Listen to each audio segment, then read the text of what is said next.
Let the wind lead.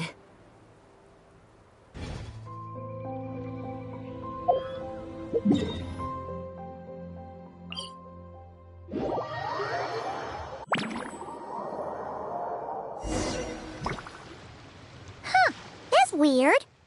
Jean said this is where the event is supposed to be, but there's nothing here.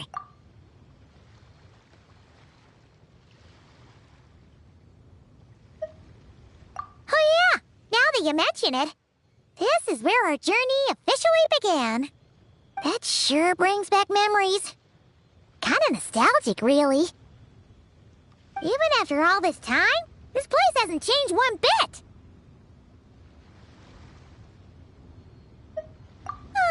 Rucker's getting all sentimental and poetic. Well, we still need to find Jean and the others. Let's have a look around. Yeah.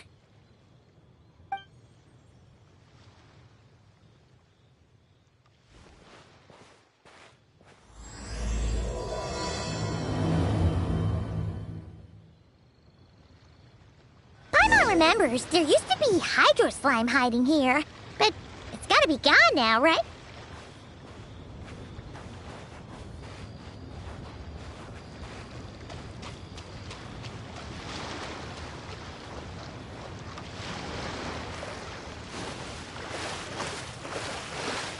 Hey, don't forget about your guide. Come on, follow Paimon. How about we explore the area ahead of us later?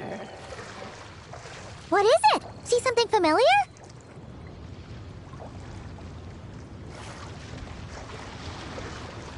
How about we Hey, don't forget about your guide. How about we explore the area ahead of us later? What is it? See something familiar?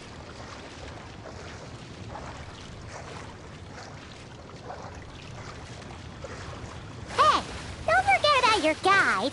Come on, follow Paimon.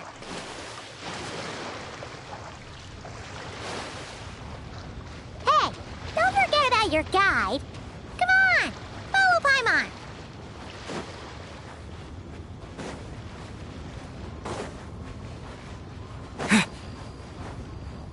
How about we explore the area ahead of us later? What is it? See something familiar?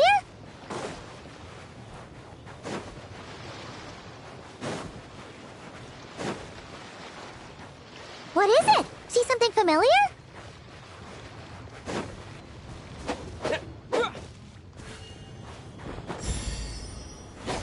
What is it? See something familiar?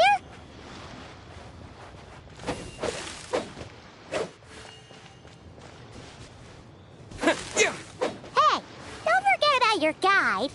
Come on, follow Paimon.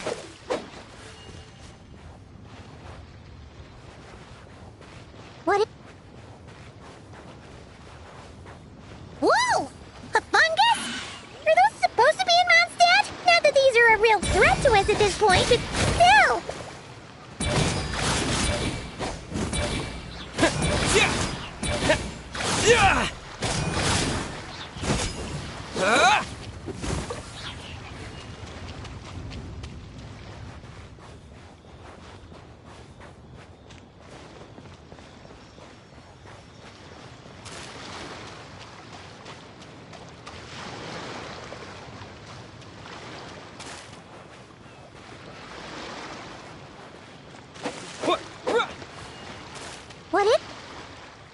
about we explore the area ahead of us later?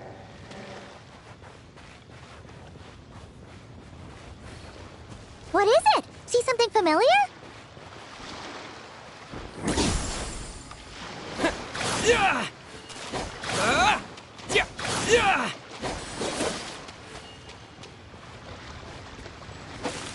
Is something wrong with this waypoint? I'm not sure, but it's weird. I can't seem to use it. Hey, don't forget about your guide. Come on, follow Paimon.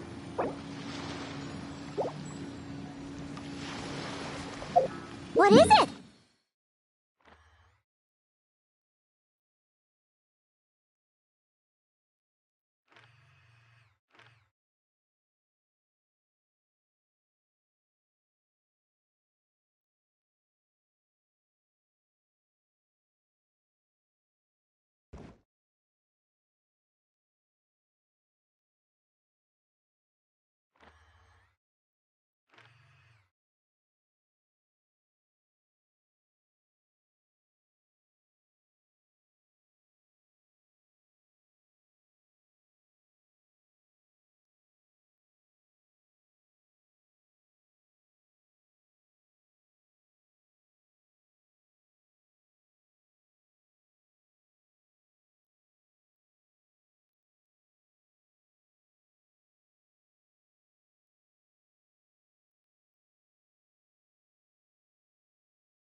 See something familiar?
Drake said this isn't hard enough. Should I grab a Geobishop for the next round then?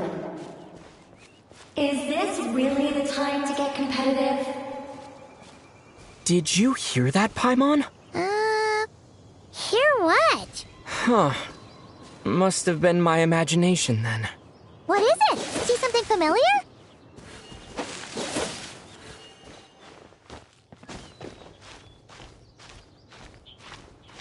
Hey, don't forget about your guide. Come on, follow Paimon. Yeah.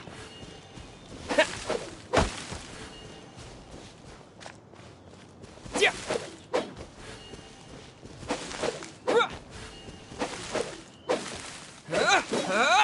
Yeah.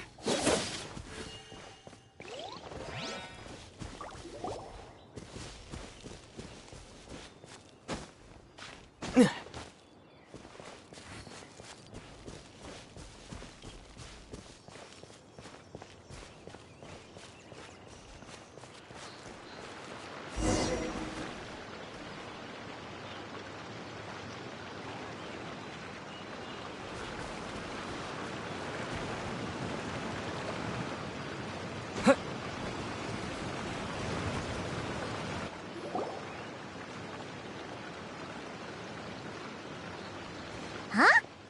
Why did someone hang Jumpy Dumpty mines all over this tree? What? But they don't look alike.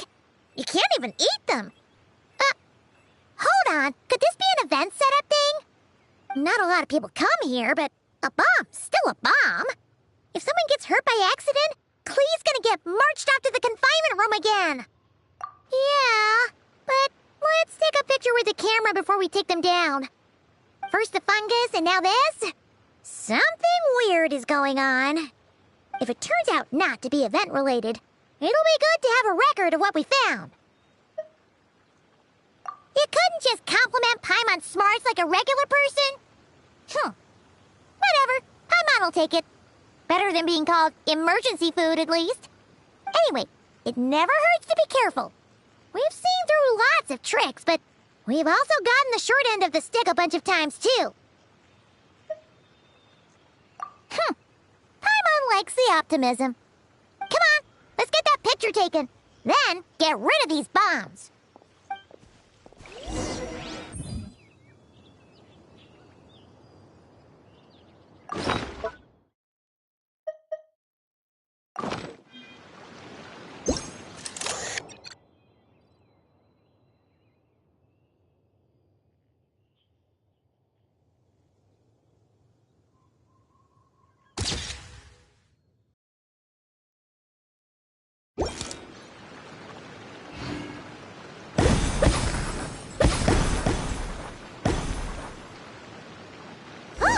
Fireworks! Guess there was no danger after all. Were those meant to welcome us or something? Anyway, we should be good here. Let's keep going.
How about we explore the area ahead of us later?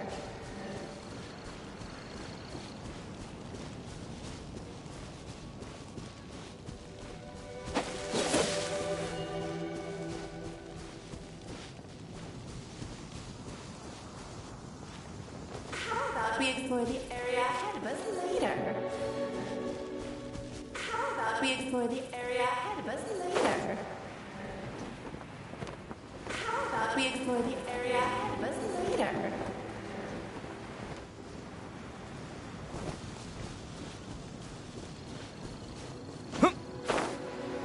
How about we explore the area ahead of us later?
back then.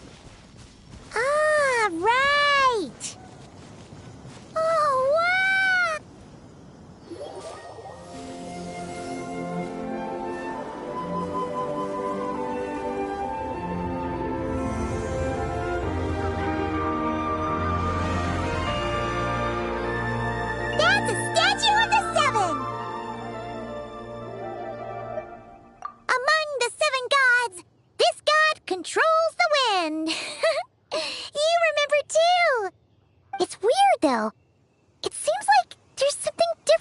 started. Let's take a closer look.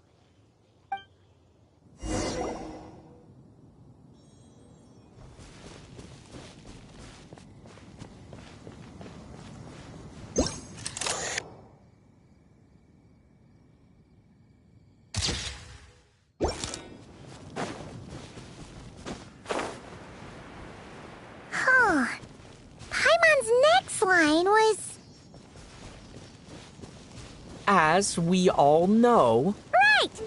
Poetry and language flow like the wind!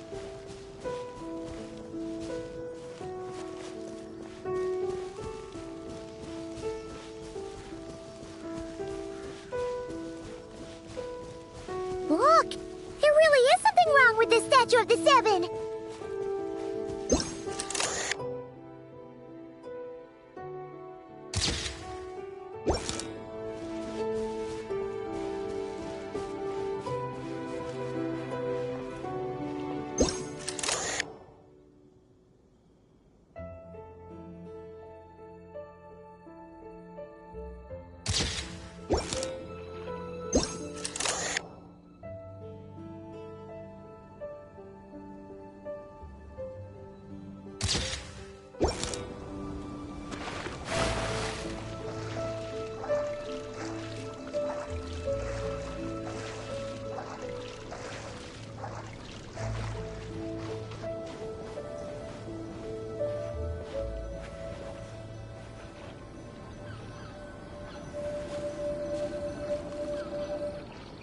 Okay, Paimon's sure of it now.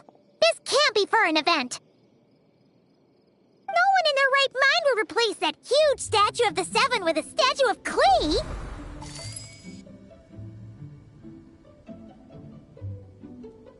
Yeah, and well made too. But that's not the point. You're not weirded out by this?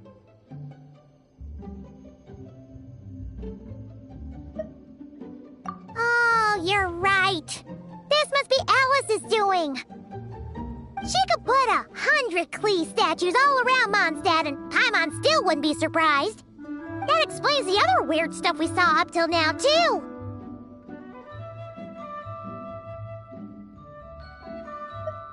She must have asked Jean to write that letter so we'd lower our guard. No, wait!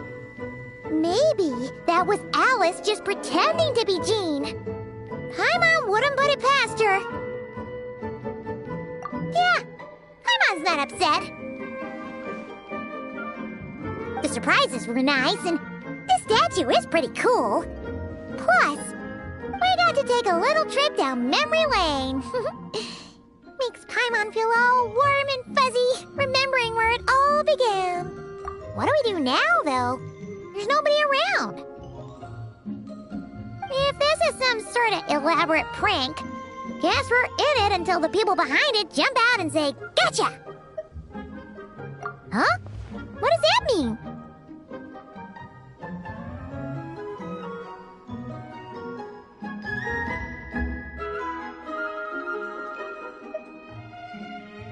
Oh, yeah.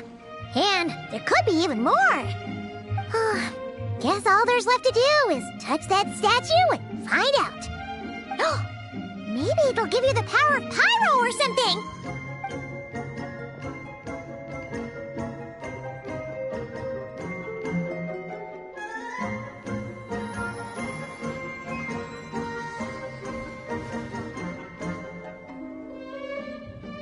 The world opens itself before those with noble hearts.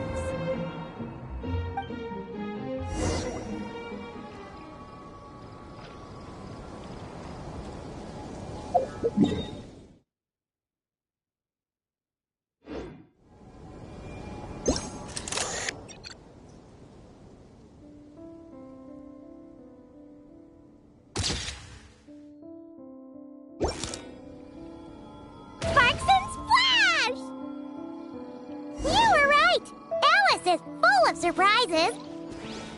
Good guessing on your part.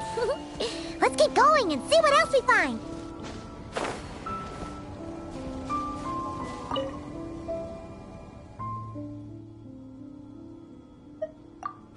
resonate.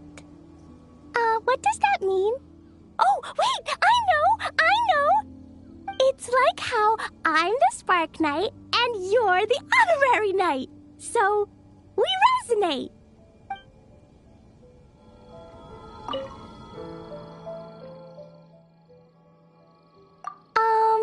Klee can't reach those from here. And Master Jean says it's not polite to just take people's things. So, pass them to me when no one's looking, okay?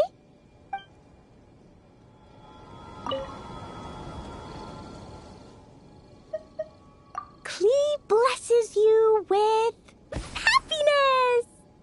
Have the best day ever, just like I am.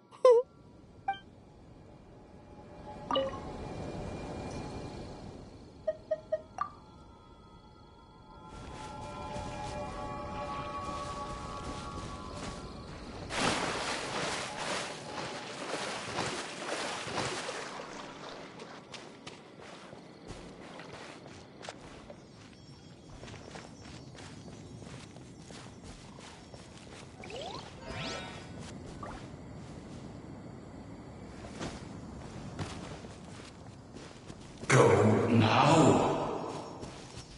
Yes, now, or it'll be too late. Ooh! It's the ball! There's something huge in the sky! Okay, we all remember what Paimon said back then.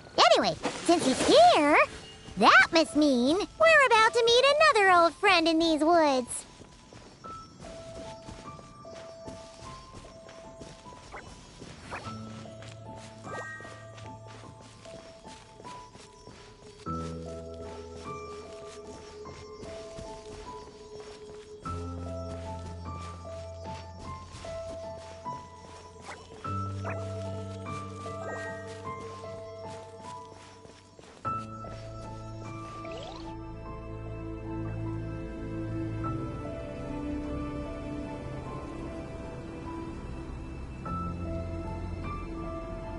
Look! There he is!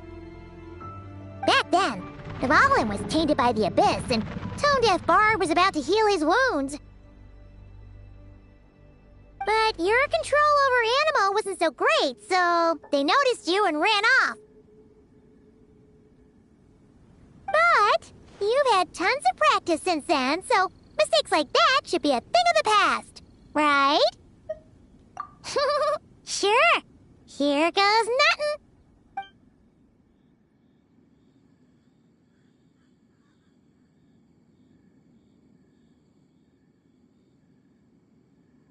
Rah!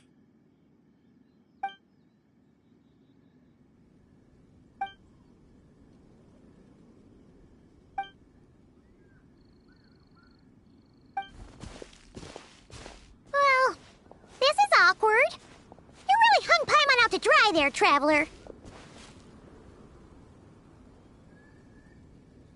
Apologies.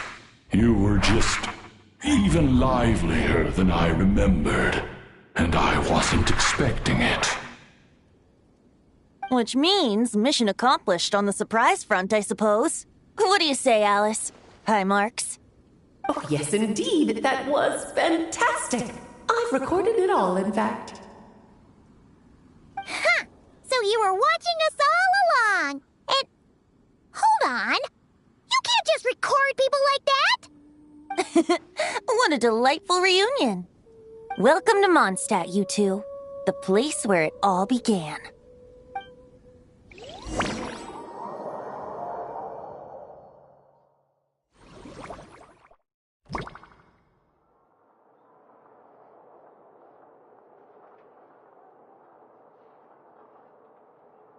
Lovely to see you, dearies. So what's the verdict? Did our special welcome ceremony meet the mark?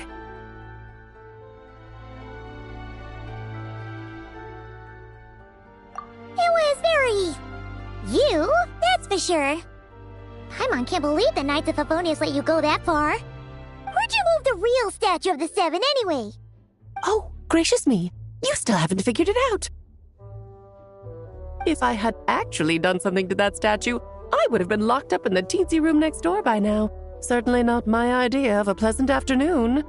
So, what's going on here? Ah, now you're asking the right questions, Paimon. The answer lies over here. Nicole? You're here too? That's right. Our two lovely mages are here on vacation. In fact, everything you just experienced was their handiwork. But I'll leave the explanations to Miss Nicole.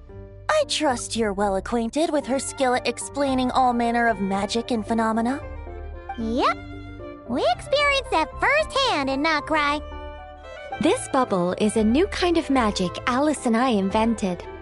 Inside it is a small world created using a person's memories. When you were busy reading that invitation to Mondstadt, Alice took the opportunity to place you within it. Oh, we didn't even notice. Huh, I wouldn't be much of a Dodo King if I couldn't pull off a simple trick like that. All that to say, the things you saw weren't real. They only exist within this bubble. Ah, except for Venti and Dvalin, of course. I invited Venti, and he brought the dragon along.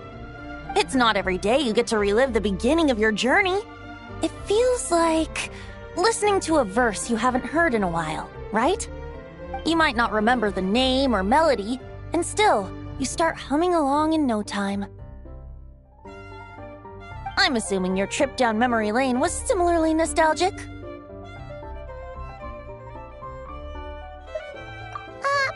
So does Jean know about this or not? Paimon's starting to think that invitation letter was a fake. Oh, no. Jean wrote that herself, I assure you. I wouldn't dare forge a letter under her name. Huh.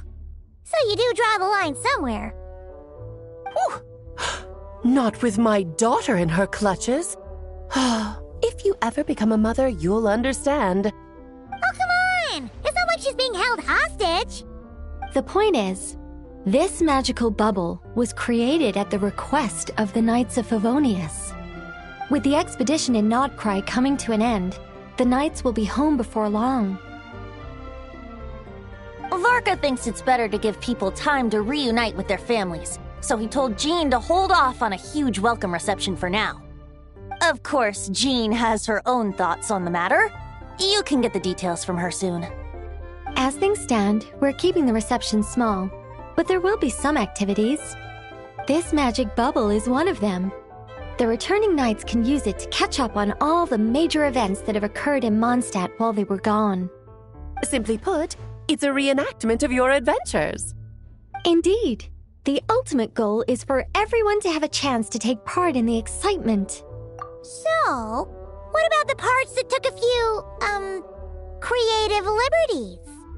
Oh, those were there because the bubble world is still being transcribed and debugged. Memories are easy to extract, and the resulting information density is fine, but it's not exactly a stable medium. If memories are the only thing used to recreate a world, it's hard to ensure a lack of deviations. For example, these memories belong to Venti, but even for someone like him, whose memories are quite reliable, there is bound to be some variance.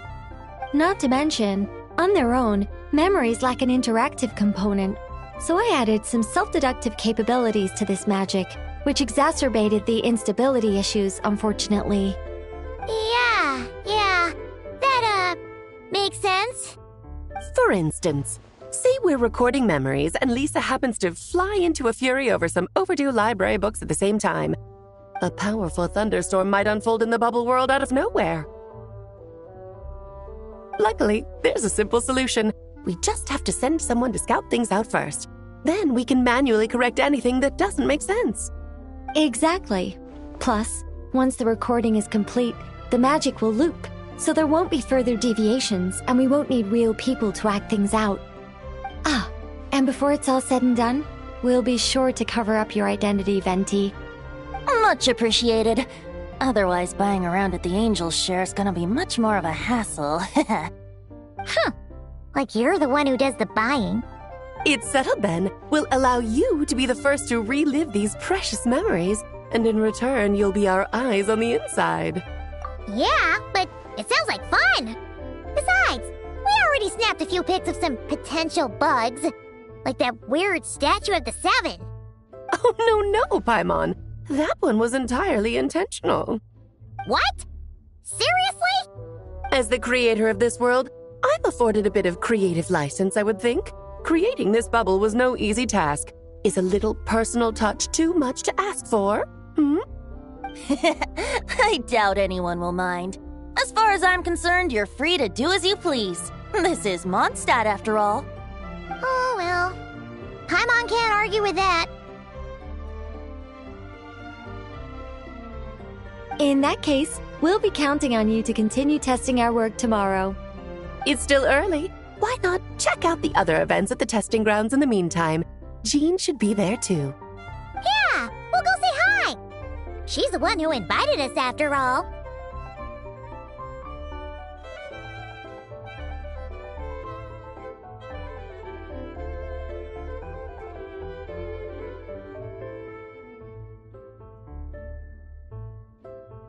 Think nothing of it.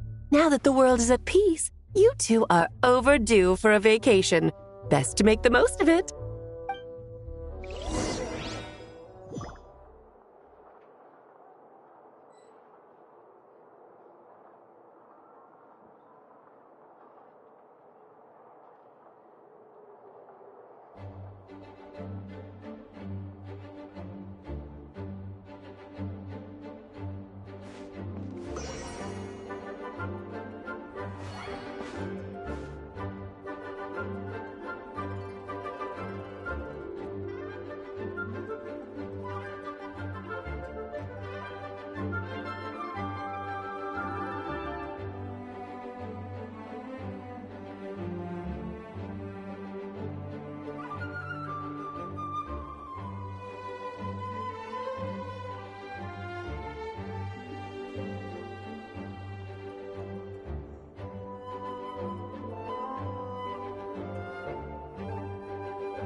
Devolin appeared a little late, but his sparks and splash triggered a deep magical reverberation. Background music needs to start half a second late. I should put another instance if now the diagnostics are failing. I just don't get it. Nicole, dear, stop fretting. You're projecting rather loudly, you know. Every detail is within your control, huh? Color me impressed.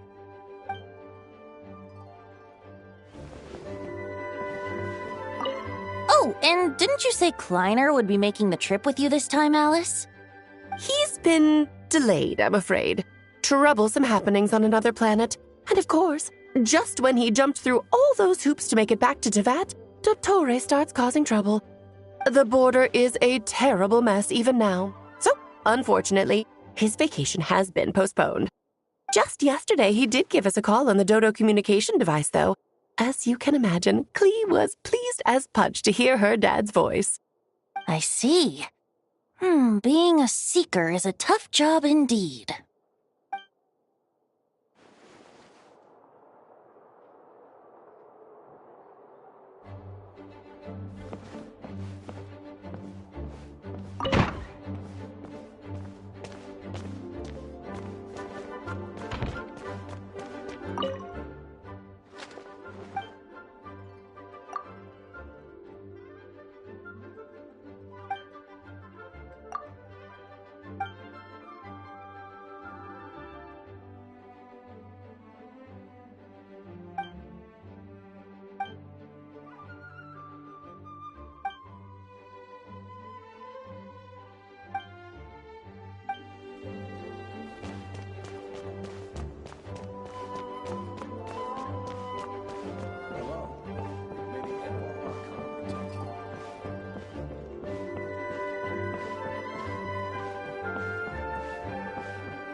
and refrain from making a racket. Hello. May the Animal Archon protect you.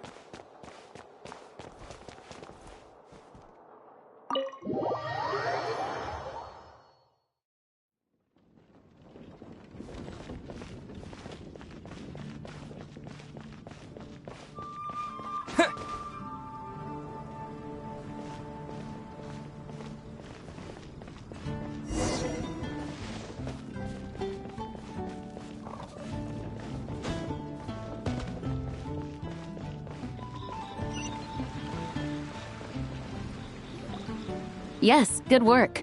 We'll go with this setup.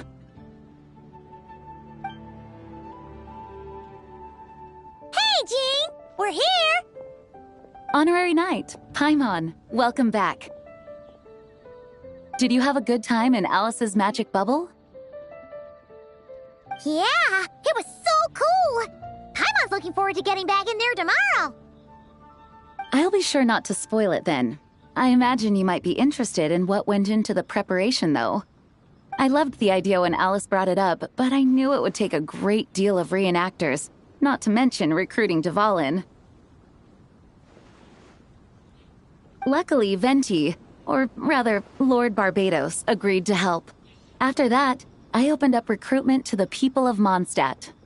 Countless volunteers jumped at the chance to reenact your stories, Honorary Knight. It took me 2 days just to read through all the applications. A lot of people have gotten involved, and that includes quite a few familiar faces as well. Are you one of them? Yes, according to Alice, I'm one of the leading ladies. Yeah, there are other activities here too, right? Sounds like there's a lot on your plate. Ah, well, such are the duties of the acting Grandmaster. I'm used to it.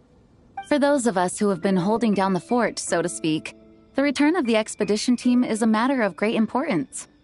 The Grandmaster contacted me and said not to organize a grand reception on their behalf, and I understand where he's coming from.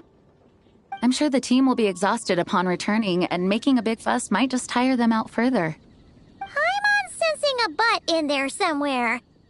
Tone-deaf Bard said you had other ideas. Yes, well, those of us here in Mondstadt have been awaiting their return for a long time. Resuming normal life after such a long expedition will be quite an adjustment. An official welcome might help them feel at home and reacclimate to life here. Not to mention, it's a chance for the people to show them no matter how long we've been apart, we're still family. Yes, absolutely. And I don't know, perhaps I am overstepping. I just hope the Grandmaster isn't too upset. So, besides the whole bubble thing, what have you got planned? Here, I'll show you. First, this is an arena we've set up to showcase Favonius blade work. The Cavalry Company is in charge of this one. I'm sure there will be some exciting sparring sessions. Ooh, that means we'll get to see Kaya on stage! That's right.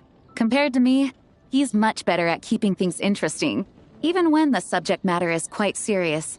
I can think of no better person for the job. You're as modest as ever, huh, Jean? Over here, we're running a Wind Glider speed shooting event. It's not hard to guess who's in charge of this one, I'm sure. Yes, her gliding skills are top-notch, and she's quite creative when it comes to event design. Be sure to check it out when the time comes. There's also a booth that will serve as a reception area where people can relax and chat with each other. A few simple games will be available as well. Hertha is in charge of the drink stall, but we're still working on the menu. Well, the more alcohol options, the better, I think. The expedition team likes the strong stuff. Fair point. Huh? What's with that face?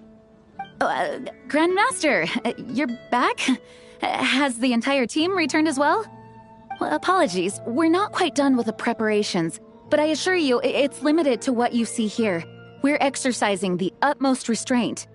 Hey, Relax, Gene, relax. No need to get all formal with me.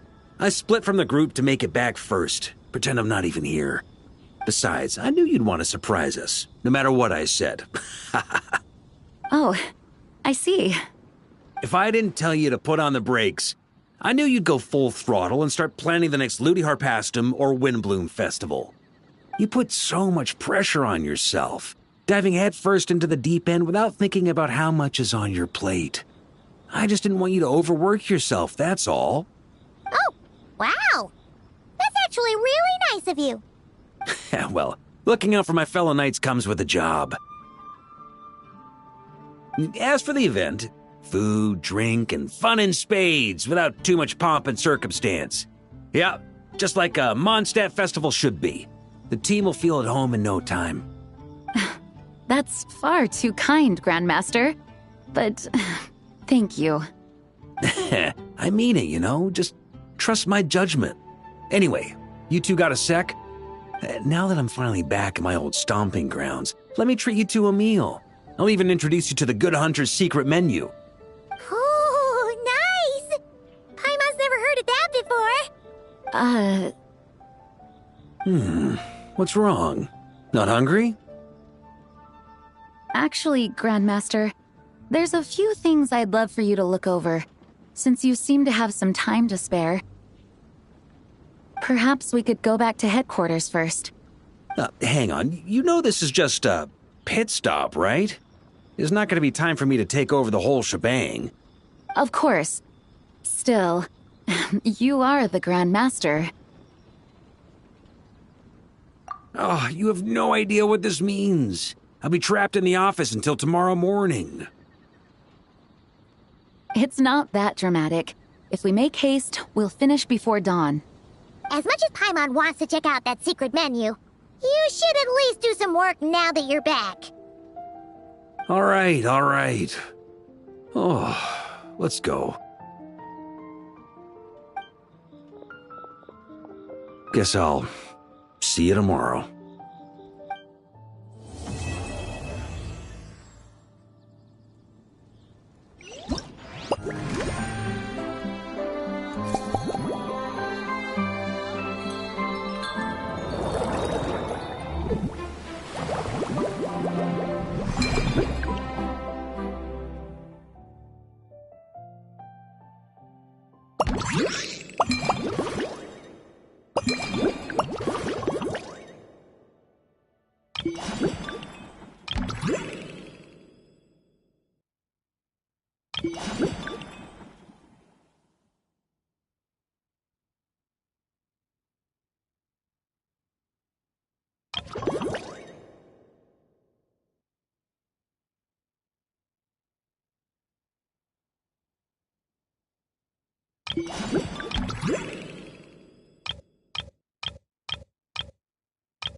That's nothing.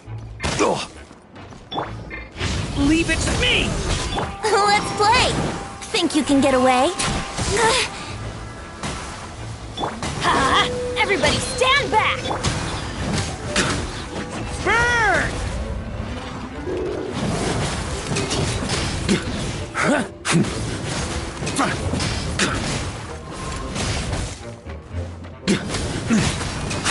Thunder! Watch out! Here we go! Time for takeoff. Let's light it up! I'm going in!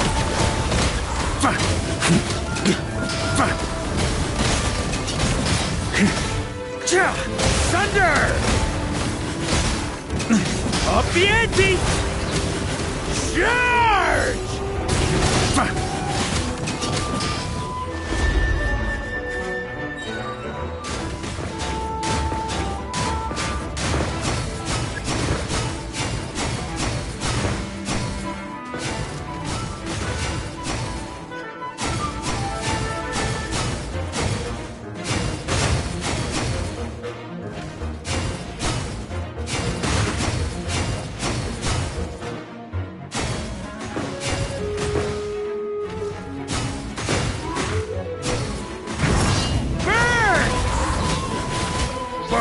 Sweeping in!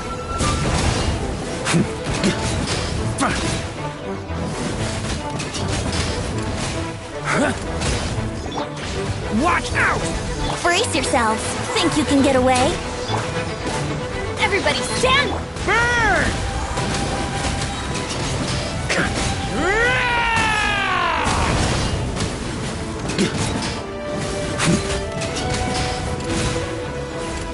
Thunder! Thunder!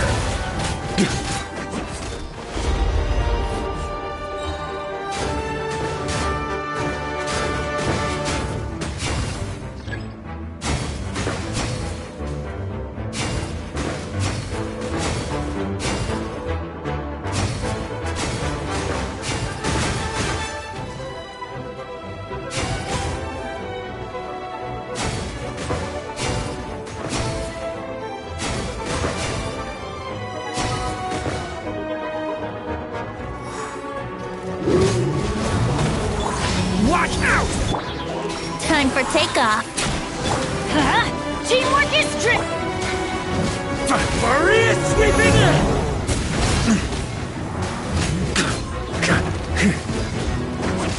Oof. That...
Let's move!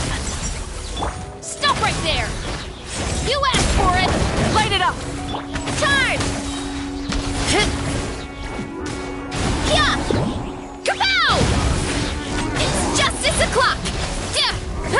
Boof! Look out below! Hero incoming! Controlled breathing. Start! Burn it down! Hands where I can see! Antenna! Grant me strength!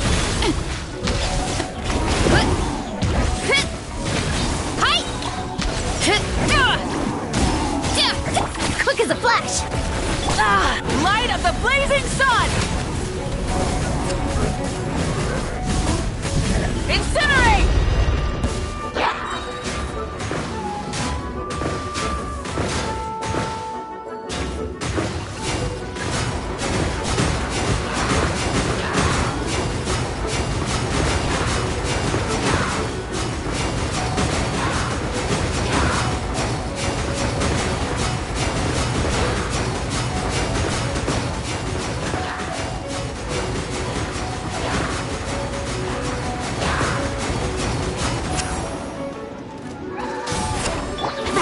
Stronger! Drop your weapons! Justice will... Yeah! Heads up! Hero incoming! Yeah!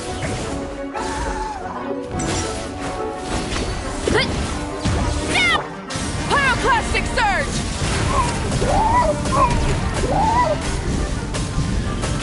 Let's move! It's justice o'clock! Boof!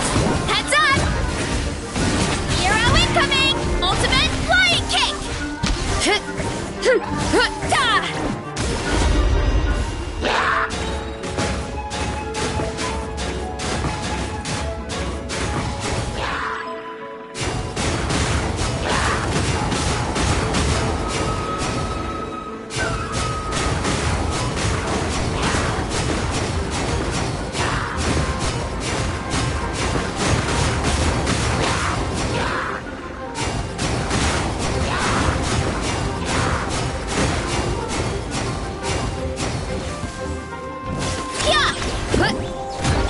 Start the clock!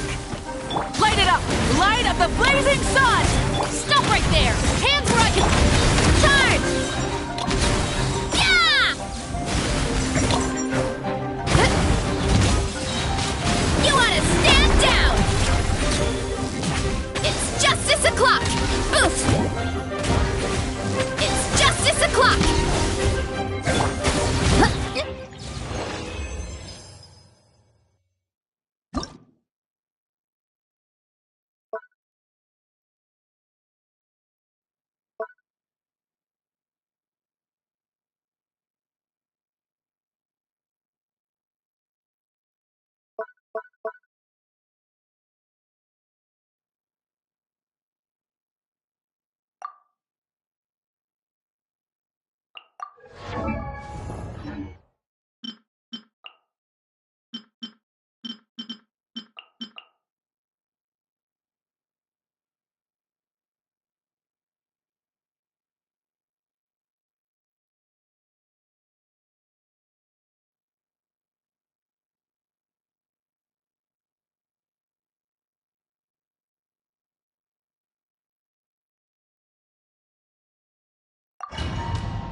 Light compels you!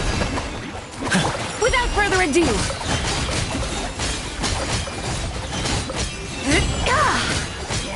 Lofty wisdom will show us the way!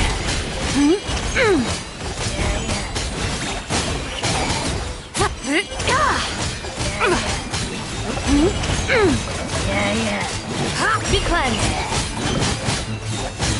Divine light, shield them! Be gone, Shadow of Dark! Surge. Green moons convert. Yoo-hoo!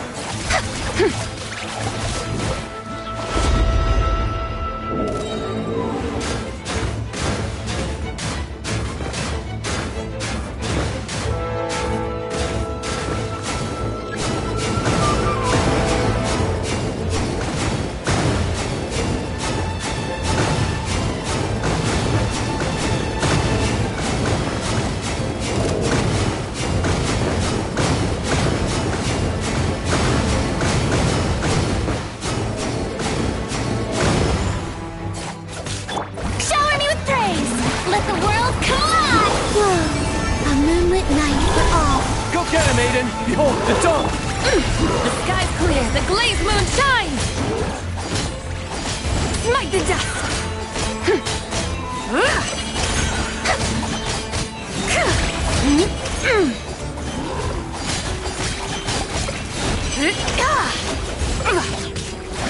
Strike a pose! Let my name echo in some... A new moon rises. While the light shines bright! Divine light, shield them! Smite the dust!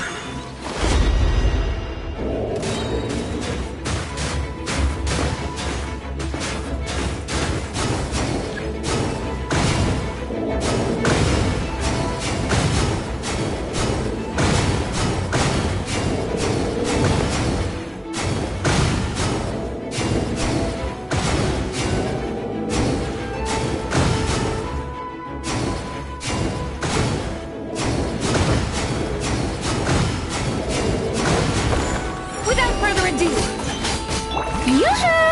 Time to shine! Surge. A moonlit night for all.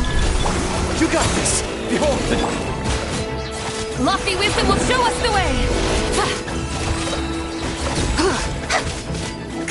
Be cleansed!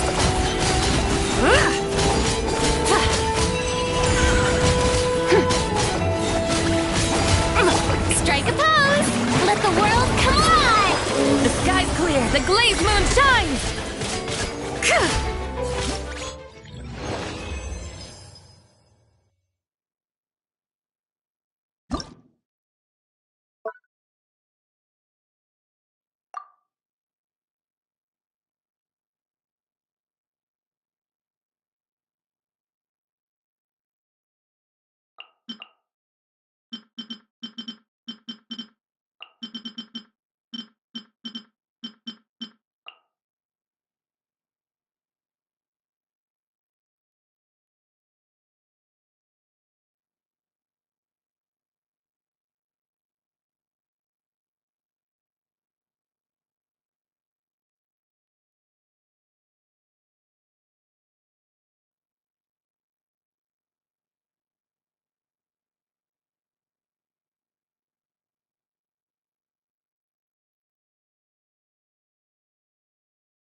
heavy. Let me weave you a bird. Extinguished.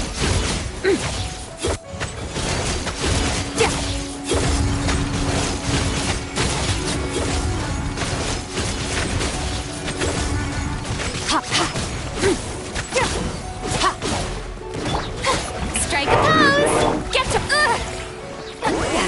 Suffer the wrath of Eatley! Show no mercy! Rain outlines your fate. Annihilate.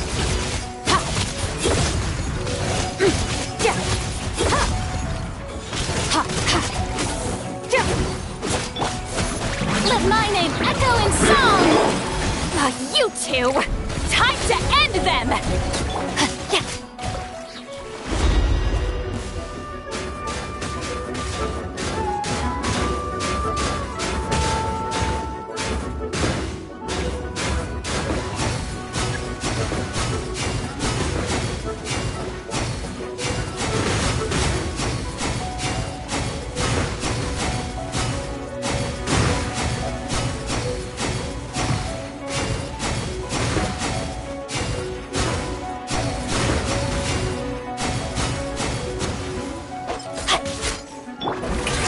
Let the world collide!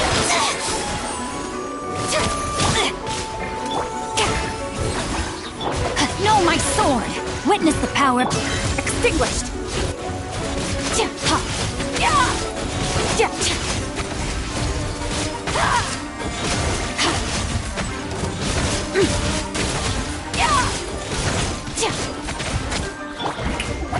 Time to shine! Fulfill our pact! Rain Cutter!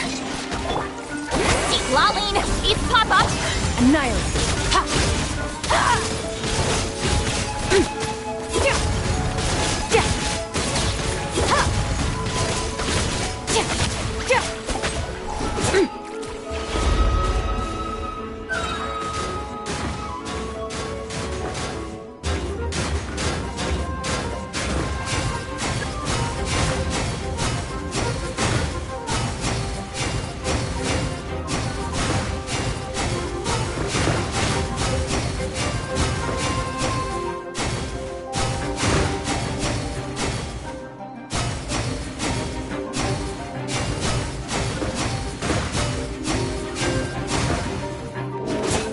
Extinguish!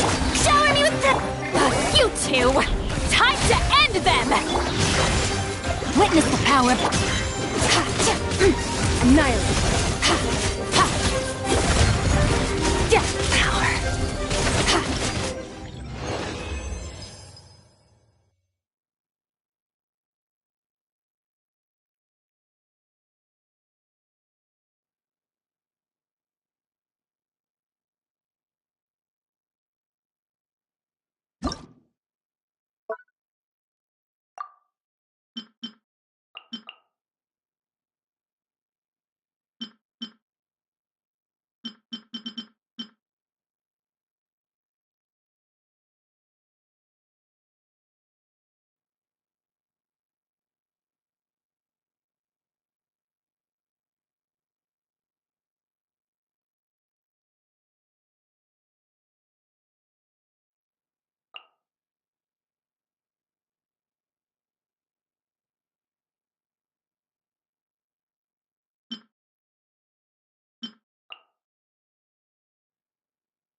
to work!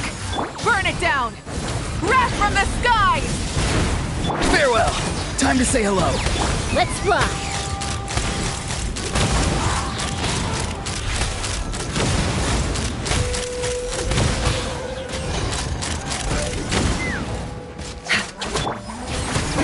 Laline, East Papa, get him! Rise with the sun! Light of the blazing sun! Be free. Ha! Bullseye! Bullseye!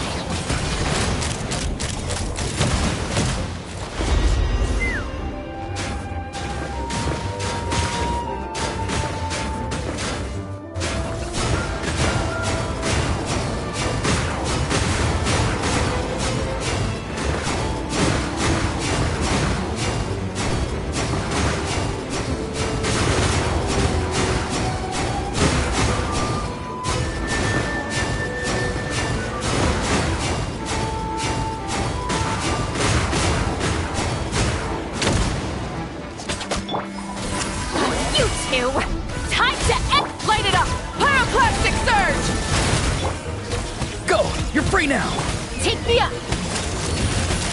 Bullseye! Bullseye! Locked on! Locked on!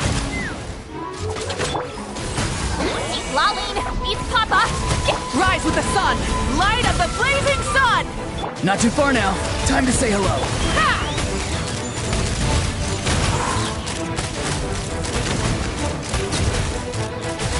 Bullseye!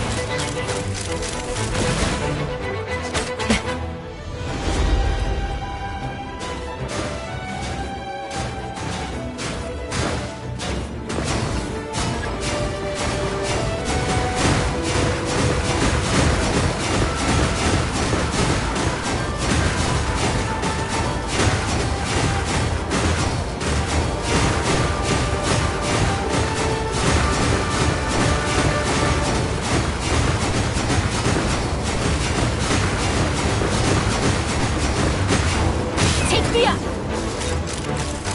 Bullseye! fulfill our pact! Suffer the wrath of Wrath from the skies! Be free! Tell me what you see. Bullseye! Bullseye! Open fire! Fire in the hole! Get to work! Pyroclastic surge! Not too far now. Go! You're free! Locked on!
Cleanup sequence initiated. Annihilation mode! Three moons converge. Look, a rainbow! Observe.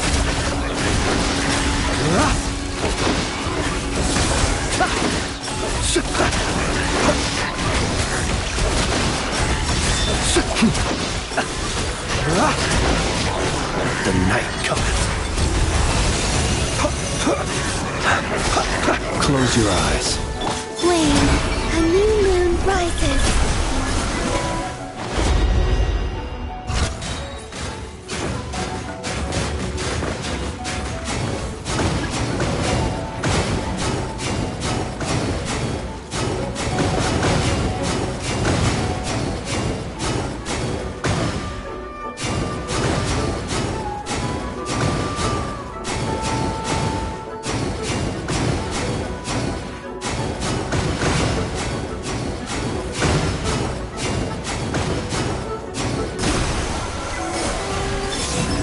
A moonlit night for all.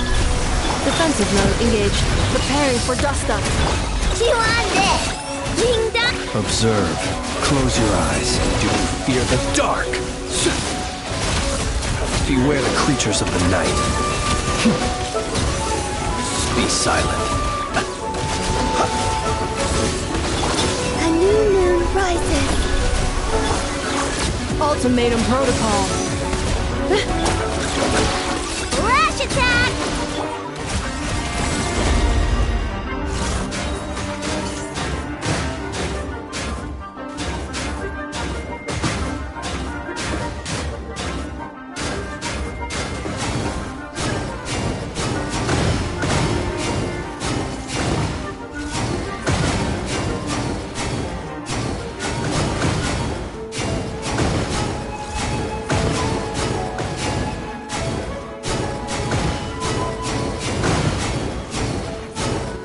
Cleanup sequence initiate. Surge. A moonlit night for all. Annihilation mode. Go claw! Ding dong! The night cometh. Observe. Night falls.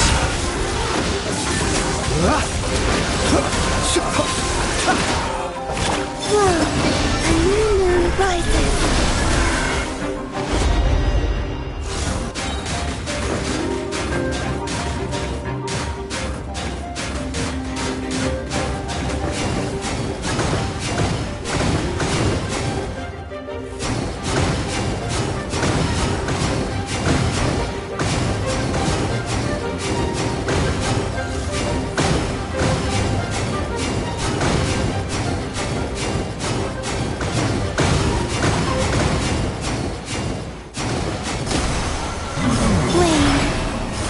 Three moons converge. Be silent. Close. Defensive mode engaged. Ultimatum protocol. Good luck!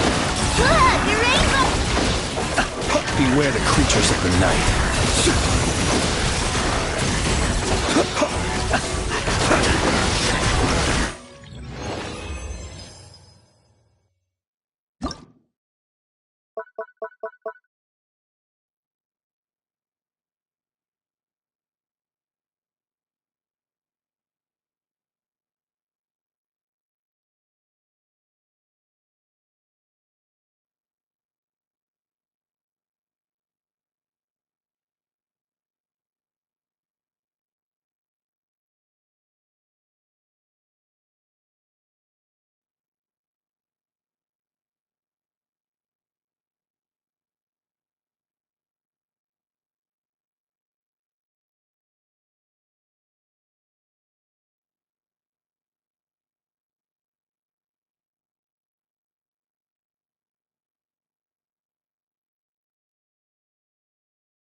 Everybody stand back! Think you can get away? Burn!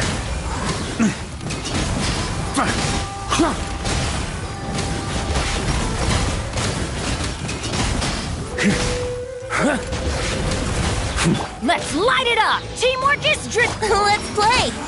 Time for takeoff. How rude! Watch out! The story has only just begun. Burn!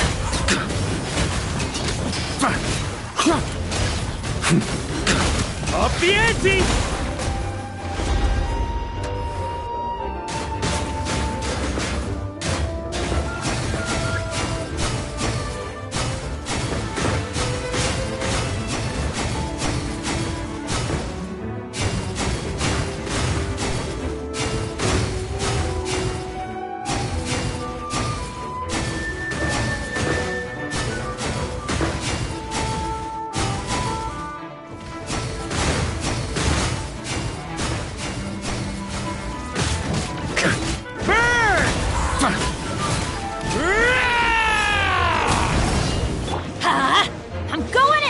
Here we go. Think you can get away?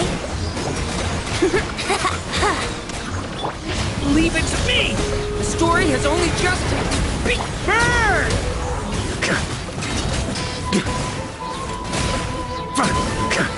Maria sweeping in! Everybody stand back! Brace yourselves! Thunder! Stay away from burn!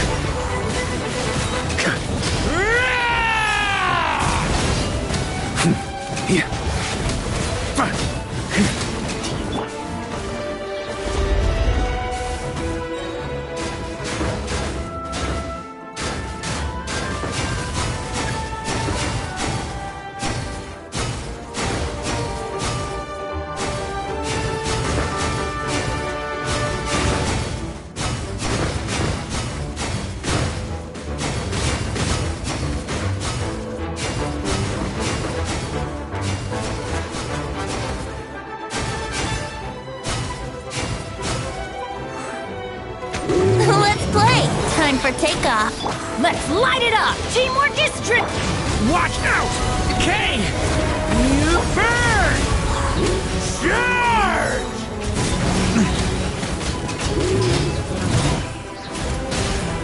Up the ante!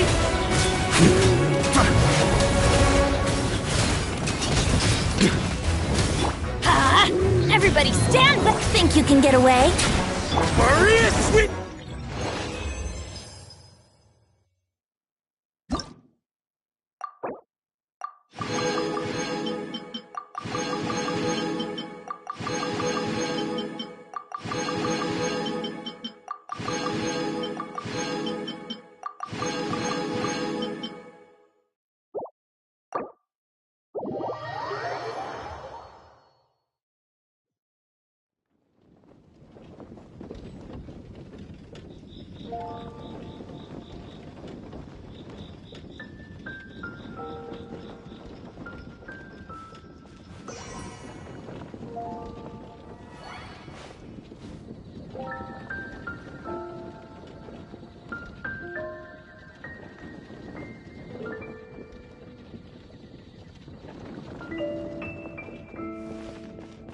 Share your troubles with me.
Hello there, Honorary Knight and the Helper in White.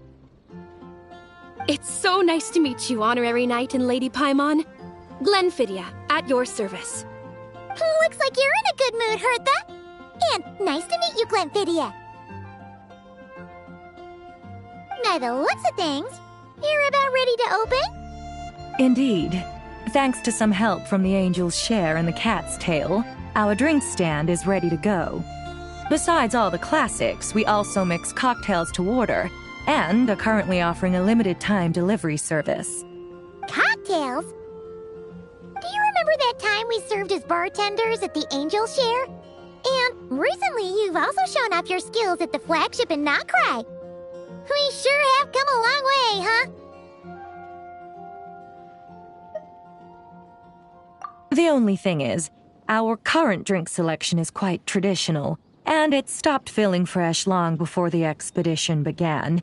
To offer everyone some more exciting choices, we're planning to revamp our menu.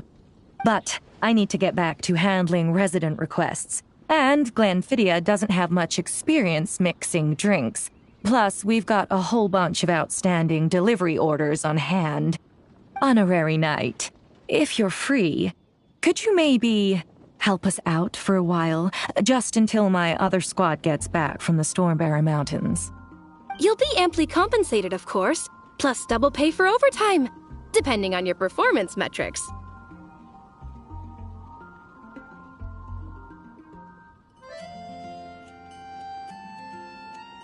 Paimon's not sure what performance metrics are, but she's happy to help with deliveries. As the best guide into that, Paimon needs to keep up with the changing times. Besides, this'll give her the chance to explore the city and stay up to date with all the recent goings-on. Working with you two is always such a breeze. I'll do my best to support Lady Paimon in any way I can. I'm very skilled when it comes to things like portioning out drinks. All right. Well, if you're ready too, then let's get to work.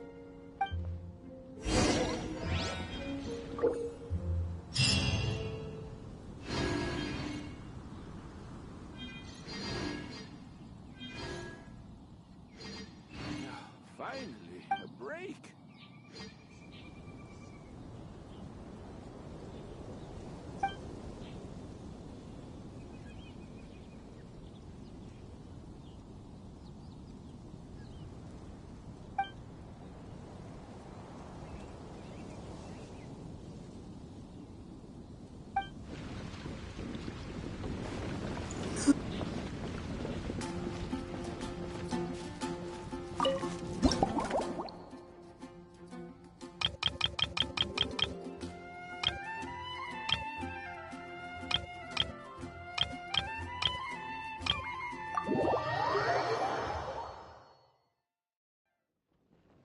Oh my, it looks like Hertha has gone back to her duties, and Glenfidia is away somewhere too.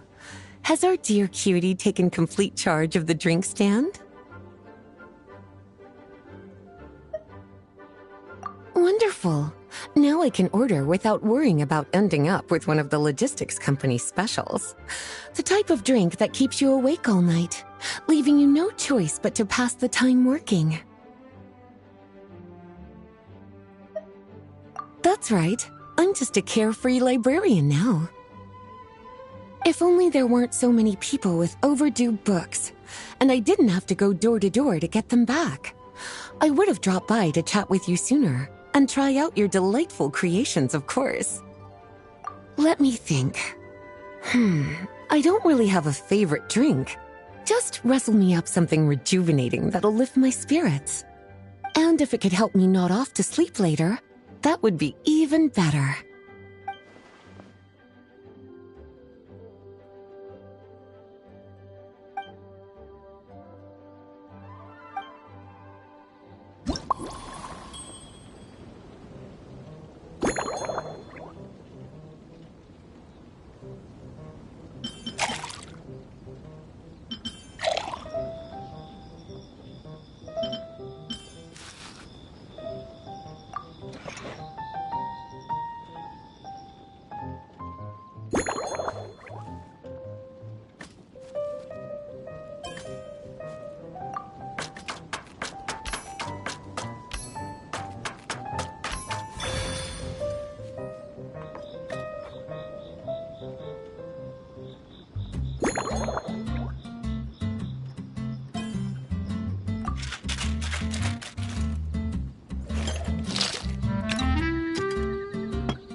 Here's a snow-kissed dawn. Hope you like it. It's delicious, cutie. Pleasantly tart, sweet, but not cloying, smooth on the palate, with a refreshing aftertaste. If anything, though, I seem to be feeling a little more energetic than I'd like. Perhaps you've unwittingly unraveled Glenfiddia's secret and concocted an even more effective pick-me-up?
worry, there's no rush. Your eyes are aglow with curiosity, as though you have many more questions to ask. Let's chat for a while. Take your time. Inspiration will come soon enough.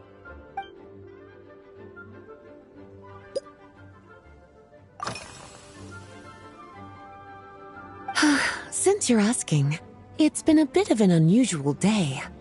There's a chef, fresh out of training in Fontaine, who's recently taken up a position at the Goth Grand Hotel. She borrowed our most valuable book, the Mondstadt Millennial Compendium of Desserts. Apparently, she plans to use dessert-making techniques to improve the taste of various savory dishes. Something about reducing their greasiness. Indeed, and judging by the results, she rather overdid it with the caramel sauce. What should have been fragrant meat slices ended up tasting nauseatingly sweet. Caramel sauce is such a fantastic ingredient, you know? It never fails to please when added to drinks. Sometimes I even add a spoonful to my afternoon tea. Improving food, I suppose, isn't always about being as creative as possible.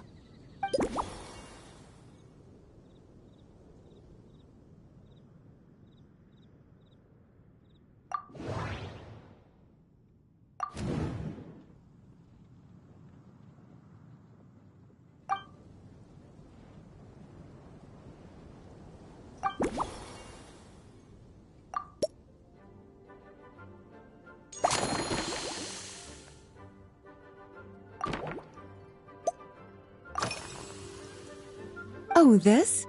That was for another of today's little errands. A large contingent of the expedition team will be returning to Mondstadt soon. They've been away for such a long time, so there's a good chance many of their tastes have changed. Jean asked me to visit some of their families to try and get a better understanding of what new ingredients might satisfy our knights' changing preferences.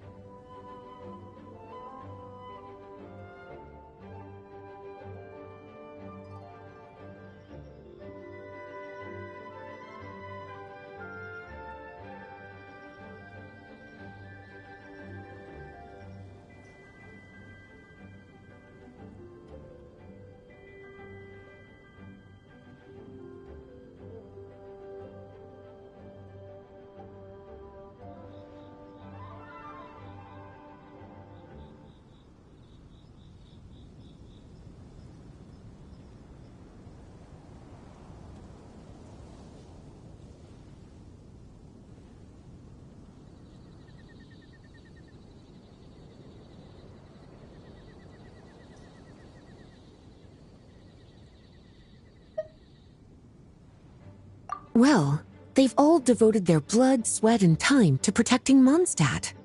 They deserve some care and respect in return. Based on what I gathered, the most requested ingredient was cacahuatl from Natlan. It seems like our knights have developed a taste for cocoa. In their letters, many of them mention that they rely on cocoa to keep themselves energized. I've tried hot cocoa myself, and I must say, I find it just as effective as coffee when it comes to staying alert.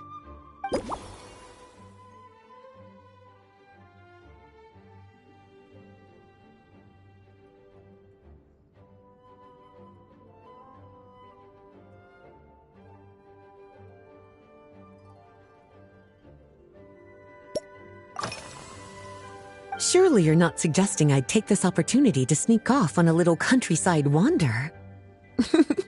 You caught me. My investigations into Mondstadt's lesser-known drinks took me to Dawn Winery, where I had a little chat with the head housemaid, Adelind. On my way back, I ran into Emmetall out on patrol. She'd encountered some monsters she didn't know how to deal with, and in her desperation, asked for my help. I accompanied her on a detour to Wolvendom to teach some raving hounds a lesson. It's been a while since I've had such an invigorating workout.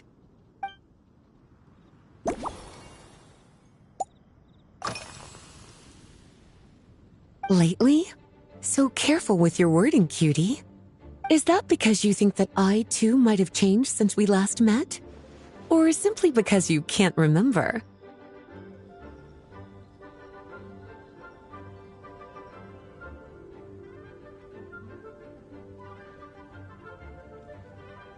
Not bad at all. A flawless answer. Back in my student days, I might have been drawn to every new and exciting ingredient I read about, constantly expanding my horizons and stepping out of my comfort zone. But now, I've grown accustomed to a life of comfort and routine. To paraphrase a certain Leo-Ed legal expert, my life is fast approaching a state of living out one's golden years in peace and comfort. I'm no longer so easily moved by adventure and excitement. I'm sure you remember, a few years ago, when we were adventuring together, you found me that sweet-tasting alchemical ingredient. Well, my tastes haven't changed a bit since then.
As expected, cutie, your brilliant mind has grown even sharper. Just a few gentle hints were all you needed to light that special spark of inspiration.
Finished! A new creation, custom made for you. This should help you fall asleep quickly and guarantee you peaceful dreams. It's called a slumbering rose. From the colors to the choice of glass, everything's been carefully crafted. You've turned it into a completely different drink. Based purely on appearance, it's exactly my style. Time to see how it tastes. Full marks.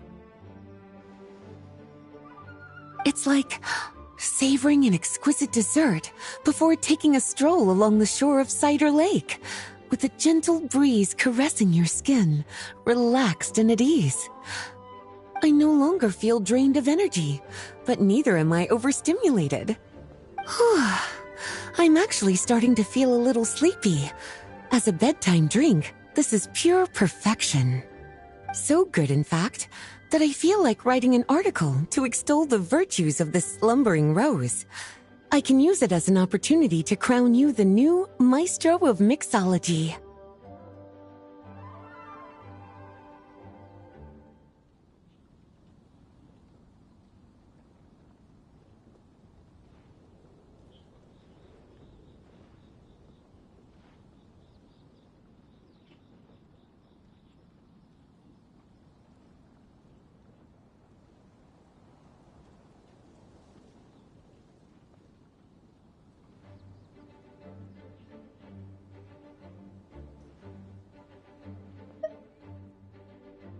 Speaking of lakeside strolls, why don't you join me next time there's a clear, warm day when the sun is bright but not too harsh? Any walk would be more relaxing with you to talk to along the way, cutie. Then, when we get back, you could fix me up another glass of slumbering rose.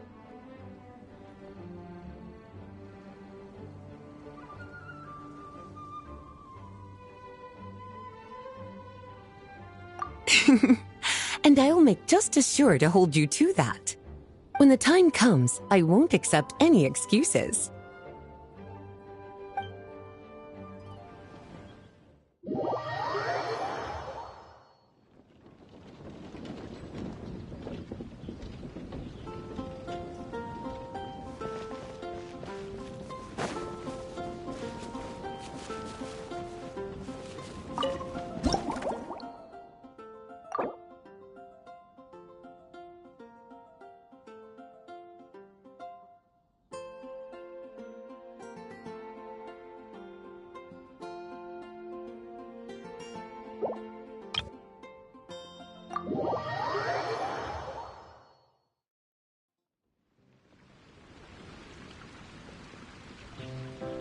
Good afternoon, traveler.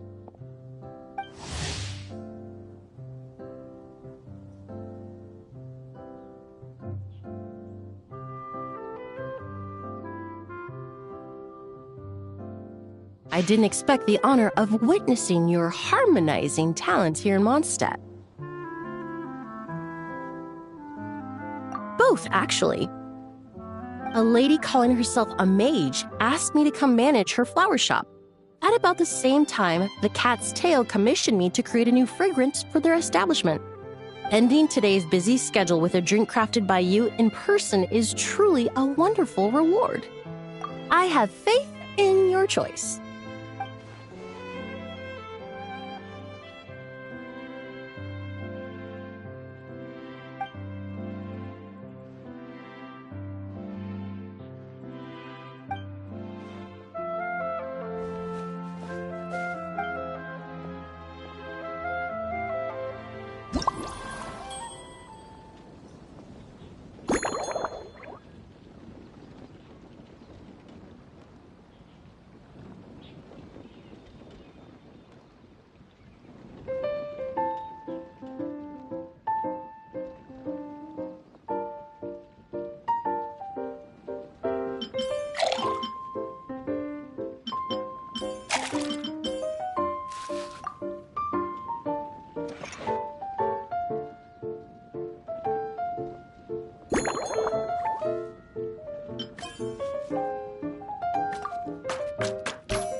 Care to give this a try, Miss Emily?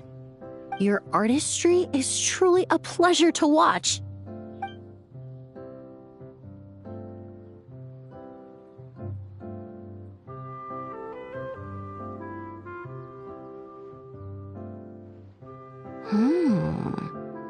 This tastes like a local variant of a Lumiduce Twilight.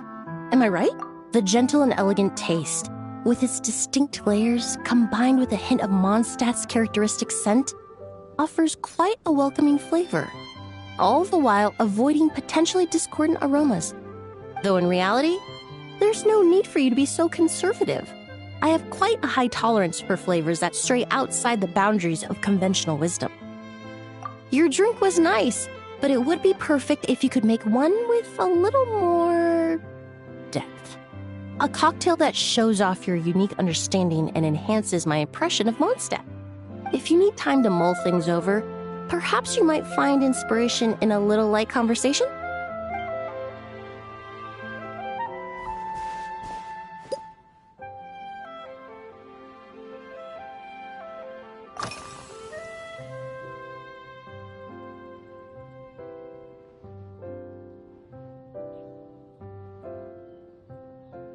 Oh, thank you for asking.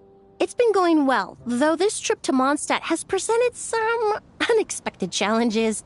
When I first got here, I was relying on a copy of An Overview of Aromatic Substances and the Human Senses to identify promising local ingredients from the Mondstadt region.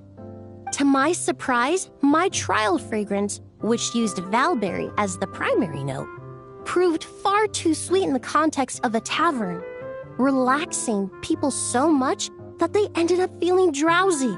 The bartender with the beautiful ears, for instance, fell asleep right at the bar. Let's just say that sweetness isn't always a case of the more the merrier. Maintaining an appropriate balance is beneficial for both body and mind. Even in daily life, I rarely eat sweet food, and I try to avoid fruits like berries that have a high sugar content. In the end, I completely eliminated Valberry as an ingredient and turned instead to Windwheel Aster, with some success, I might add.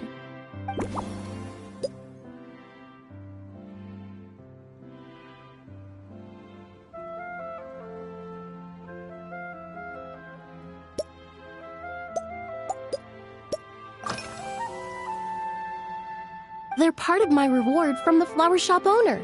Important ingredients for making perfumes. Thanks to these, I was able to complete my commission for the cat's tail. I studied Mondstadt's Cecilia flowers many years ago. In fact, the fragrance of Cecilia in certain fields has become synonymous with Mondstadt itself. However, this is a special case.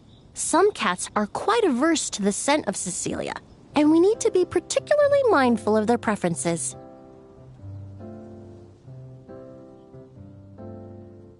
Windwheel Aster. The various parts of the Windwheel Aster plant can be ground into a powder to extract their essences. I then blended the scents from its petals and leaves. The result carries the intoxicating sweetness of mead, while still emphasizing the fresh notes contained within the flowers, stems, and leaves. I just took it for a little trial run at the cat's tail, and the cats seemed to really like it, while the clients themselves found it comforting and invigorating. Extracting exquisite fragrances from ordinary overlooked ingredients, oh, that's what truly brings me joy.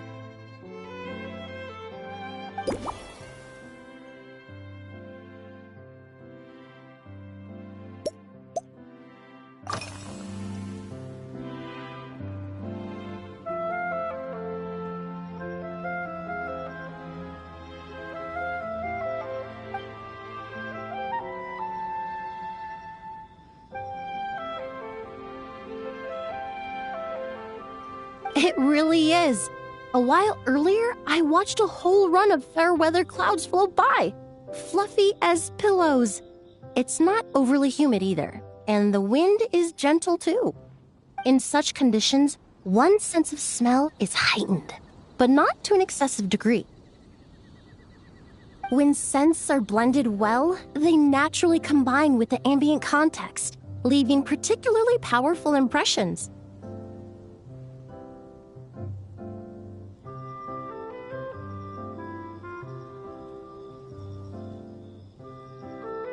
it seems something similar is true for mixology. As long as you choose a base of appropriate strength, the various flavors will blend seamlessly together. When mixed properly, all the ingredients work as one to create a most wonderful symphony for your taste buds. Yes, that's it. Now I think about it, layering distinct flavors doesn't really suit my personal preferences.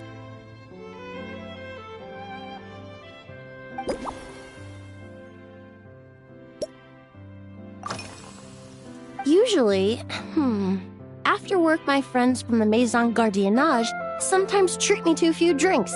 I usually stick to fruit tea. That way I can get straight back to work after our gatherings. If it's before a holiday and my friends are in high spirits, I sometimes order a small glass of sparkling fruit wine. There was an officer named Terena who used to treat me to aged Corte wine. But since she was transferred to the Special Security and Surveillance Patrol, we haven't had the chance. In the world of science, high-proof alcohol is a widely used solvent. I've grown well accustomed to the smell of it by now.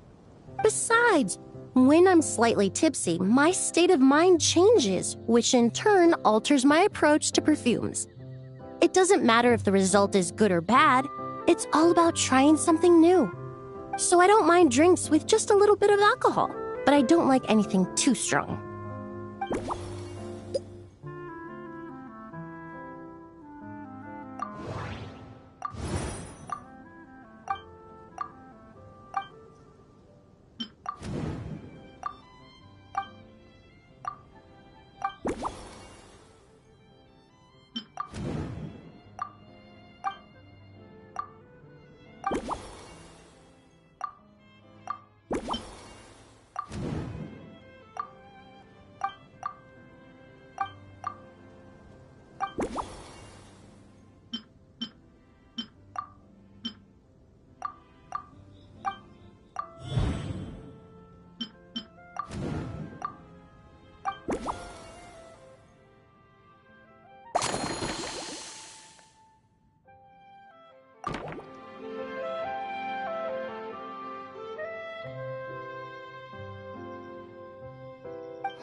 Just from our brief chat, you've already formulated a new concoction. Perhaps you possess a natural talent for this kind of creative work.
Here you go. A new and improved, Emily-inspired Lumiduce Twilight. I haven't come up with a name for it yet. The colors are cooler and more refreshing, and the fragrance is delightfully subtle to match. Are these bright specks on the surface the crushed petals and leaves of windwheel asters?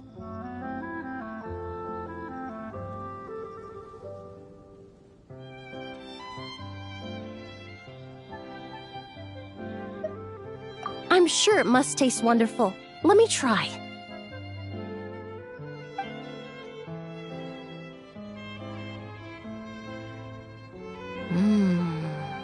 In the language of flowers, the windwheel aster represents the visible winds. Your cocktail not only captures their form, but also the fragrance they carry. Therefore, I suggest you call this drink Windborne Bouquet. The winds and clouds of Mondstadt swirl together in the glass, leaving behind enchanting traces of fragrance.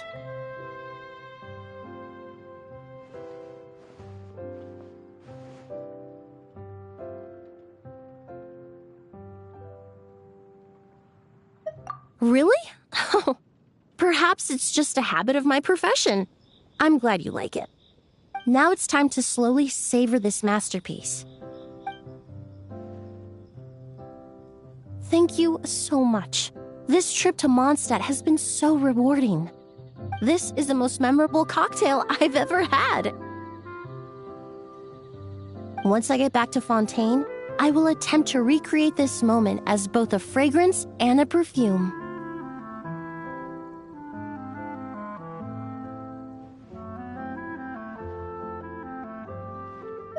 Once I've perfected the recipes, I hope you'll do me the honor of being the first customer to experience these new products.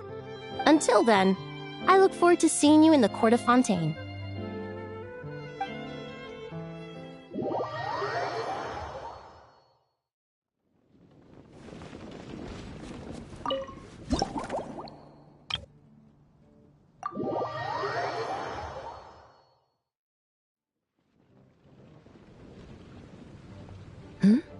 So you're looking after the drink stand now.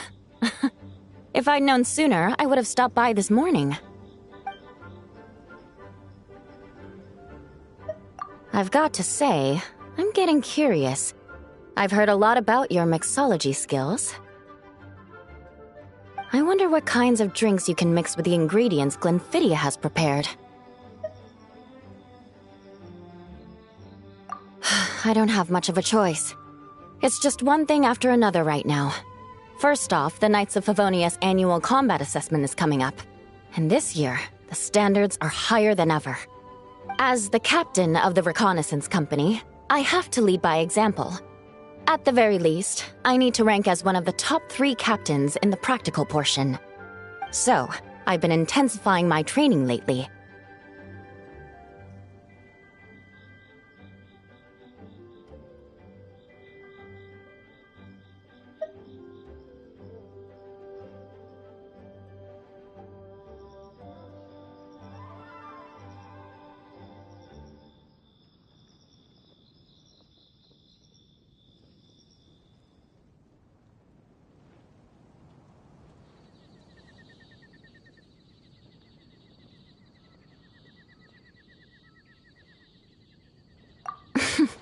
Being a descendant of sinners means I have to work hard to maintain my position.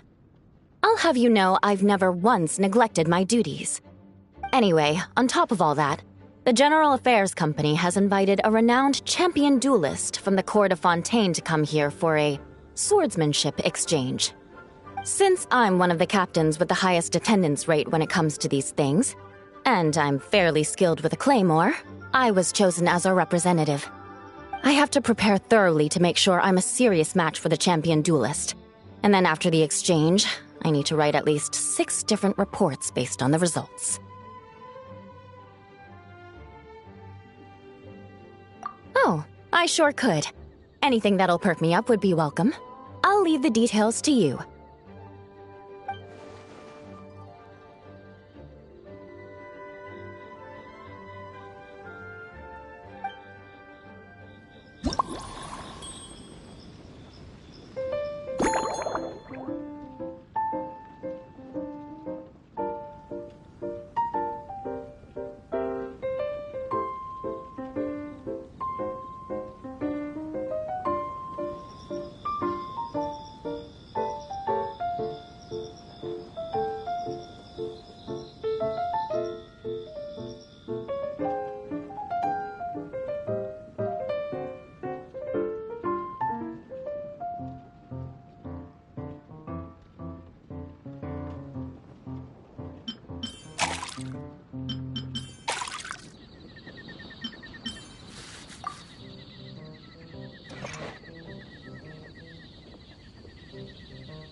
One twinkling starlight for Captain Eula.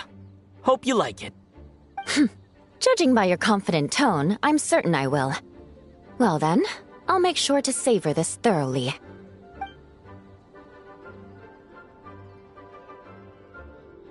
Huh, not bad. Sweet and tingly, with a delightful airiness. The fizzy water really brings it to life. I suddenly feel full of vim and vigor.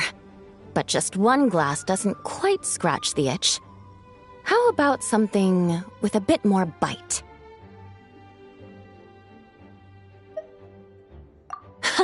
Don't hold back. You don't need to worry about putting me on the floor with nothing but a couple of drinks.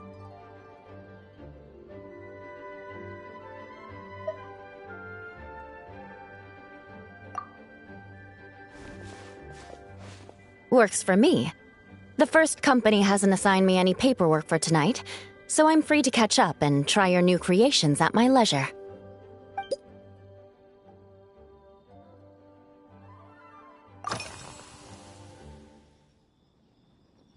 That's right. The merchant I got it from called it Romaritime Flower Fruit Extract. It has a very unique smell. Here, have a bottle. Oh, it's a necessary courtesy. In that book Miss Magistus lent me, The Blade Dancer, 20 Years On, it says, after a duel, a Fontanian swordsman will politely invite their defeated opponents to a banquet. To properly play host to Miss Clarande, I searched for quite some time to locate a rare goods merchant in Dorman Port who sold this juice. I had my doubts at first, too. But Amber said something that makes a lot of sense. She said that even if this custom doesn't really exist, Following it still shows I've made an effort to understand Fontaine's cultural heritage.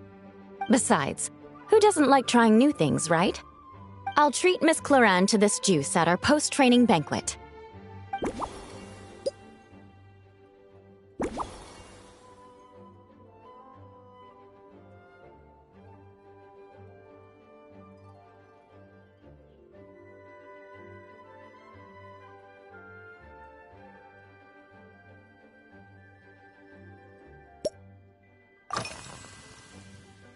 If you want to know what I've been eating recently, I'd better start by mentioning the logistics company's latest revolution. They launched a diet improvement initiative and started distributing a form of standardized canned food to knights operating in the wilderness. In the past, we only had dry rations. Every mealtime we had to set up pots and campfires, roll dice to choose a cook, and take turns standing guard. In all honesty, it was a bit of a hassle. Now we just need to bring our standard field rations, comprising of 5 cans and 9 paper packages. We can heat the cans by the campfire, and then we're ready to eat.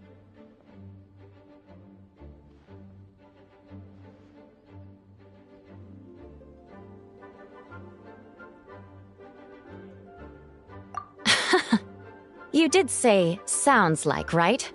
Our canned food supplier has quite the stellar reputation, and their regular meals are indeed quite good. The problem is, in order to meet preservation standards, they have to make their military-grade meals way too salty. The vice captain of the 5th Company, who has a somewhat dry sense of humor, went so far as to say, "This food's bad enough to bring down the wrath of Li Yue's stove god." In any case, after eating it for a week, my taste buds have gone completely numb.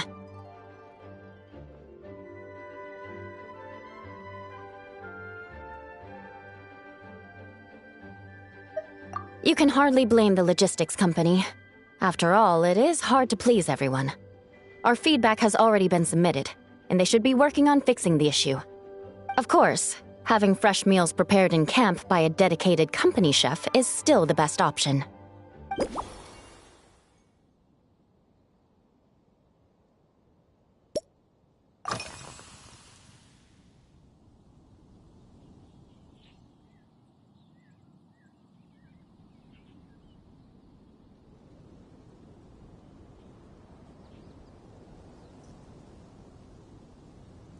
Yes, I have. For a while, the situation there was difficult. A gang of outlaw engineers was messing about with some sort of mechanism control technology, attempting to manipulate ruin graders so they could rob merchant caravans. To make matters worse, several veteran knights who had been stationed at Dorman Port were transferred to my squad, and they weren't happy to be taking orders from that Lawrence girl. Leading them on this mission was quite eventful. It took 3 weeks of stealth operations in the snow, with no fires to keep us warm, before we finally located the enemy's stronghold. Those veteran knights faced the bitter cold and were almost taken down by the enemy's smuggled battle mechs. Fortunately, the battle went our way, and they had no choice but to acknowledge my abilities. Me? I'm completely fine. But thank you for your concern.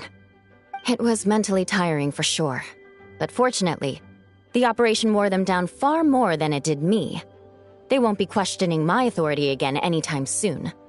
If any new recruits try to make my life difficult, I'll just have my veterans give them a few friendly pointers. I guess you could call them a permanent solution, huh?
Oh my. To be honest, I'm eager to begin, but also a little nervous. Miss Cloran's combat style comes from the mysterious Marechaussee hunters. In the library, there are some old Fontanian newspapers from hundreds of years ago that give some idea of how formidable an organization it was. A more recent newspaper claimed that Miss Cloran was an orphan from an underwater kingdom, and that before battle she would perform rituals inviting spirits to possess her sword. Assuming these rumors are true, or that Miss Cloran's abilities might even be more extraordinary than that, it's important that I'm prepared for anything.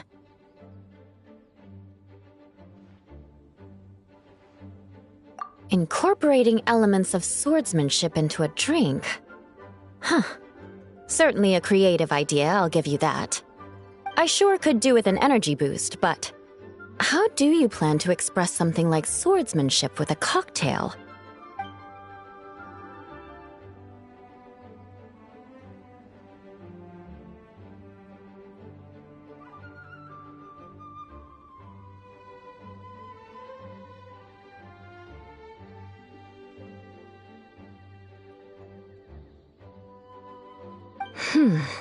That definitely matches the description I read in that book.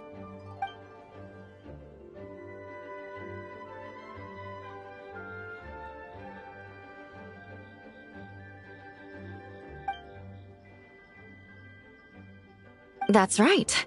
You really know your stuff. I doubt there's anyone else in all of Tevat who could come up with such a perfect metaphor.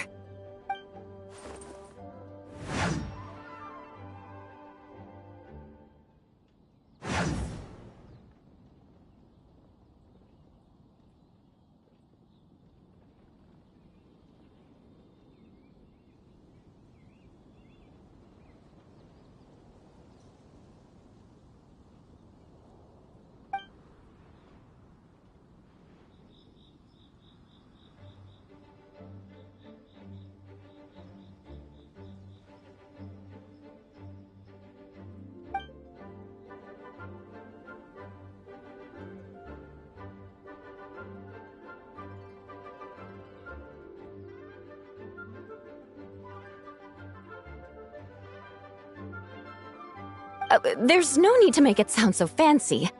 It's just an aristocratic variant of Favonius bladework, with a bit of personal flair.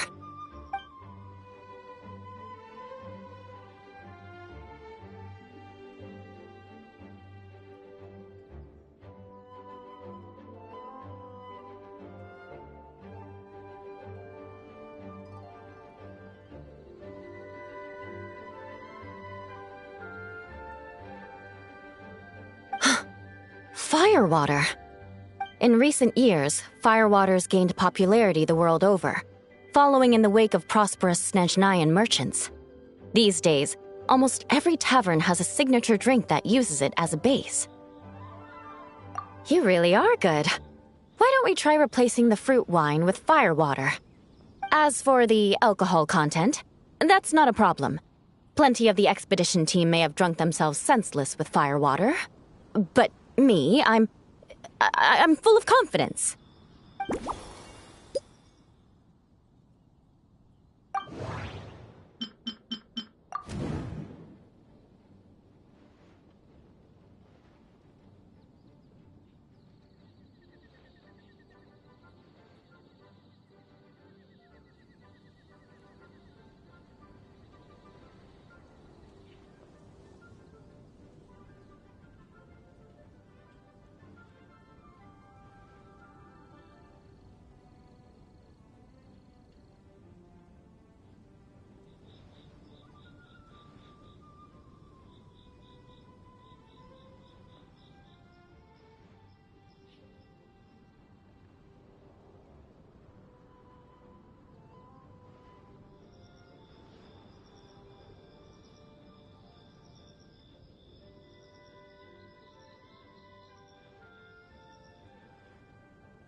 Brilliant! I'm looking forward to seeing how you do.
Here's your all-new Seafoam Sword Song, mixed to meet your personal preferences. Oh my, what beautiful colors! And you even added my romaritime flower fruit extract. The aroma is perfect, and I can smell the alcohol, but it doesn't stifle the fruity fragrance. Let's see how it tastes. Give me a moment to come up with the right words. I need to think carefully. I know it's unbecoming of a lady, and a proper connoisseur would savor their drinks slowly. But I'm sorry, this is just too good to be true. Can you mix me another?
Oh, no, what was I going to say?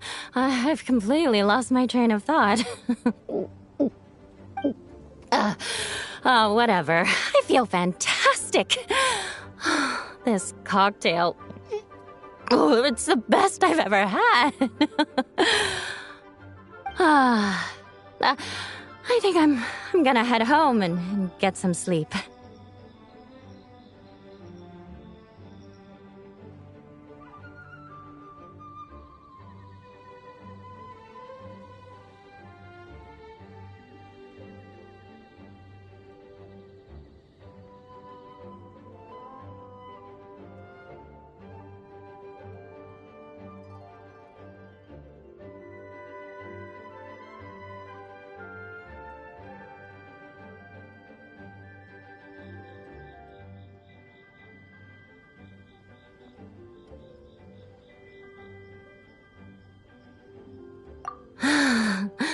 Don't worry about me. This is the happiest tipsy I've been in years. I'm still far from being drunk. By the time I've gone a few rounds with that Miss Chlorine and completed my reports, I'll have been on duty for 3 months straight. Jean. The acting grandmaster. Isn't it about time she gave me some time off? I won't be forgetting this injustice in a hurry. You mark my words.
Suspicion confirmed. While patrolling the area, I was sure I'd sensed a familiar presence, so I came over to take a look. And sure enough, here you are.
If Miss Charlotte were to see you like this, I'm guessing she'd take 100 pictures and write up a report.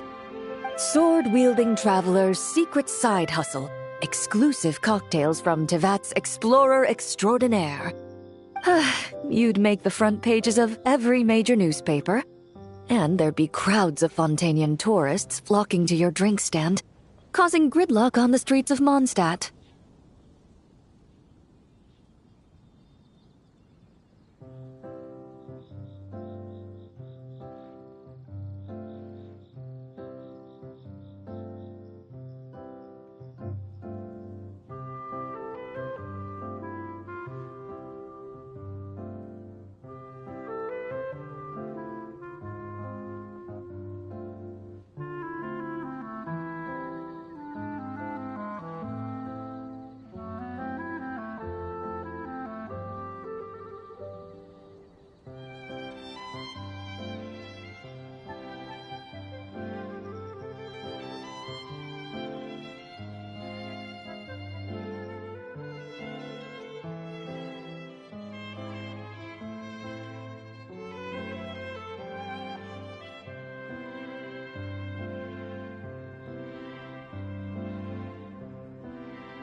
Luckily for you, I turned down Miss Charlotte's request to accompany me here, so you're unlikely to be seeing any scenes like that.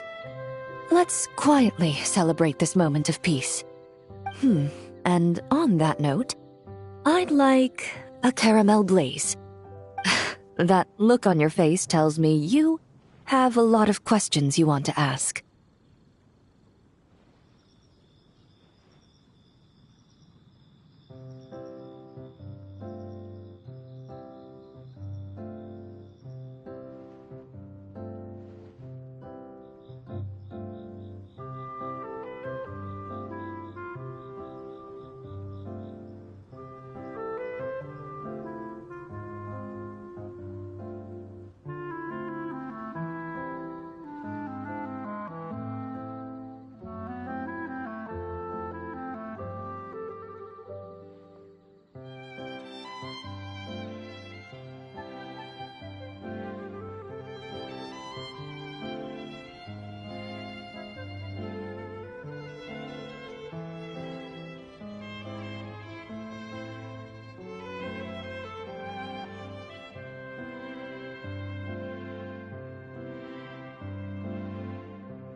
Calm and effortless.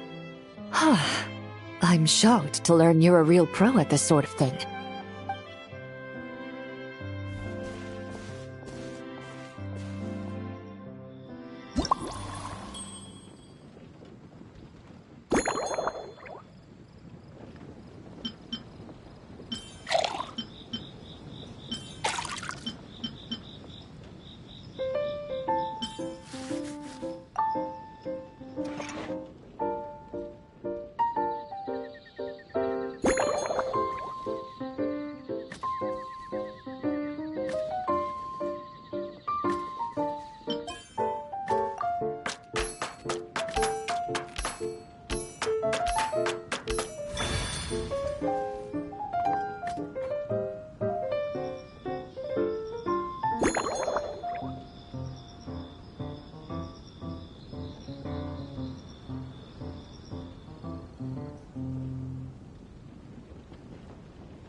Your caramel blaze is ready.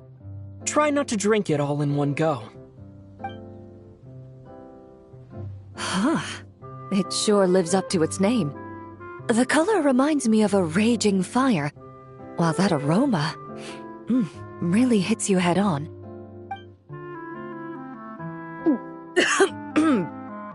It's quite strong. I'm all right. I just need a little time to get used to it. As I recall, the last time I drank alcohol was at a wine tasting event that Navia invited me to last year. I only had a small sip of Sassica wine, and it was nowhere near as strong as this concoction of yours. From a purely rational perspective, alcohol can cause dizziness and impair one's ability to work, so it's best avoided altogether.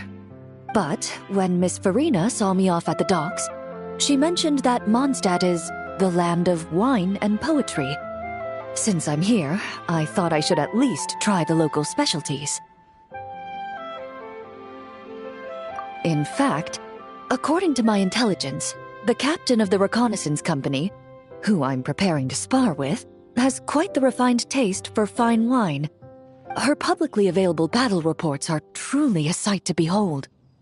Out of the utmost respect for her skills, I feel compelled to deepen my knowledge of Mondstadt's wines.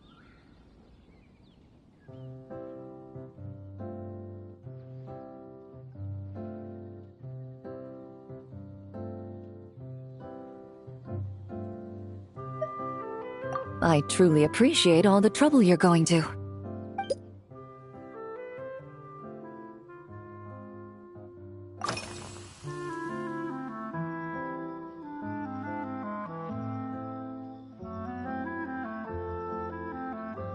Huh? Does that mean she's already finished her commission? Well, she's certainly efficient. Once I return to Fontaine, perhaps I can let Sigewinne know that I'd be happy to purchase her latest perfume.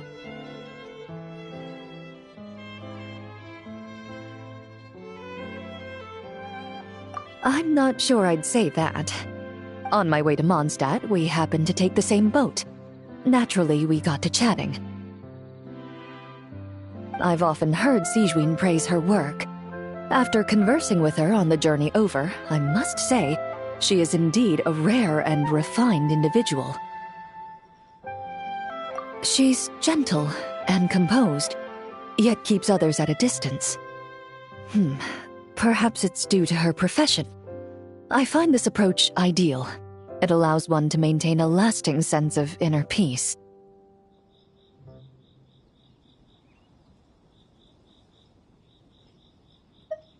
Oh, thank you, but there's really no need to set anything up. Our work rarely intersects, and our social circles hardly make for a Venn diagram, if you know what I mean. Best to just let things take their natural course.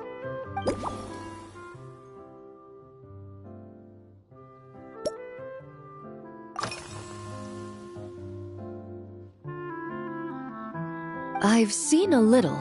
I took a stroll around the city the first day I got here. Navia's done some rather extensive research on this place. Many of the scenes and illustrations for the tabletop troupe were inspired by views of Mondstadt. However, the way she describes the atmosphere in her world building is quite different from the real Mondstadt. The deepest impression I've got since arriving here is one of swords and shields. Perhaps because I've mostly just visited the blacksmith and the training grounds. Recently, the newer weapons and armor produced in Mondstadt have been created using a completely different heat treatment process from those in Fontaine, with a higher carbon content in the surface layer. While this has slightly reduced their overall toughness, their impact resistance has greatly improved. These newer weapons give off a smell like overbrewed coffee.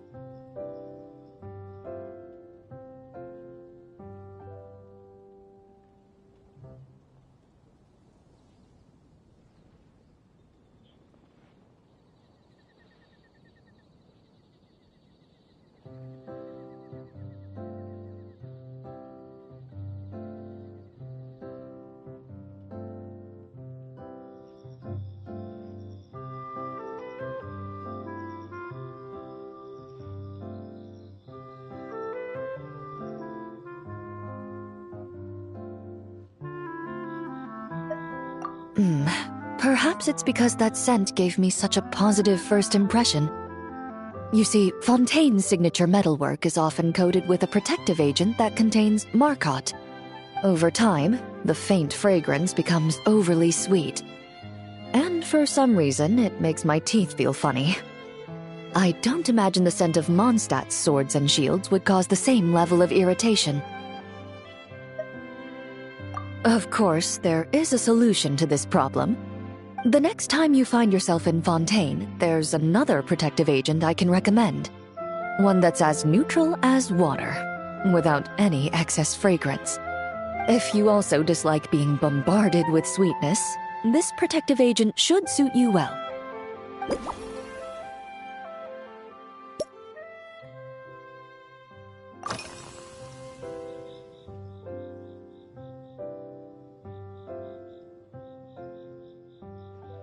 Indeed it is. The knights codenamed Hazelnut 3 and Hazelnut 5 gave me this crest. I must say, it's exquisite. They told me the design has only just been finalized.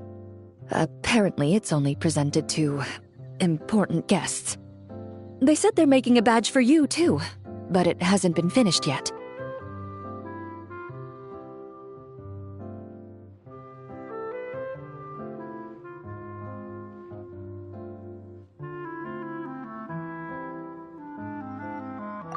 You're not wrong. I guess it's similar to how I can't remember the name of every clerk in the Palais Mermonia. But I'm certain you'll get to know them in time. They're clearly seasoned veterans. Even though they work desk jobs, they still turn up in full armor. After handling my affairs, they headed to the tavern for a gathering, saying they wanted to continue last night's duel and determine who had the highest alcohol tolerance. Drinking barrels of beer the night before, yet being able to work with clear minds the next day. Whew.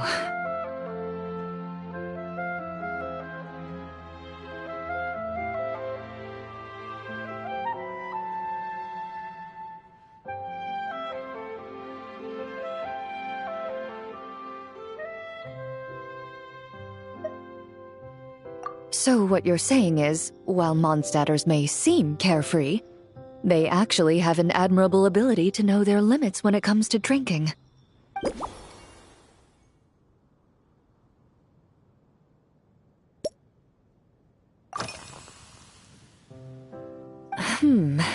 When I'm working, I often drink coffee.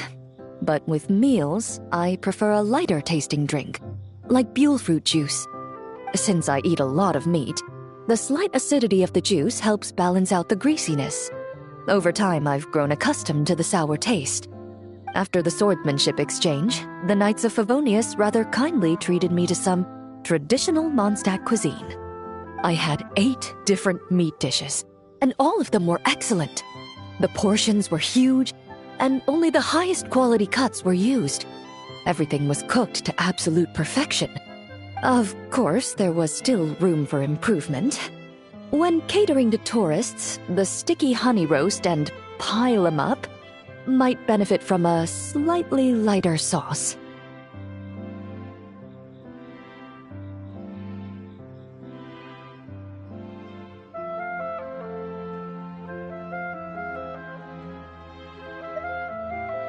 I've certainly tried all the red meat dishes. I think I've had enough calories to sustain 3 days of vigorous work, so I've had to decline all subsequent dining invitations. To be honest, I can still taste the grease. There must be a way to cleanse my palate.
Are you already planning the details of our hypothetical get-together?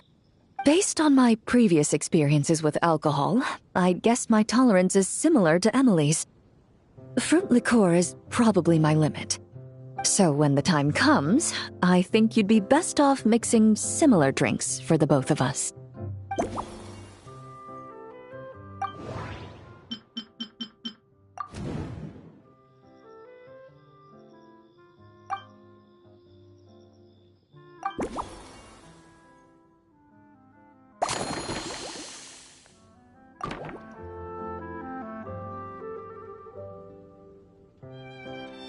All right, I'll make sure I'm mentally prepared.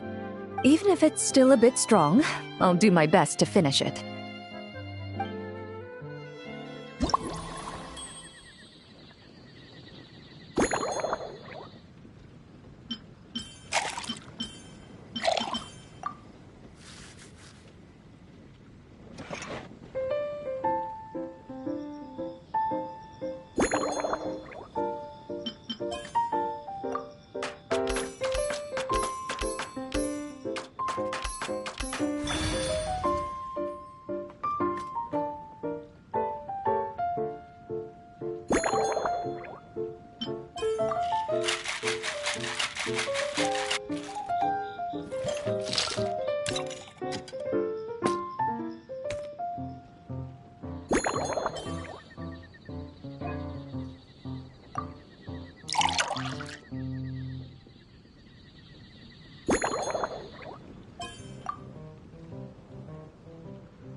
All right, this new creation is called Leisure Time Lightning.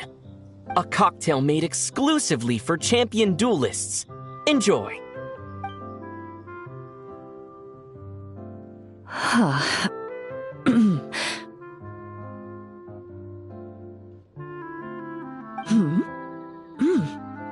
Have you added fruit wine? It tastes wonderful. This is ideal for me. There's a subtle saltiness that combines well with the tartness of the fruit and the sweetness of the caramel. Each sip balances delicately on the edge of perfection. The color of the wine also fits well with the name, and the lightning imagery contrasts with the fiery nature of the caramel glaze. But where does the leisure time part come in?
I see.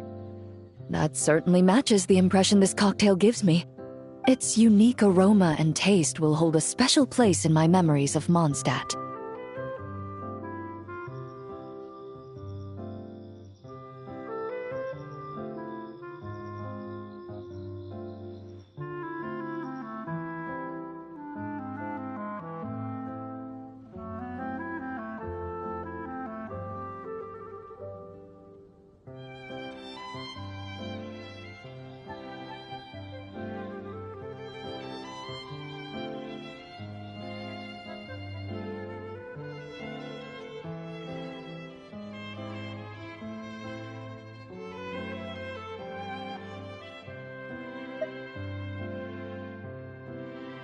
Do you think, if the chance were to present itself, you'd be interested in mixing drinks somewhere else?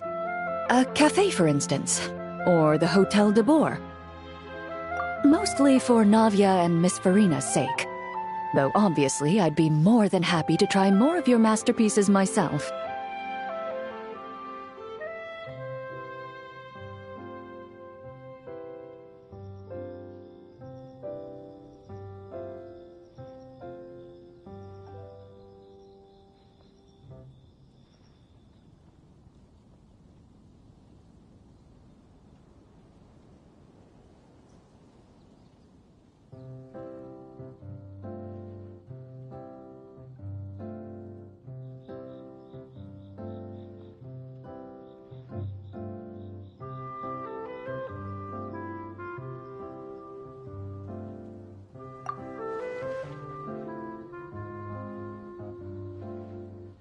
I understand.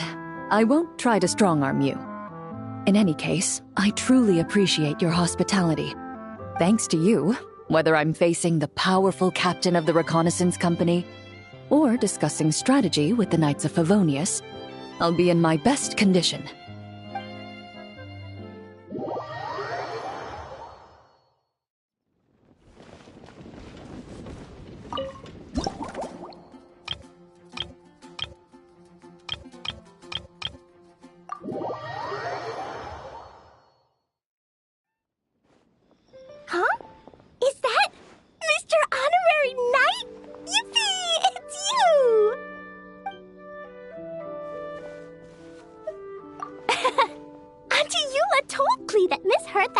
Someone amazing to help out. Seeing you here, Mr. Honorary Knight, Klee knows this must be the best drink stand in all of Teyvat. You mean this stand isn't already the best? Well, out of all the drink stands Klee's ever visited, Mr. Honorary Knight's is easily the best. And no matter what drinks Mr. Honorary Knight makes, Klee will definitely think they're yummy. Oh, you want me to be mean? But Klee could never be mean to you. Let me think. I know! I'll pretend to be Albedo! Whenever Albedo reviews Timaeus' work, his face goes super serious, and Klee can hear every word he says. Get ready for Klee's super amazing order! I'm going fish blasting with Mom soon. Don't tell Master Jean, though! So, Klee wants to order a fair weather frolic. Anything like a bright sunny day will definitely put Klee in a super duper mood.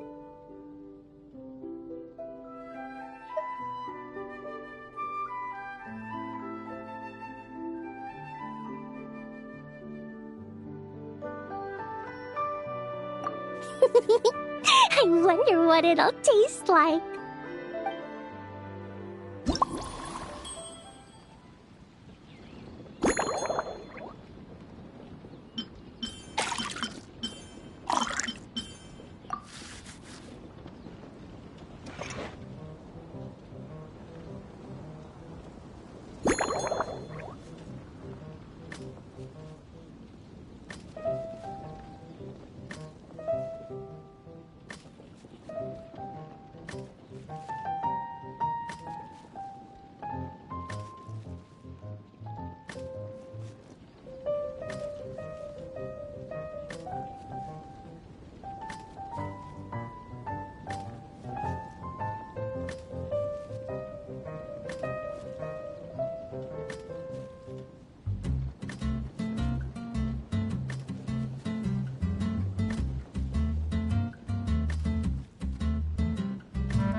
Your Fairweather Frolic is here.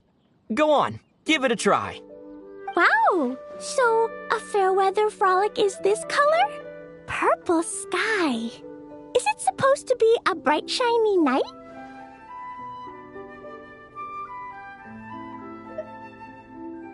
Clee will take a sip first. Then you can think about it more carefully.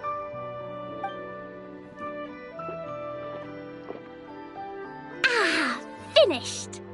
Yummy! Both sweet and sour. If Clee drank this while eating grilled fish, I could definitely gobble down 2, or 3, or 4, or even 5! But one drink isn't enough. Clee wants to try a drink that tastes like cake.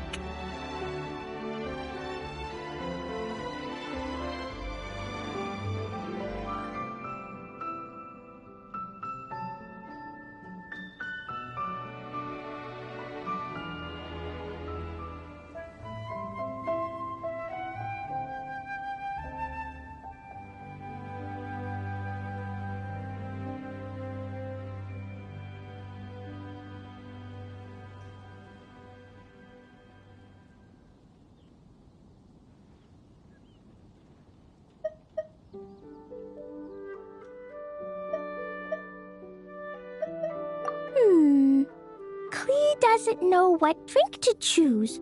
Why don't we decide together, Mr. Honorary Knight?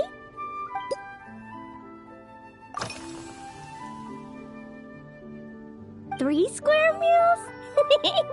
Clee often eats 5 meals a day, sometimes even 7.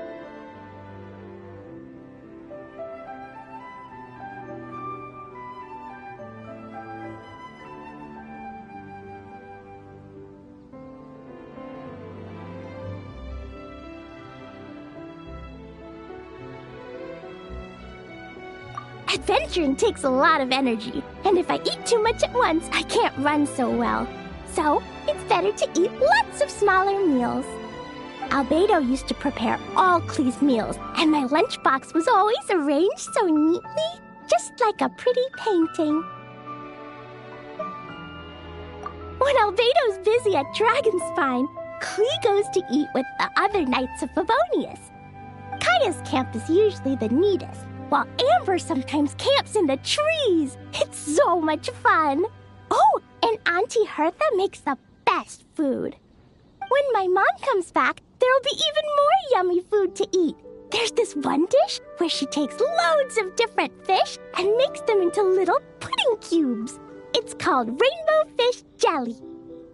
Her Chococo Crunchy slices are fantastic too. It's her newest creation made with chocolate and cookies. They're a little bitter, but they're crunchy. They smell scrumptious, and they have a really sweet aftertaste. Whenever I eat them, I feel so full of energy. Next time, Clee will have to bring some for you to try. Yeah, when Clee gets back home, I'm gonna eat some salted nuts while reading my book.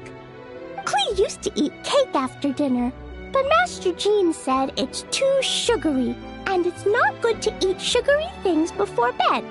Apparently, it makes you chubby and gives you toothaches. So, Mom got some advice from Auntie Barbie, and now she gives me nuts instead. She says they help my brain remember things better. Nuts don't have much flavor.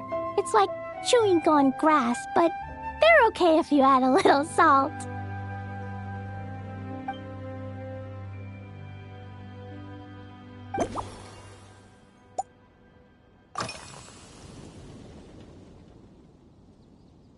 This stuff? Mom taught me how to make it using the alchemy bench. A dash of sugar, then a lot more sugar, then some flowers from Mom's friend in Fontaine, star honey from Auntie Barbie, and finally, some magical jam from Auntie Tavia. Put everything together on the alchemy table, wish for the shape you want, then recite Mom's incantation, and poof! Dodoko-shaped candy! Clee can give you some Dodoko candy too if you want. And if you really like them, I can even teach you my mom's incantation. That way, you could make your own candy whenever you want. If you get stuck, remember to come ask Klee. When it comes to magical candy, I'm an expert.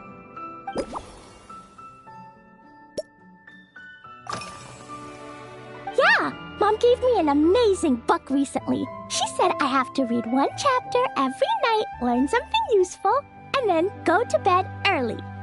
That book taught Klee how to make something called propellant. Now Jumpy Dumpty can go Fwah! And bounce even higher.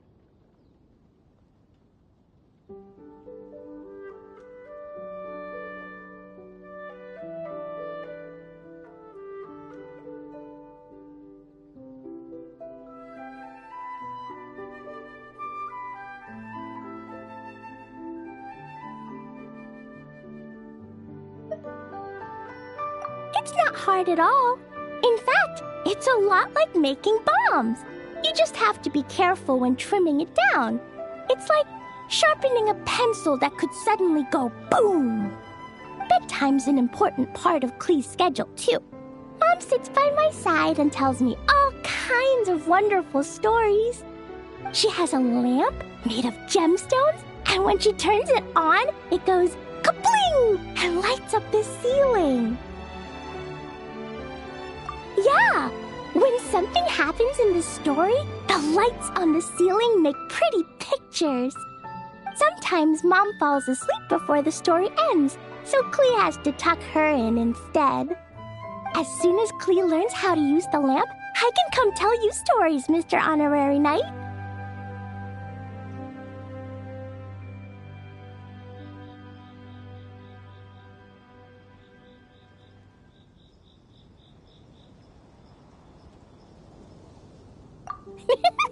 Klee has memorized so many wonderful stories, enough to make everyone happy every day.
Oh yeah, Klee still wants to eat sweet things, like cake, for example. Maybe we could just go easy on the cream? Or add more fruit? Oh, right! That friend of Mom's who's always wearing glasses gave her a big bag of Fontanian Buell fruit. They're so round and rolly. Klee ate a whole bunch of those, and they were super sweet. But Master Jean said it was okay, because sweet fruit isn't the same as sweet sugar. So if Klee really has to eat nuts, maybe I can just soak them in some fruit juice first?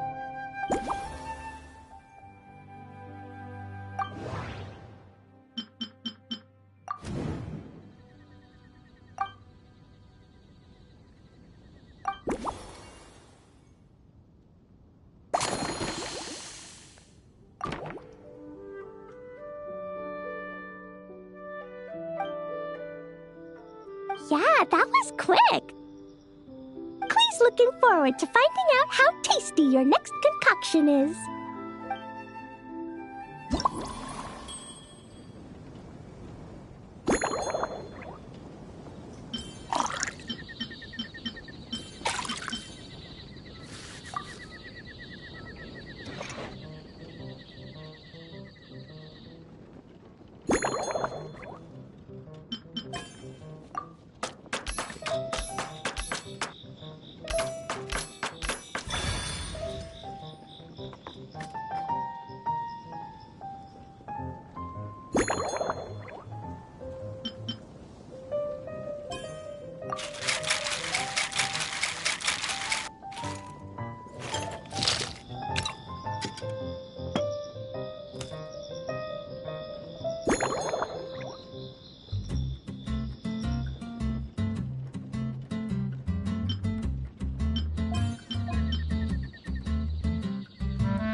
Ta-da! It's done! I just know you're going to love this new creation. Wow! There's Dodoko candy on top!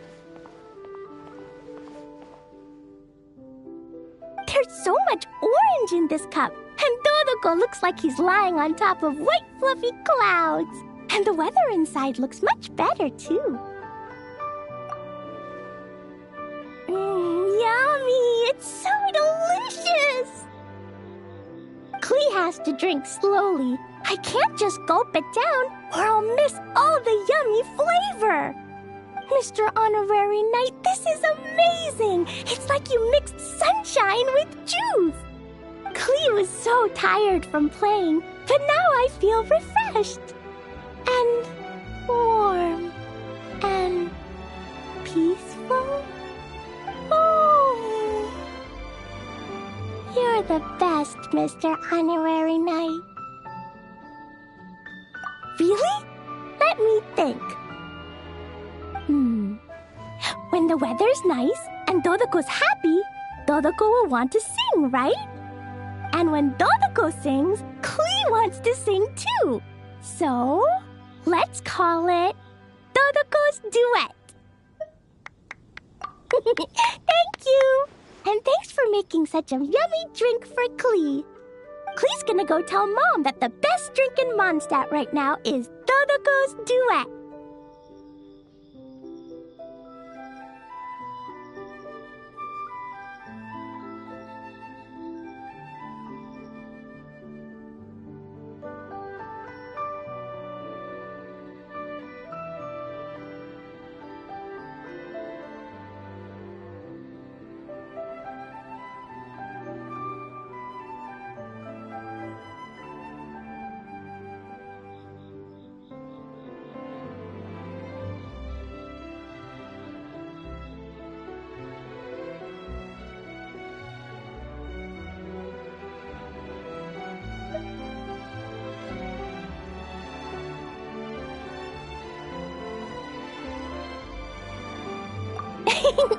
Klee's gonna write down Mom's incantation and give you a copy, Mr. Honorary Knight. Then you should learn magic too, so you can make all the candies you want. See you next time!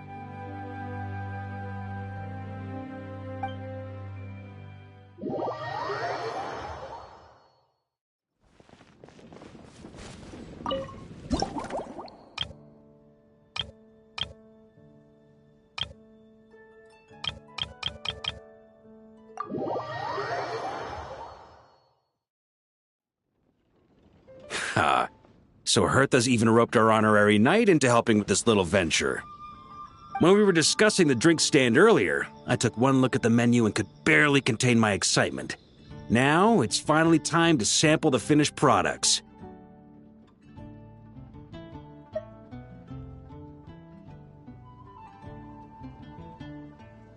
Can't wait to see your skills in action.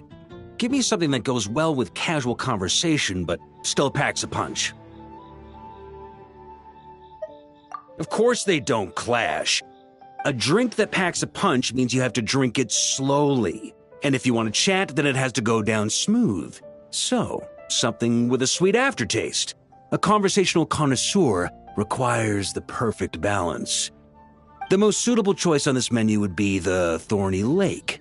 It's a drink with a real kick that you can find in almost every bar. It's not enough to know the recipe, though. The key is in the mixing. Some bartenders choose to stick to the tried and tested basics, while others like to add their own personal flair.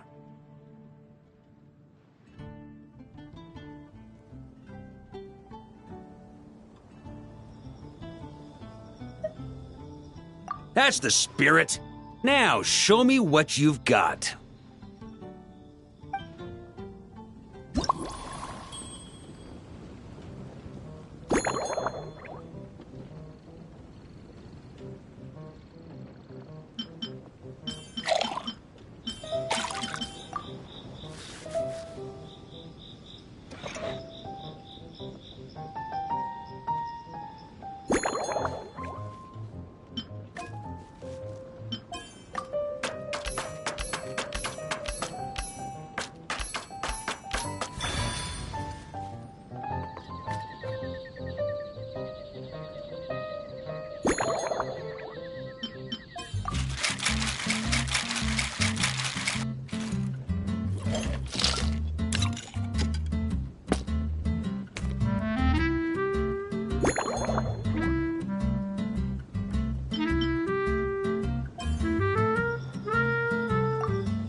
Grandmaster, I hereby present you with this Thorny Lake for your enjoyment and assessment. Well, the color and aroma are certainly on point. But as for the balance of flavors, I'll just have to taste it and find out.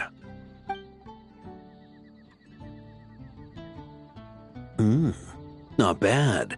You haven't overdone or skimped on any single ingredient. Though, unfortunately, it's a little too, polite for my tastes. Perhaps I should have said modest. You followed the formula to a T, but if anything, you've played it a little too safe. Were you worried that deviating just a little might disappoint me? Hey, we fought side by side and dealt with things that even gods were loath to meddle with. Ours is a friendship forged in the margins between life and death. That said, if you ask me, you can ditch the nerves and work your mixologist magic. I'm looking for something that shocks the senses. Mull it over. There's no rush. We can chat while you think. Who knows? You might just find some inspiration to mix in with your magic.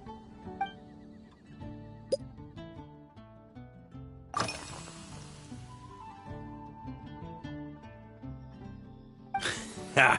I like your style. Speaking of this garden, it brings back memories of something that happened many years ago.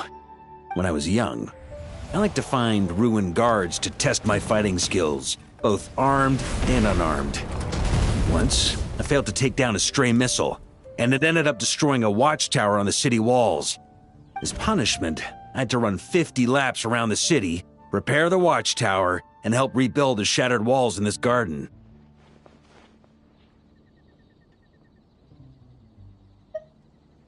Indeed, among the misadventures of my youth, this is one of the most memorable ones.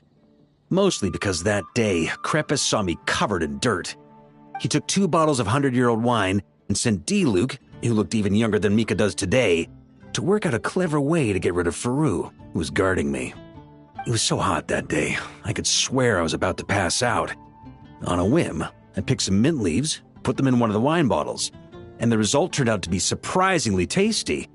After Crepus tried it too, he was full of praise. He even wrote up an official recipe for my spontaneous creation. His customers loved it. Several summers passed, and Crepus kept writing letters about giving me a share of the profits, as though I could possibly accept. Yes, good old Crepus. Faru retired years ago, but he still gives me a stern stare every time we meet. He's a stubborn one. D-Luke, who replaced him, and then Kaya, who took over later, both performed impeccably. Changing times will always belong to the youth. He should have admitted defeat long ago. When I get the chance, I'll have Kaya show him the amazing progress the cavalry company has made.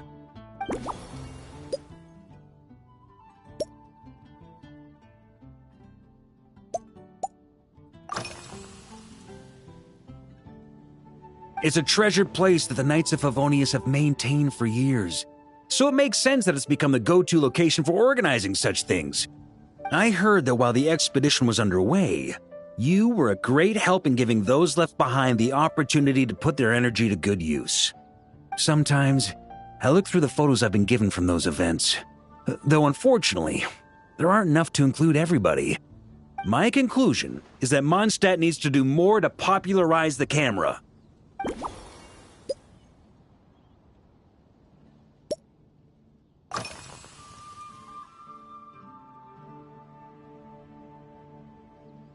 Pretty awesome, huh? It's like a hammerhead that you can fill with wine when you're not using it to pound in nails. It was a gift. Hoffman came up with the idea, Charles supplied the design, Wagner helped cast it, and about 10 or so knights chipped in to pay for the materials. They've been waiting to have a good drink with me, and this is my crucial weapon to aid me in a fair duel with them all. I'm the Grand Master, after all. I've been drinking a lot longer than them. I've practiced more assiduously, and I have a bit more, meat to absorb the blows. So it's only fair to my subordinates that I drink a teensy bit more per round. Wouldn't you agree? Of course, some of them have been training as long as I have, and those ones won't be getting any special treatment. Take Hazelnut 3 and Hazelnut 5, for example. Both were skilled warriors who helped me deal with Eric back in the day. Nowadays, I have them helping Jean with miscellaneous duties. At today's after-work cooldown, they insisted on trying to keep pace. In the end, they lost our game of darts and ended up passed out on the floor. I've already told Jean that I won't be approving their leave request for tomorrow, no matter what.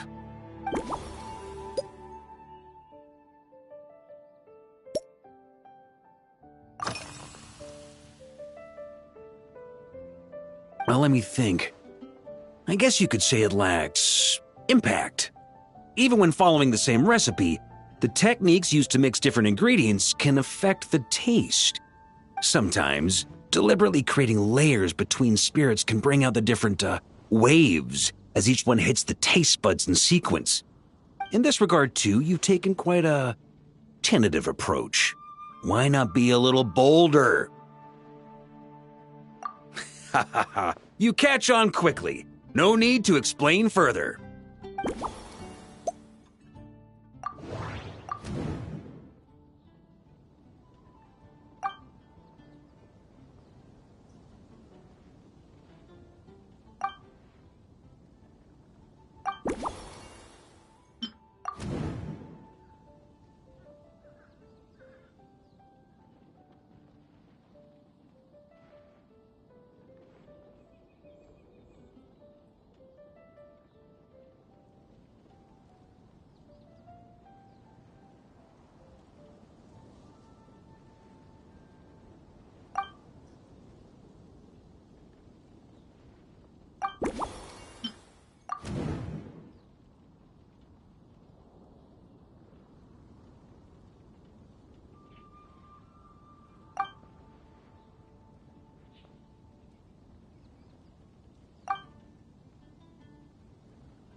If I were in charge of organizing events?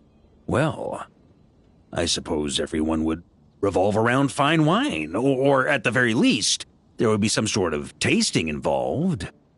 For example, we could go all in on this drink stand and open it to the whole city, with every company of the night selecting one or more mixologists to compete against each other. It's only a thought. Can't let things get too out of hand. If I were to actually throw a grand banquet, Jean would come after me with her sword drawn. Even Frederica would launch a punitive expedition. While in Notcry, we had a rule that knights must never get drunk while at their posts. Otherwise, it could lead to dereliction of duty, with serious consequences. Exactly.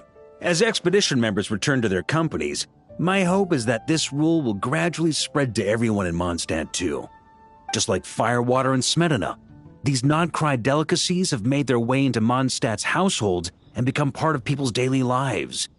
Young people need to learn restraint.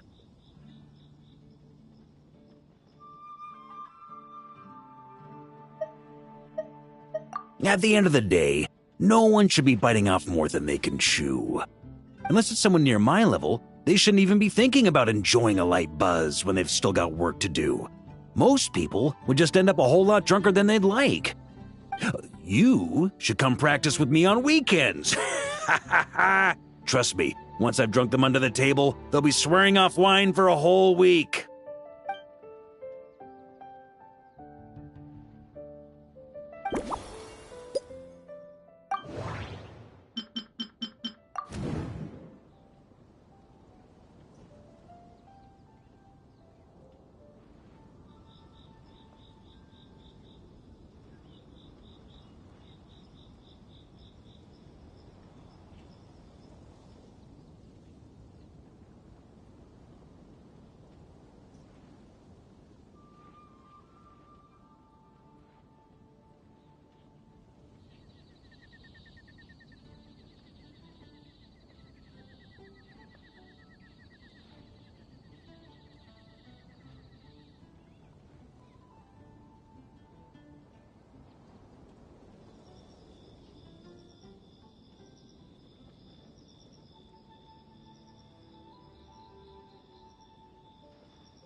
Huh?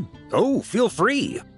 Whatever you're about to do, I've got a feeling I've hit the jackpot.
Here you go, Grandmaster. A cocktail just for you. I guarantee you won't find this one too polite. Such a spirited drink. How did you make this? Well, that burning scent of firewater. Oh, it's as if the very air were about to ignite. This is more like it.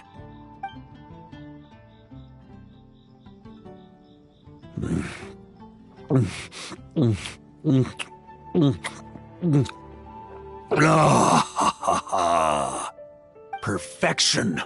It's clear that once you let go of your inhibitions, your talents really shine through. That first hint of mint is like a cooling feint that masks the firewater underneath. By the time the sweetness dissipates, the firewater has already slipped in behind your guard, ready to deliver a powerful strike of intense flavor. Oh, it's exactly the impact I was hoping for.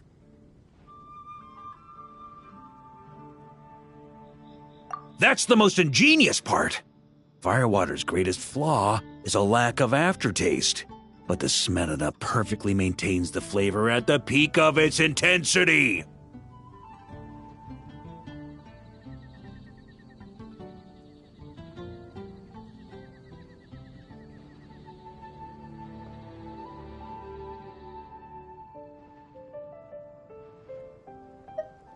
It's hard to imagine something this good was created by a mixologist who doesn't even drink firewater.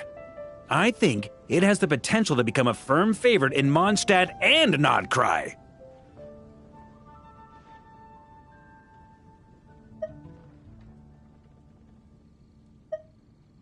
Iron Wolf. Oh, perfect. It's elegant, yet wild. Only you could come up with such a fitting name. Oh, I have an idea. Why don't we name our Knights of Favonius' drink stand after you? Let's call it the Honorary Knights Cocktail Shack. No time to waste. I'll go have a word with Glenfidia right away.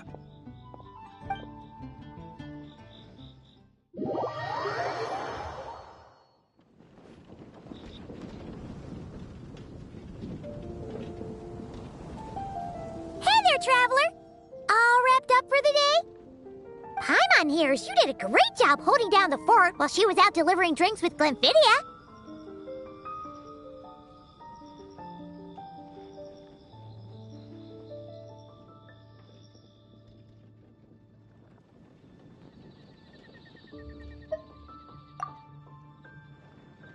Whatever the reason, the Honorary Knight is clearly one of the most talented mixologists in Mondstadt. Considering how short a time he's been doing this, I believe that someday he has the potential to give the legendary bartender at the Cat's Tail a run for her money. I fully support your decision, Grandmaster. The Honorary Knight has really put in the hard yards. The drink stand will remain open for a little while longer to provide a proper welcome to our returning expedition members. Then, once we locate suitable premises, we also plan to look at operating a permanent service. Hooray! Everyone in the Knights of Favonius will get to drink all the delicious cocktails they like! Nothing short of what I'd expect from a true disciple of Hertha. You've really considered this thoroughly, Glenfidia. Also, if I may, Honorary Knight, regarding the special cocktails you've developed, would you mind leaving the recipes with us? We'd like to add them to the official menu. Paimon feels like there's something you still want to say. Let Paimon have a guess. Based on your personality, you probably want to introduce the origin of each different cocktail. That way, customers will know who inspired you to create these amazing drinks. No problem at all. If you need, I can even have someone draft the paperwork on your behalf to secure you the rights to these new recipes. I hope when we recruit some new bartenders, they'll be able to learn from your incredible skills. Even if they can't quite match your work, if they could be 2/3 as good, that would still make them industry leaders.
Wow! The whole gang's here! Even Master Diluc! Well, Jean wanted my input on everything. Even though I left the Knights, Grandmaster Varka has done a lot for me. He didn't stop me from leaving back then, or throw any administrative roadblocks my way. So I owe him one. Well, I was sad to see you go, but your mind was made up. And anyhow, you're an adult. As long as you're prepared to follow through on your choices, who am I to stop you? And let me tell you, my rebellious streak was way worse back in the day. You look pretty tired. Late night yesterday? Yeah, didn't get much sleep at all. And now my head's killing me. All my terrible memories of being Grand Master came rushing back at once. The Grandmaster's wording is somewhat misleading, so allow me to elaborate. We made quick work of our tasks yesterday, much to the Grandmaster's great pleasure, so he hit up his friend Charles for a few drinks. You know how it is. When you're catching up with an old friend, a few drinks turn into a few too many, am I right? Ah, so you're just hungover! Ugh, and Paimon was starting to feel bad for you. I see. Understood. I just received word from the Knights stationed at the venue that the setup is complete. You can start today's story at any time. Ask away.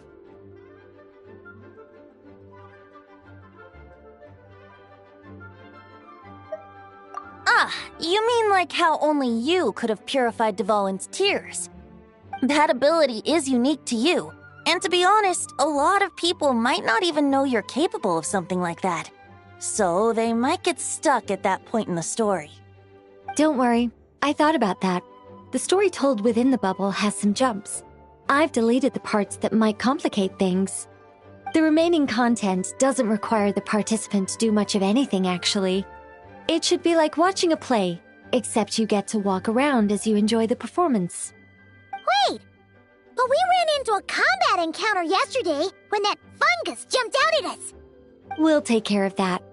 Alice and I want this to be an experience even a child can complete without trouble. The parts you're testing today are more stable, so there shouldn't be too many bugs.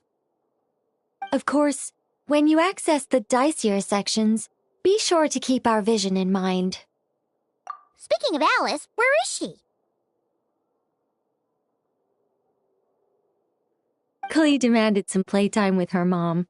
And, of course, as far as Alice is concerned, nothing is more important than a request from her daughter. Yep, that checks out. Ha ha ha! Well, let's get this show on the road. I'm ready to witness our honorary knight story firsthand.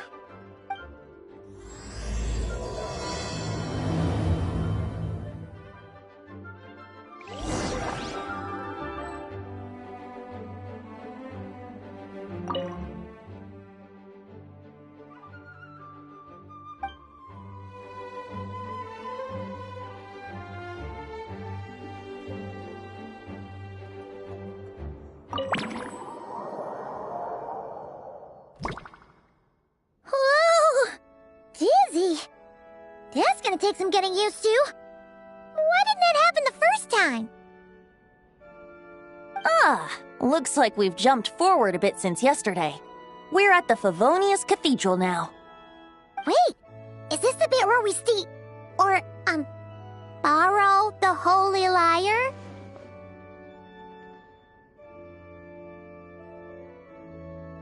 Yeah, I'm not sure about this. Also, why is Tone Deaf Bard the only one here? What about Varka and the others? Don't worry, I'm sure Nicole has it all planned out. See? Here comes Diluc now. Word from the Knights of Favonius is that the Fatui are planning to steal the Holy Lyre der Himmel. Unfortunately, that intel came a little late. A conflict between the two parties is ensuing inside. If the Fatui succeed, we'll miss our chance to borrow the lyre. Come on, let's go help the Knights.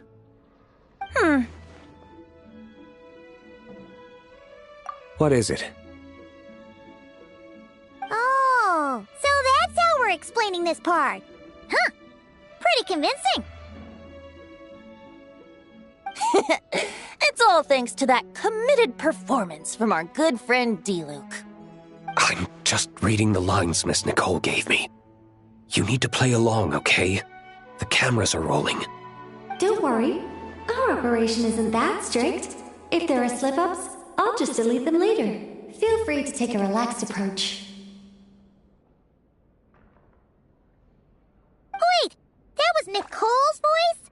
Where's it coming from? Probably that small bubble.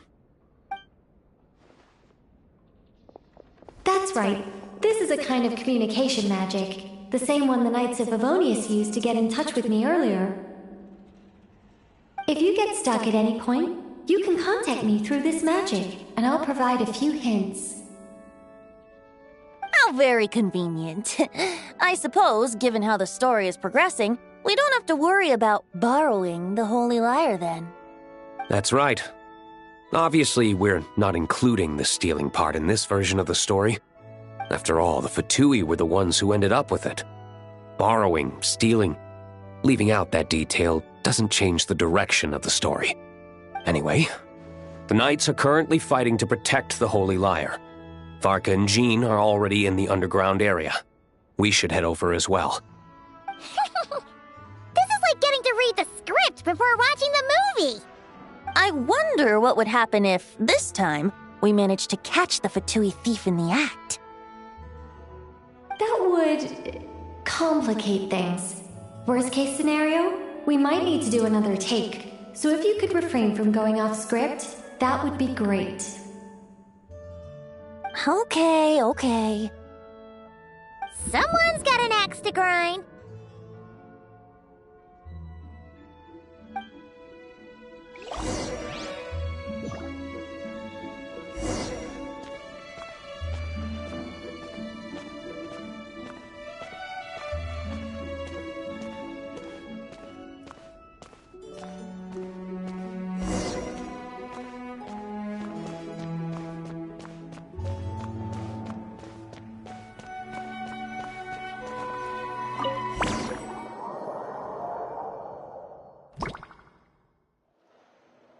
You're just in time. The situation is not looking good at the moment. The Fatui brought much more force than expected. Yeah, it's turned into quite a mess.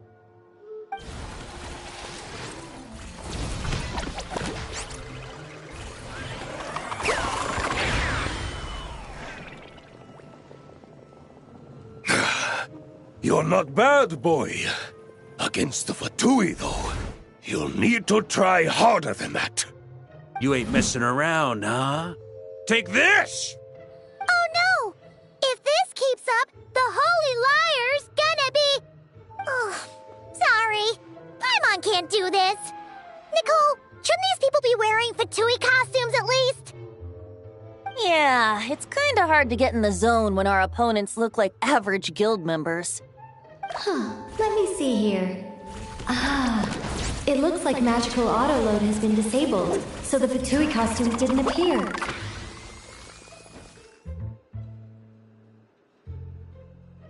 I'll get that fixed. Just ignore the problem for now and continue with the scene. Remember, this is a tense moment.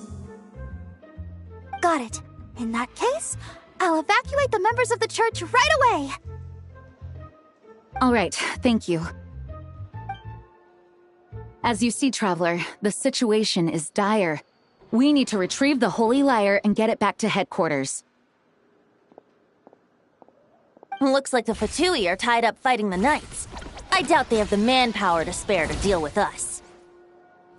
Which means, if we rush in, we should be able to retrieve the lyre. You all sure are getting into character. Okay then, let's go!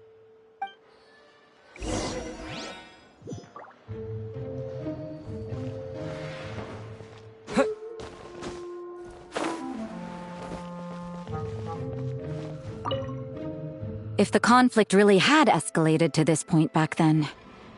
Ugh. Just imagine the cleanup work. Yeah, Good thing it didn't turn out like that. No use thinking about something that didn't happen, right? When your free time is as precious as mine, it's hard not to think about it.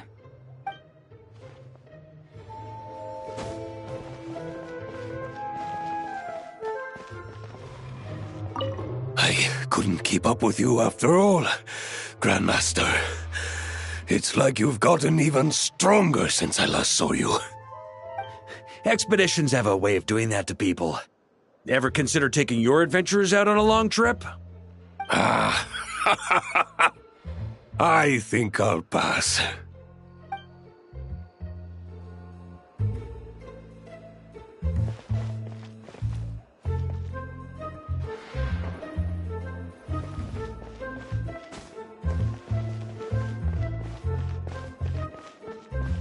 No entry. This place is under Fatui jurisdiction.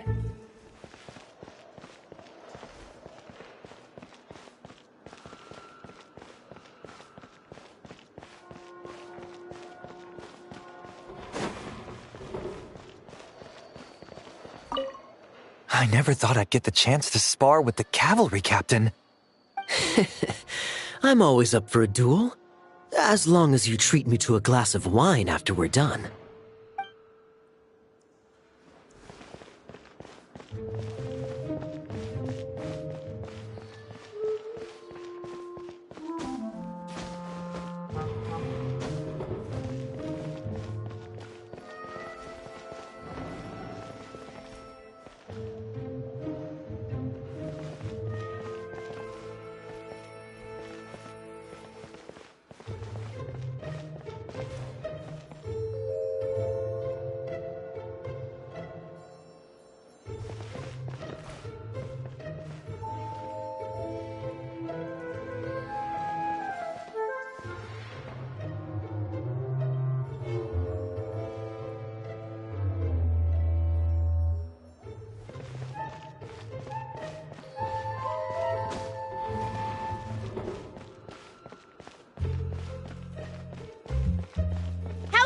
You stand in our way. You'll face our Harbinger's wrath soon enough.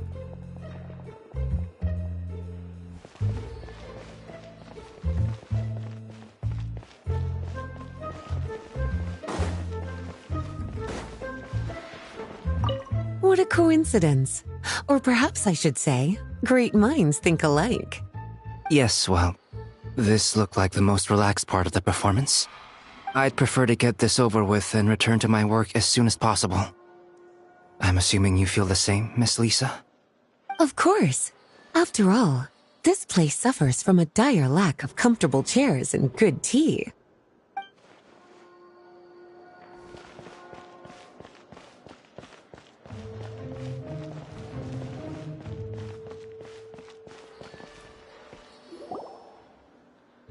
The Holy Liar! There it is! Well, well, well. It seems our outer diversions were most effective. The knights know not that the true danger lurks right beneath their nose.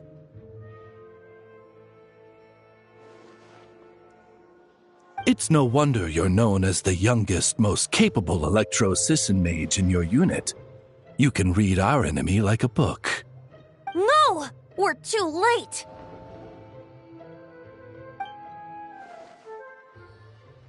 Put the liar down. You heard her! Put it down and put him up! Or this is gonna get ugly! Wait, why are you the only one with a costume, Fischl? Why? Because I fashioned this headpiece myself, of course. How does it look? I am the spitting image of an Electro-Sisson mage, am I not? And I suppose I look enough like an Electro-Sisson as I am. Hold on. Trying to distract me with conniving conversation, are you? Ha! You underestimate me. To think I would appear before you without full confidence in my victory. Go forth, Oz. Sissons, take care of these pests. The holy Liar der Himmel belongs to the Fatui.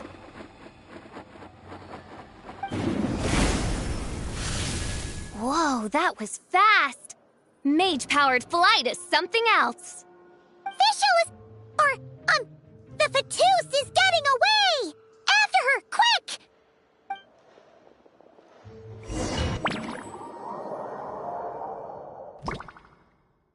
Here, take it away, and don't let them catch you. That's nothing the gliding champion of the Fatui can't handle.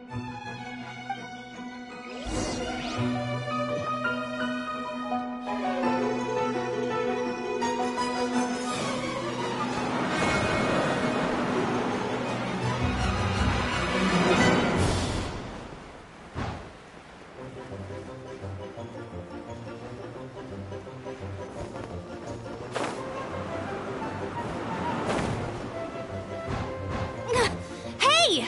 That goes against gliding regulations!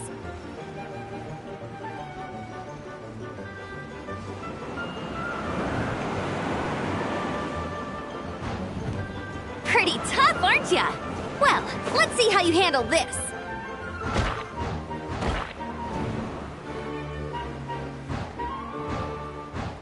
Oh. Paimon thought the Adventurers Guild were the only ones role-playing as Fatui. Just thought I'd lend him a hand. Fischl didn't have time to make me a cool hat, though.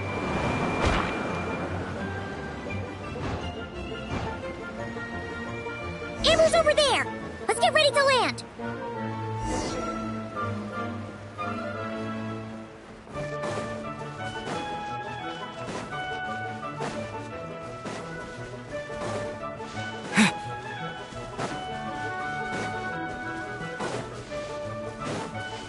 Here they come!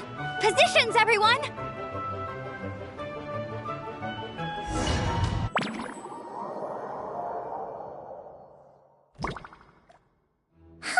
So this is where the chase ends this time!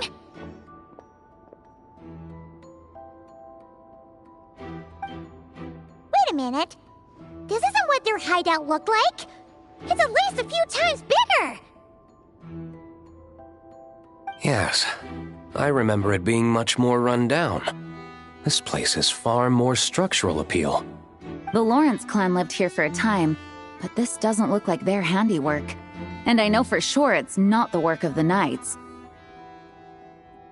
Must be a bit of creative license on the part of our dear mages, then.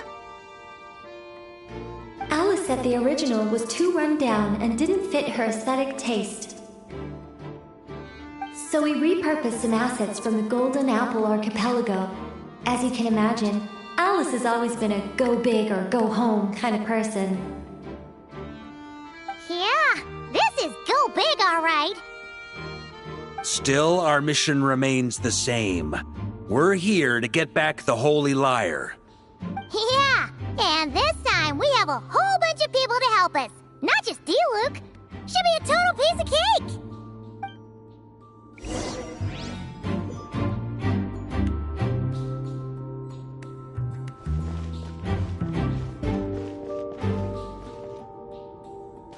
Yeah. Try to keep up!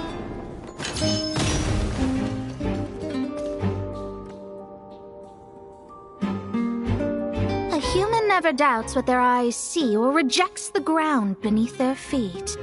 Both now warn you that this is the end of the road.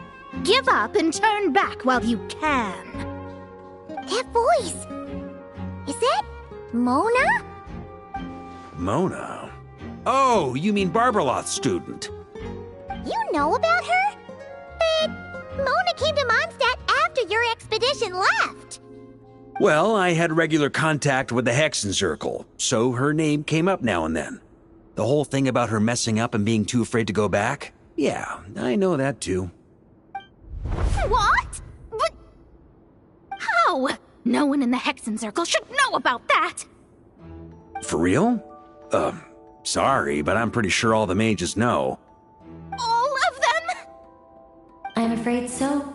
Oh, except Rhine-Daughter, I suppose. Fine.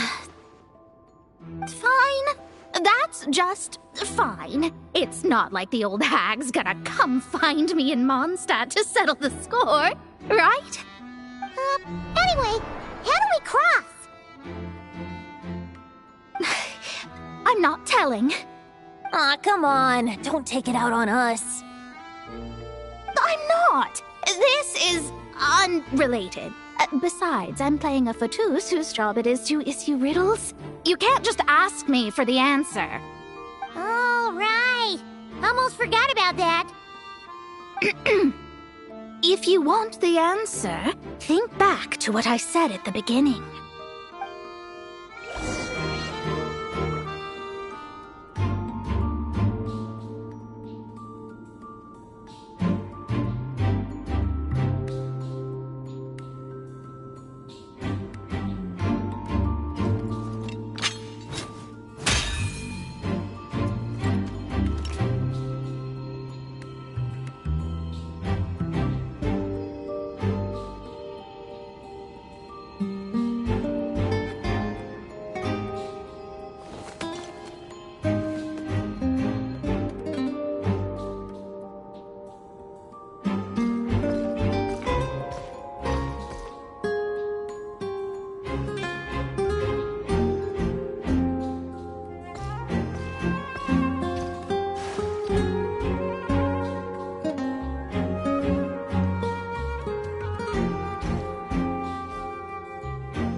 Try to keep up!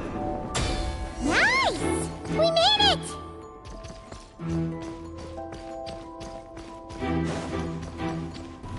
Try to keep up!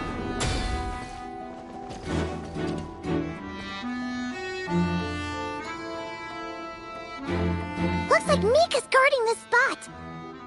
Oh, hey! It's been a while. Hello, Grandmaster. Hello, everyone. No.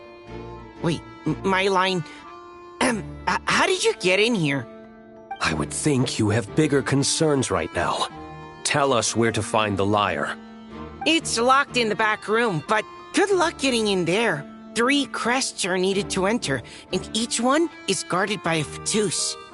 Wait, but in real life, we only needed 1 key.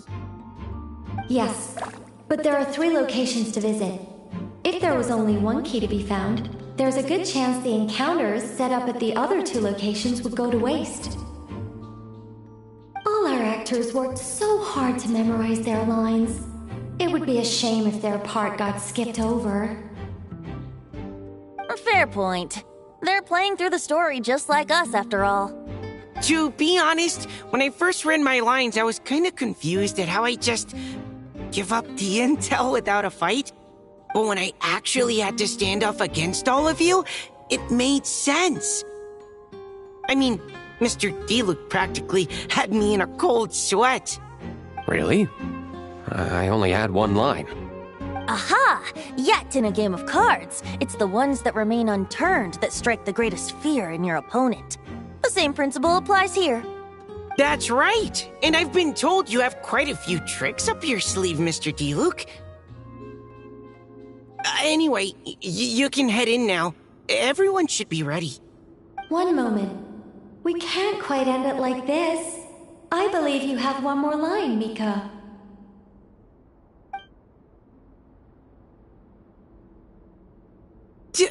Do I have to say it? It would benefit the scene. All right. I told you everything I know. Now leave me alone. And off he goes.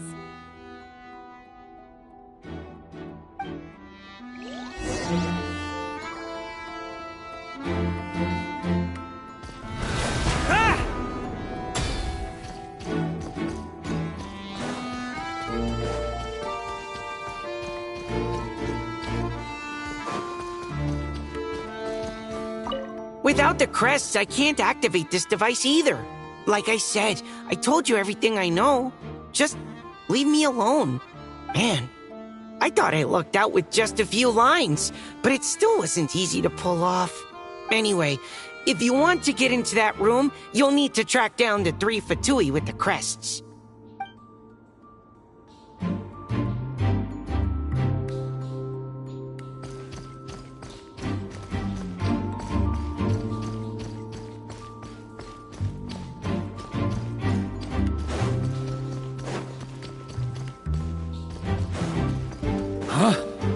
On me! The Fatus up ahead values wealth above all else. No bargaining chip is off the table. Luckily, I've prepared a negotiation multi-tool for this situation. Don't forget to take it with you.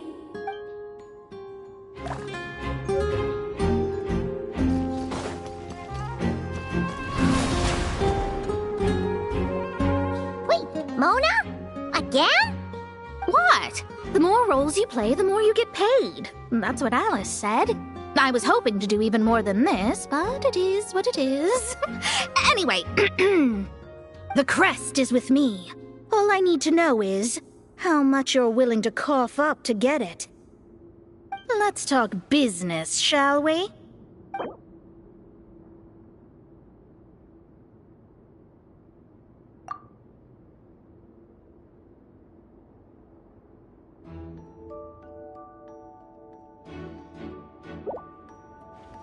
That's all.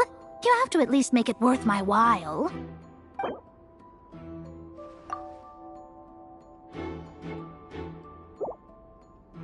That's all. You have to at least make it worth my while.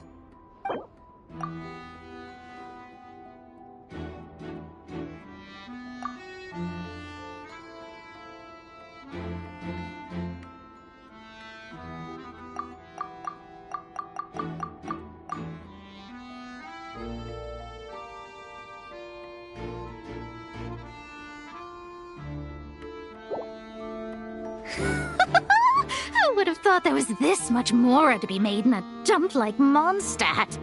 Hey! Did you just break character? What? Of course not. All right, here's the crest. Huh. And with that, I'm off the clock. Oh, and by the way, word has it you accomplished something major in Nodcry. You reeled in the true moon from beyond the false firmament. Well, I spend most of my time staring into a scry glass, after all. If something changes in the sky, you think I wouldn't notice? Hydromancy uses the false stars to reflect true fate within the water. Now, I can't help but wonder what I would see if I cast a reflection of the true moon instead. Of course, I need a whole new set of equipment to look into that, which means shelling out a whole lot of mora. So I've been taking on a lot of odd jobs. No wonder Alice gave you quite a few parts in this. Generous compensation, minimal manual labor. It's been a good gig. Plus, the Hexenzirkel never promises an amount they can't deliver. Even though her daughter is, in some part, responsible for my predicament. That was a long time ago, and I know Klee didn't mean it. Huh. I guess the moon's a big deal in hydromancy.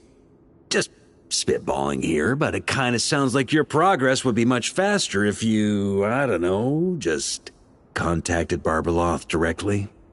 Oh, come on. Enough about that old hag. You're doing this on purpose, aren't you?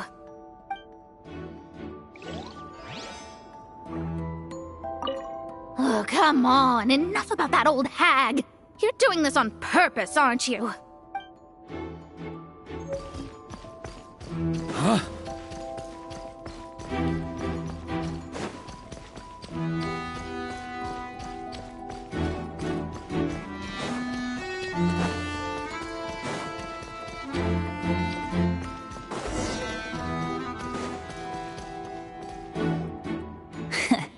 Looks like we were followed. Guess Mondstadt's elite aren't to be underestimated, huh? Stand aside. This one's personal. But this time, I'm fully locked and loaded! Come on, kid! Let's finish what we started!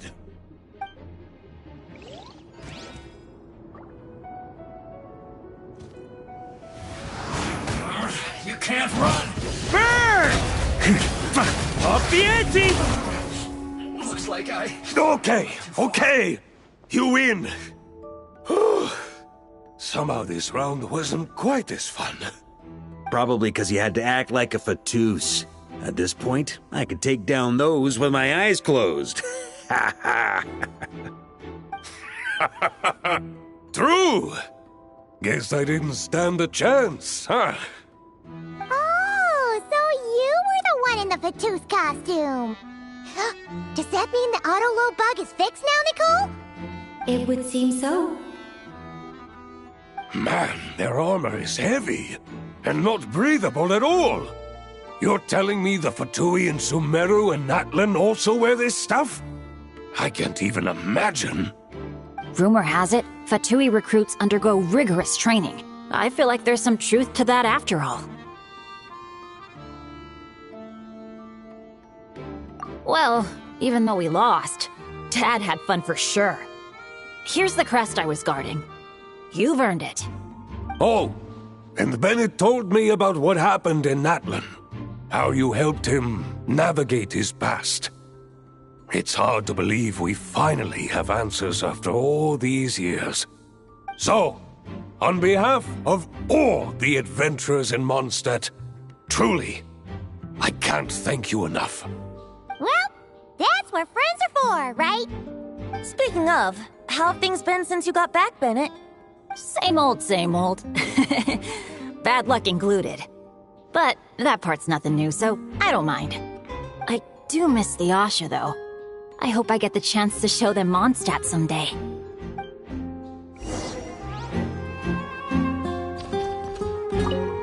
Talk about bad luck.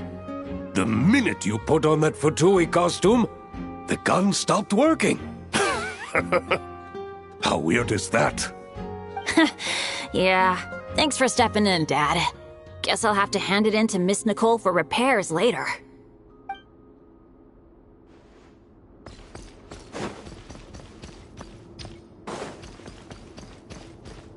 On me.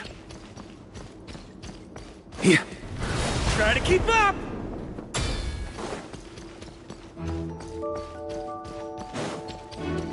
On me. Huh?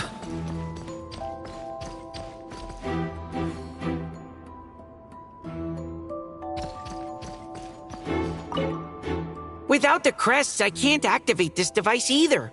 Like I said, I told you everything I know. Just leave me alone. Man, I thought I lucked out with just a few lines, but it still wasn't easy to pull off.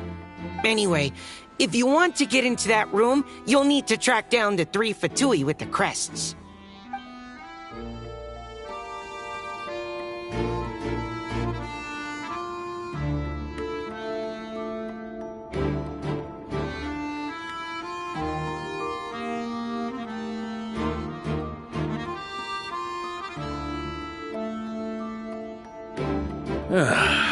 Sure feels good to get away from my desk. Now, where's a good spot for a nap?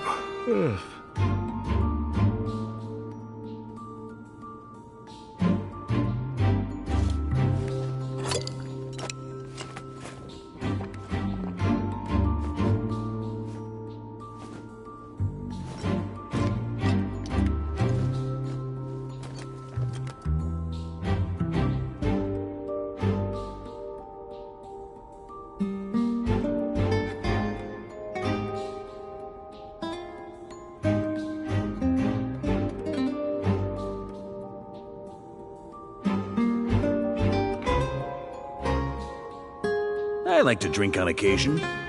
Any and every occasion. Good one.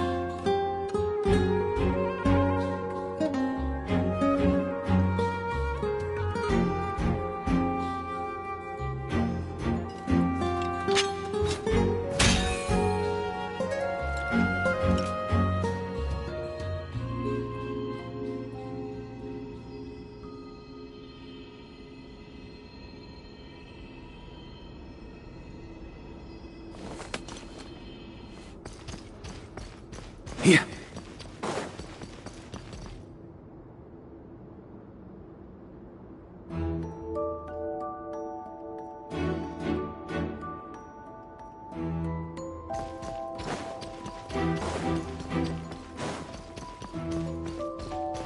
On me. The road ahead is almost completely blocked. Looks like this person isn't taking visitors. Yes, we'll just have to be careful. We need that crest.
Sure, I'll play you another tune, but it'll cost you an apple.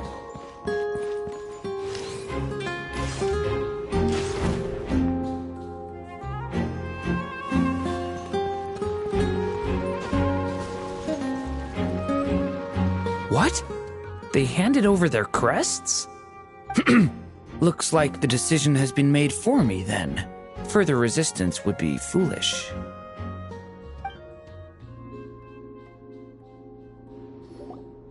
Gotta say, Paimon didn't expect you to play this kind of role, Durin. Well, actually, Aunt Alice was planning for me to play Dvalin if the dragon himself didn't agree to take part. That was the backup plan. Apparently, there's a spell like the one used to make Simulanka that could change me back into an evil dragon.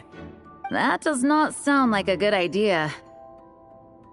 I have to agree. That sounds like a disaster waiting to happen. I don't think I'd be very good at playing the evil dragon anyway. I'm not intimidating enough. Luckily, Dvalin agreed to take part after all, so my role was switched to timid Fatui Guard B, and I got to wear a costume instead. Wow, that's a pretty huge change. Why B, though? Oh, because Mika is Guard A. As expected, Alice has got it all planned out. All right, we've got all the crests. Let's head back and look for Mika.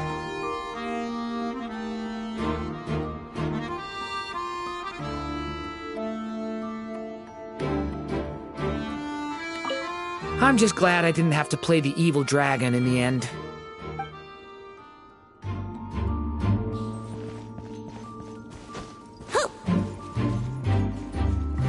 Yahoo!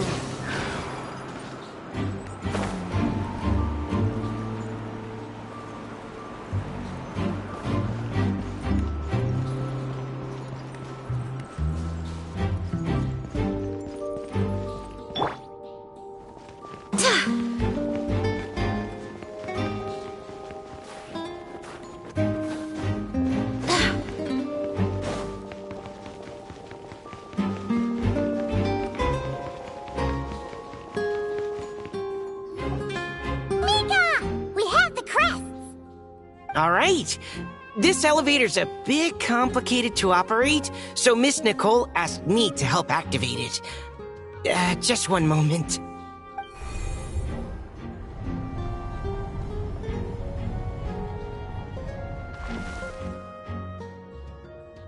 Thanks.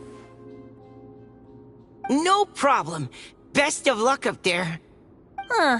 I don't remember Fatui being this nice. Where's the fun in that? Of course you want to make things difficult. Come on, let's get out of here.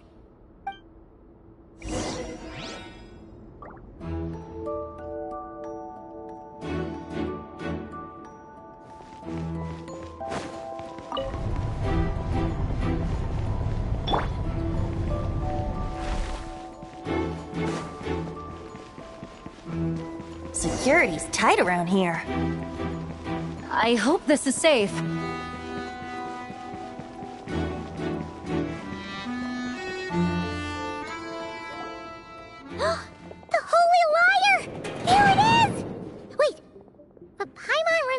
something about a...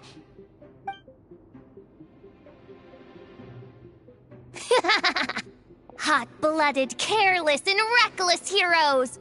Despair, for you have stepped into my trap! Wait, what? All it did was lock the liar up! Well, I wasn't the one who designed it! All Alice said was that activating it would turn the tables. I see. That checks out. They laugh as if they already know what is to transpire. I do not have a good feeling about this. Allow me to clarify before we proceed. How was it that the lyre was retrieved back then? From what I've heard, the Fatui agent guarding this place was given a thorough beating, and then the lock opened. So then, I'm the one who walked into the trap? Do not despair, mein Fräulein. Miss Alice provided us with backup, did she not? We are not entirely outmatched. 'Tis true. Though thine Prinzessin stands on the cusp of defeat, courage has not yet failed her. Let this be our last stand! Come forth, my loyal servants! Smite all who stand against us!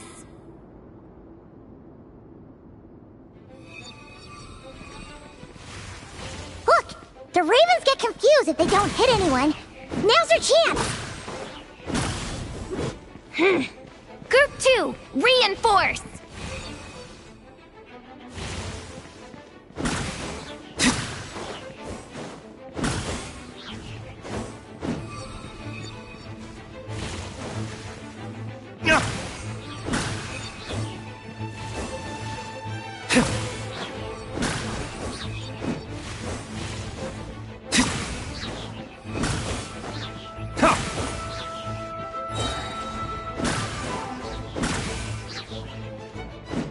Group 3, Group 4! Oh, forget it. All of you, attack at once!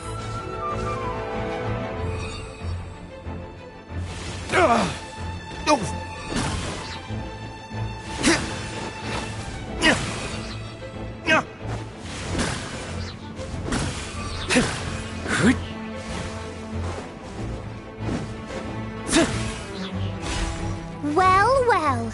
It seems I must send forth my most capable servant of all. He shall dispose of you in one fell swoop. As you wish, mein Fräulein.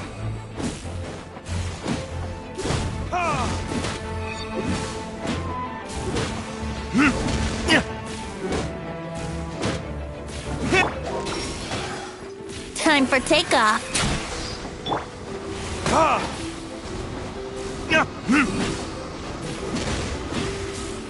Burn!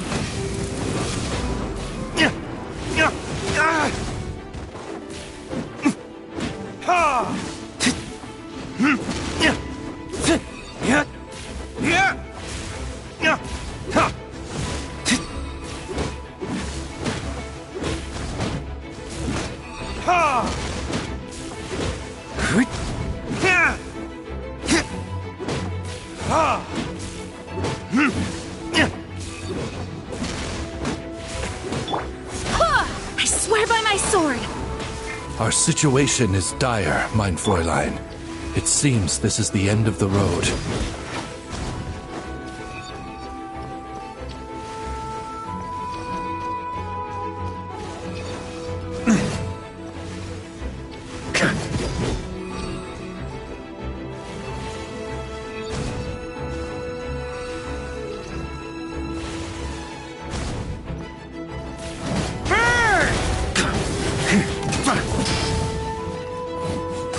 Alright. I give up. Just don't hit... Alright. I know when I'm beat. You win. You were brilliant, Miss Fischl. The recording was fantastic. I'm certain future participants will have a great time. Yeah! This role was perfect for you! Your praise is a compliment to your own good sense. Yet know that this is but the least of your princess's abundant talents. Huh. It doesn't look like the lock is opened, though. True. This isn't what we were told would happen. I doubt the mages want us to just break it open. It's not their style. Perhaps we haven't met a certain condition then?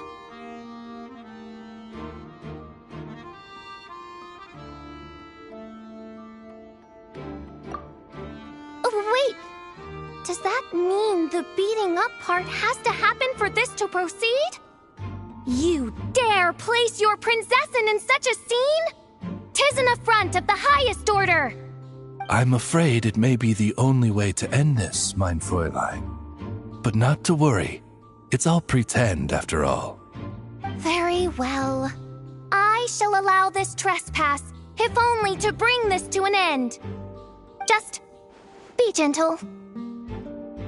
Huh? Oh, right. Paimon's the weakest one here. Here goes nothing.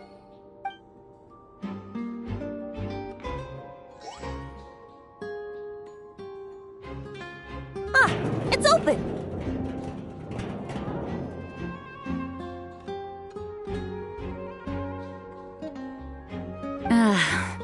Miss Alice does love to tease, doesn't she? Congratulations on obtaining the Holy Lyre der Himmel. That's a wrap for now.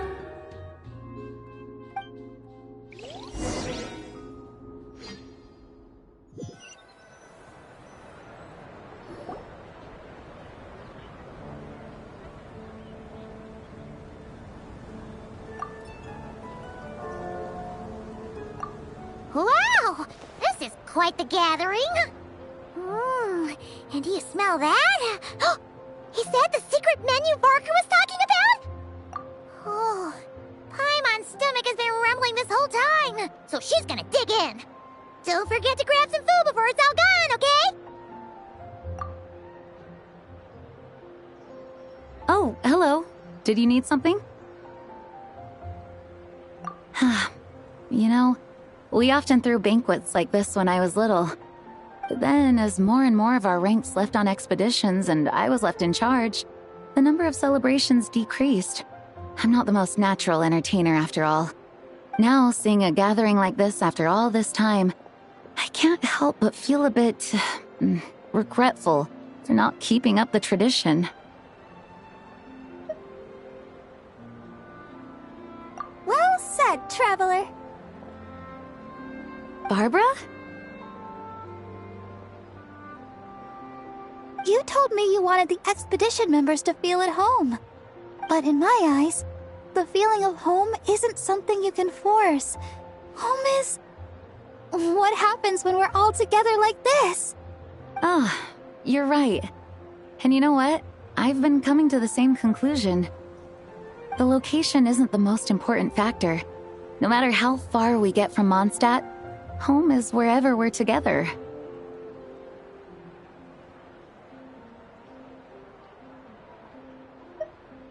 I appreciate the kind words, you two. I will do just that. Make sure to do the same, traveler. It's not often you get to make it back here. There's a lot of people waiting to catch up. Now that we're outside the bubble and no longer in character, there should be plenty of time.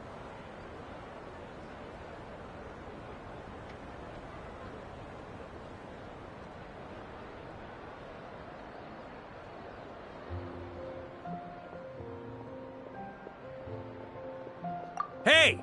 Honorary Knight!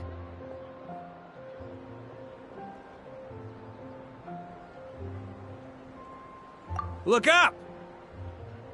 Pretty stellar view from up here, and the breeze is nice too. Care to join me?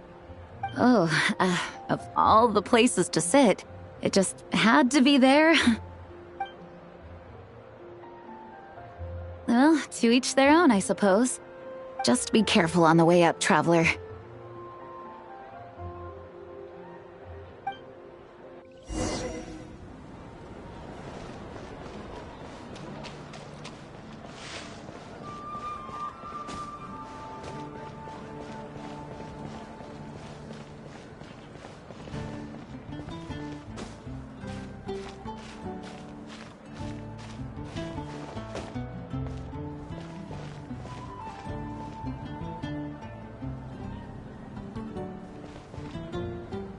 Have a seat. I come bearing drinks. Booze free, of course. You're welcome. Ah, well, that's what being home is all about, right? Letting go, feeling at ease. Figure we both deserve that after all this time. You think so? Glad to hear it. There's no place like home. That's what people say, right? The expedition took me far and wide, and still, little alcohol in my system, it would all come back.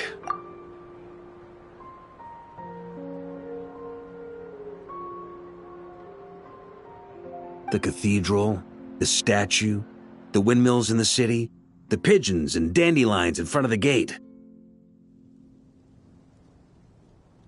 The further away you get, the more you miss it. I might be biased, but it means a lot that you care about this place.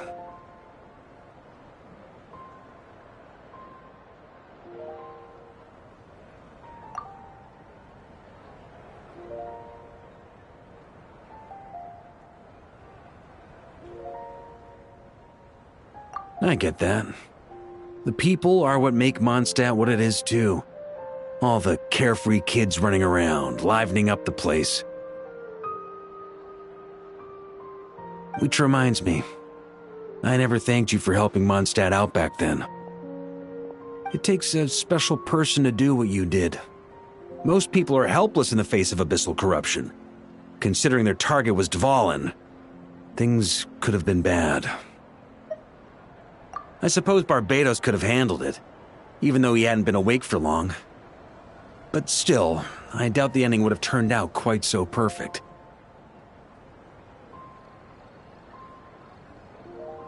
Dvalin is family to him, you know? Having to choose between the dragon's life and Mondstadt's safety, that would have been cruel. Not to mention, the Wild Hunt would have reached our borders sooner or later. We'd have been stretched thin without your help. Maybe you've never put two and two together, but what you did in Natlan also helped reduce the threat of the Wild Hunt. If Natlan's crisis hadn't been resolved, the two abyssal powers might have joined forces at some point, making our situation even more dire. Ha! Look at us, taking down the Abyss in two separate nations. Doing the Knights of Favonius proud, aren't we?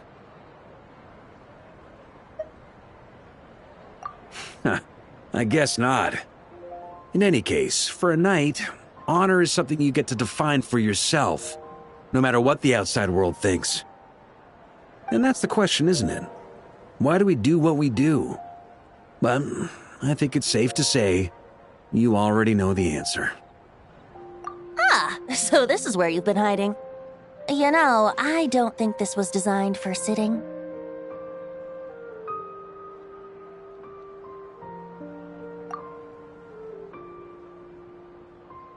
Ha! When did you become such a stickler? Come have a drink with us. There's plenty.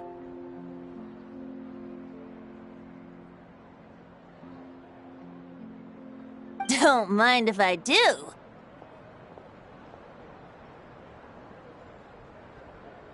Grape juice? Again?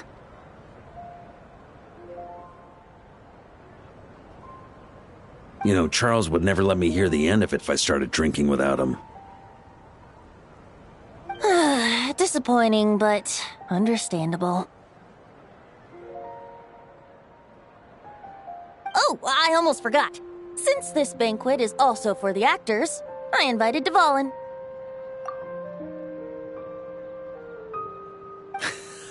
All right. Might hike up the bill a bit, but who cares? Haven't seen him in too long. Yeah, well, he turned me down. He never did like being the center of attention. The city is a little too small for him to spread his wings. Even if no one is afraid of him, he could still take out a windmill or two. Guess it's better not to risk it. Huh. Maybe it's time to draft a proposal to build him a landing pad. The Traveler's right. If this is what makes him comfortable, might as well let him be. In the meantime, I propose a toast to our honorary knight. To our honorary knight.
often think about our parting at Windrise, you know.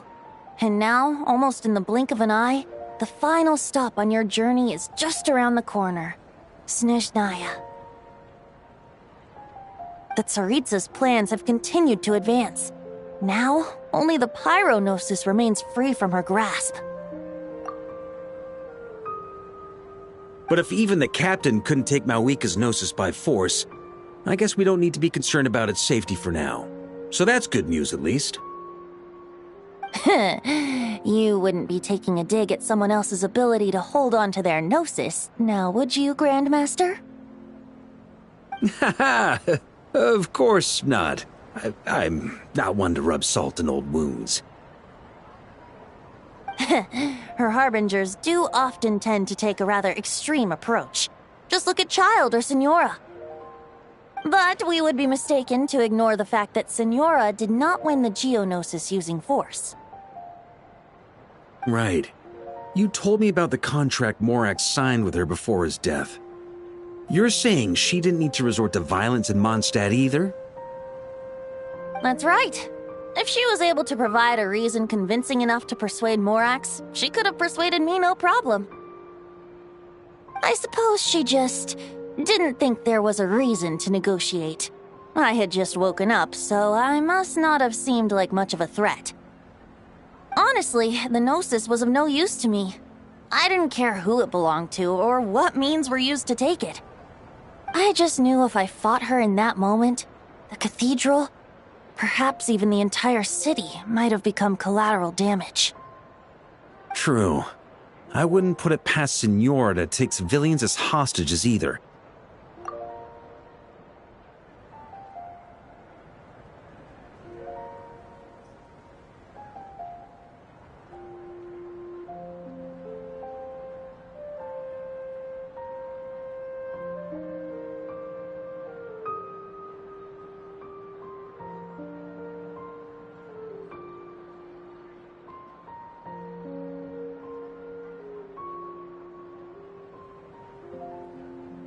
In the end, though, it was those same methods that led to her end. After all, her third target, the Raiden Shogun, wasn't a big negotiator back then. Perhaps Senora's success in Mondstadt and Liyue convinced her that she was a match for the Archon of any nation. You did the right thing. It pained me to see Inazuma as it was back then. I'm glad things have changed since. Of course, now the elite force of Harbingers has quite a few missing from its ranks, so I suspect the Tsaritsa no longer has the means to meddle in other nations like she used to.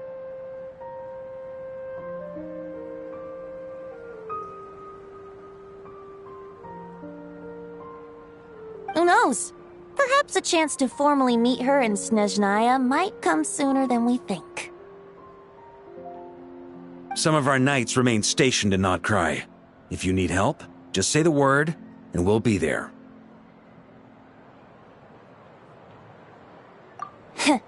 The look in your eyes. It's changed a lot since you first set off from Mondstadt. But my advice remains unchanged. Never forget that the journey itself has meaning, traveler. The birds of Tevat, the songs in the cities, the Tsaritsa, her Fatui and the monsters, they are all part of that journey. Perhaps earth-shaking truths and indescribable trials await you at the end. Just remember, there is more to life than that.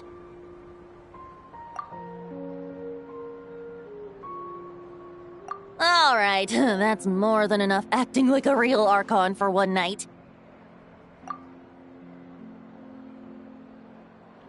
And still, not a sip of drink for dear old Venti at a time like this? You're no fun, Varka.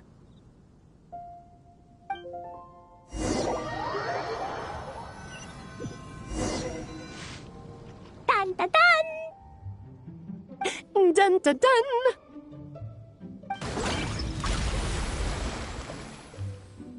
Da da da!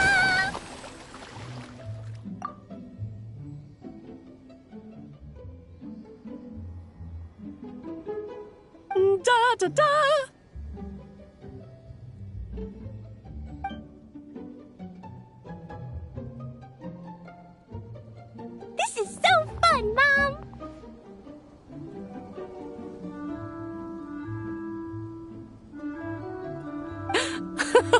I think so too. Come on, let's blow them all up. Mom, when can I play with the magic toy you made me? Very soon, darling. In fact, it should be ready tomorrow. I just know you're going to love it. Yay! Can we play together? Why, of course. We'll have ourselves a splendid time.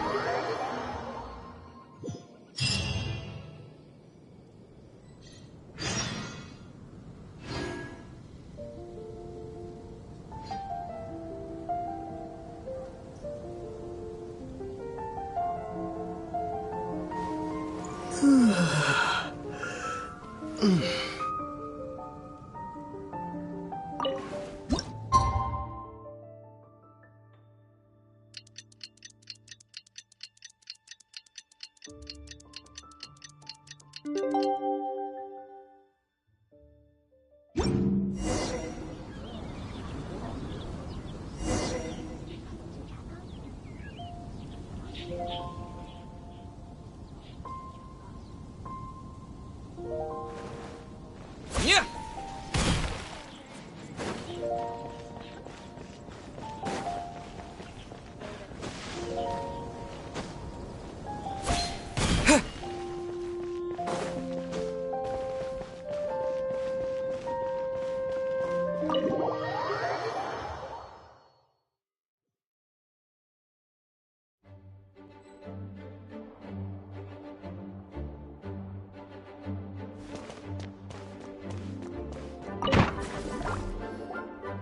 Alright, we made it! Time for round 2. Huh? Was this bubble this color before? Is something wrong? I'm not sure. It was like this when I came to check on things this morning. What? That can't be! How would the power of the abyss even get in there? You sure know your stuff, Traveler. That's where my head went too. But I don't know. Something is different about this power.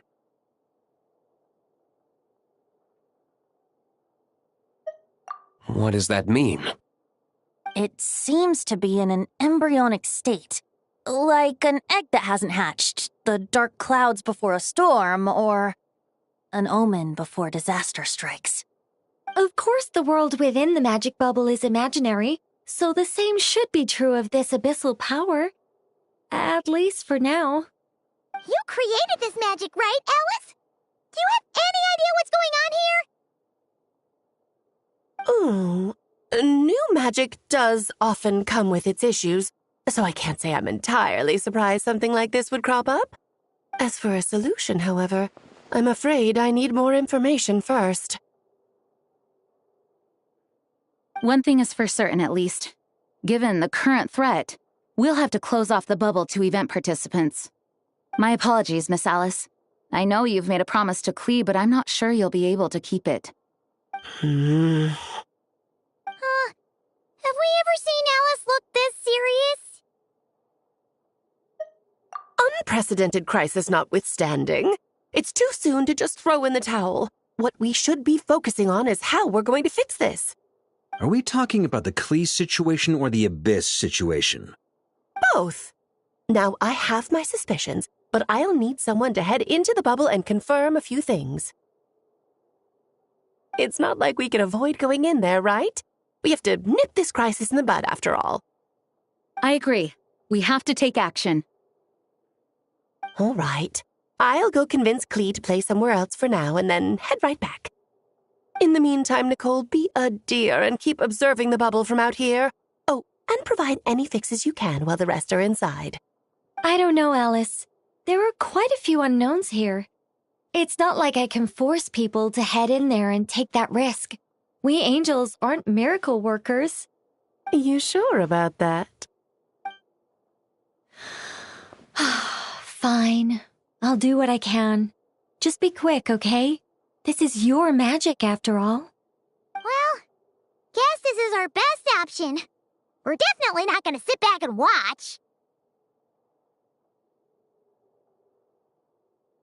The part where Barbados uses the lyre to summon abyss-corrupted Dvalin. Then, everyone joins forces to fight him inside Storm Terror's lair, purges him of abyssal influence, and there you have it. Happy ending. Yep, that sounds like how it happened. Well, we've got the gang from back then all here. Let's go in and find out what's happening.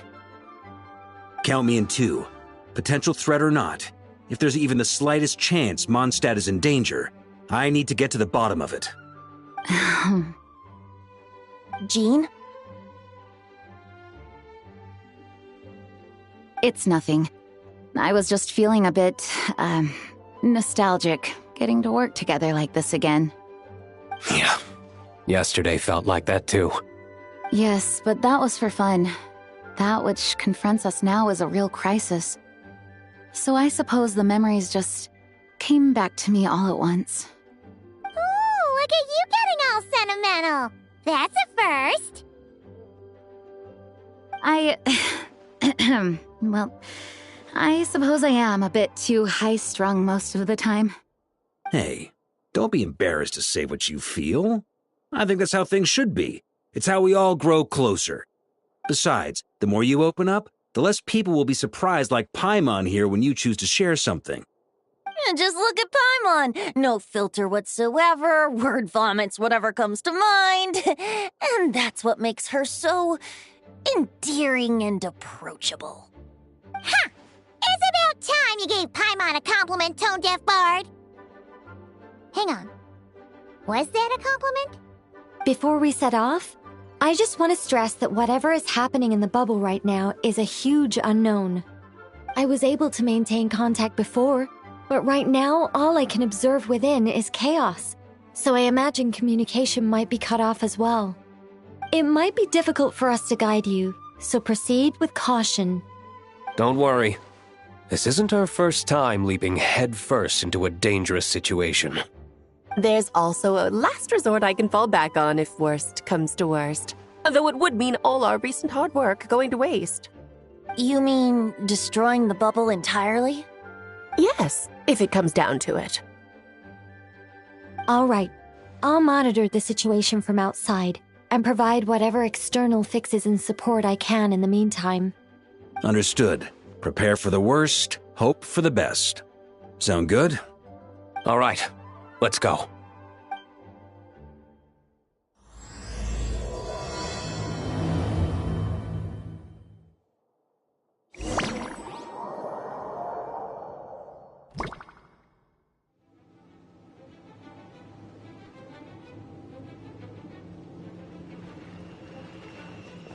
Whoa!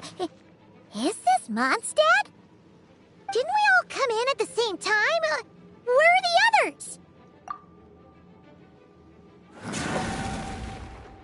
Look! There's Venti! Surrounded by a whole bunch of monsters!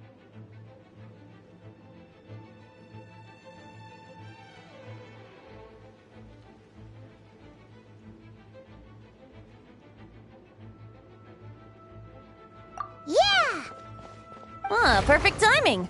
Come on, let's show these unwelcome guests the door.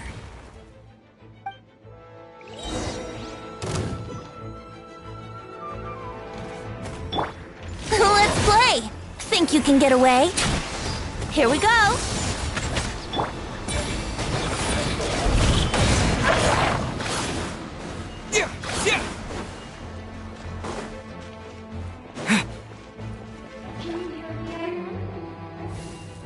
Together some of the communication and control functions and managed to smash together some items that should give us an advantage.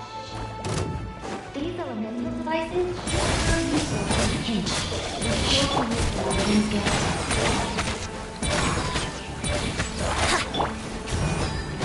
Yeah.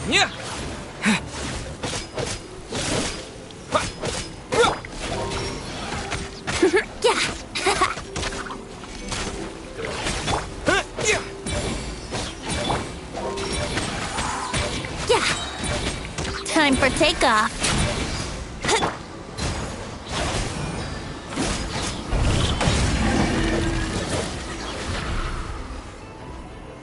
All good, Venti?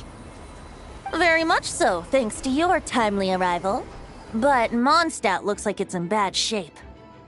Yeah! The city's crawling with abyssal monsters. It's almost like we've already lost. I'm not sure what happened, but the rest of our group might need backup. Let's find them first. Good point. Let's go!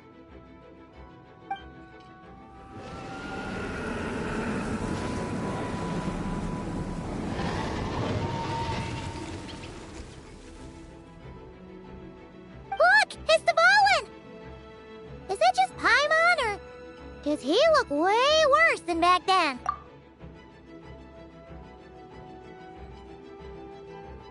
You're right. The corruption has spread throughout his entire body. If we had failed to purify him in real life, I imagine this is what would have become of him. Wait!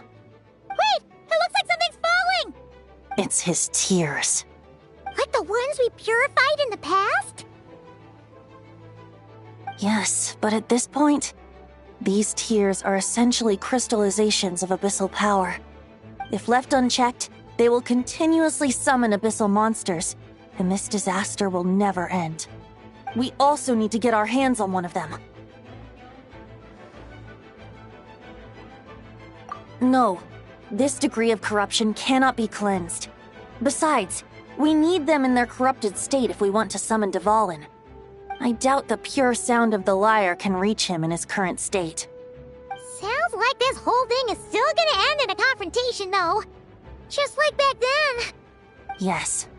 I wasn't certain before Dvalin showed up, but now I'm sure this situation is more than simple chaos. It seems more like an alternate version of events, and I have some idea of how it came to be. Well, monsters abound no matter where we look. You choose where to go, and I'll follow.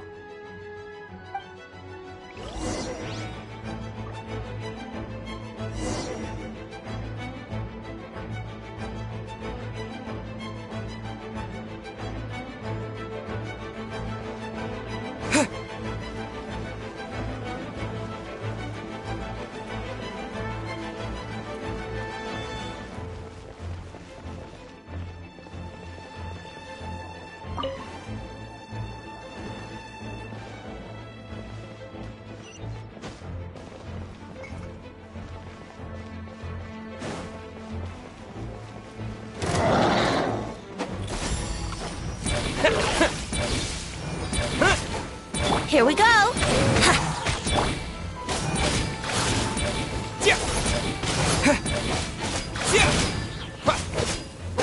Yahoo!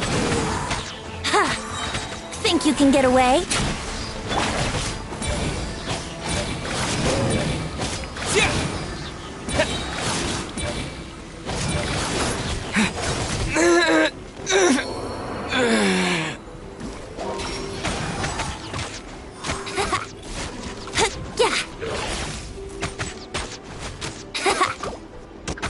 Brace yourselves.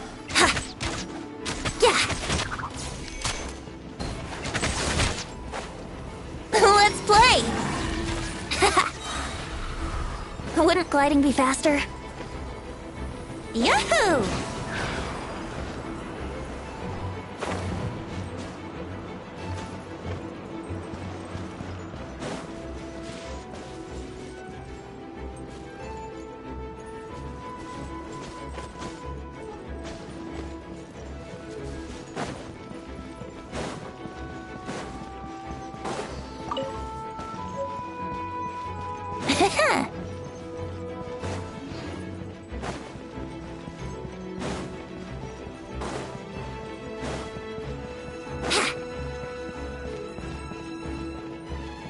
Here we go!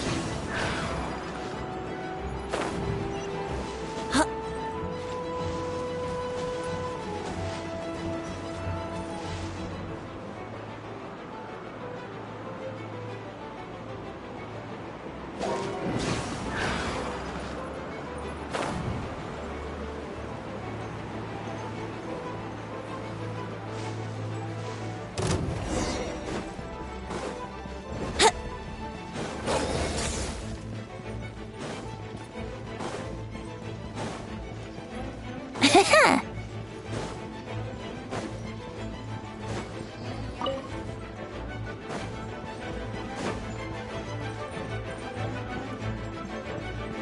Wouldn't gliding be faster?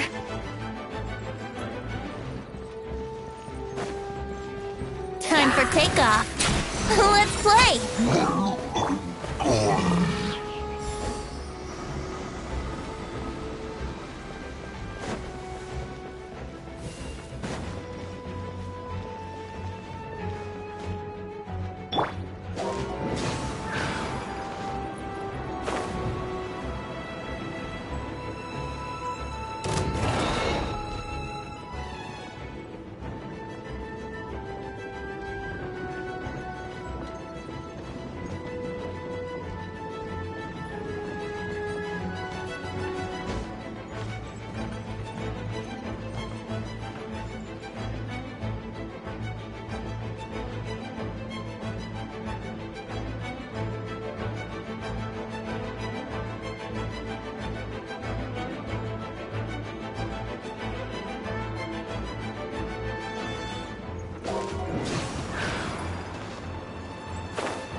Yahoo! Think you can get away?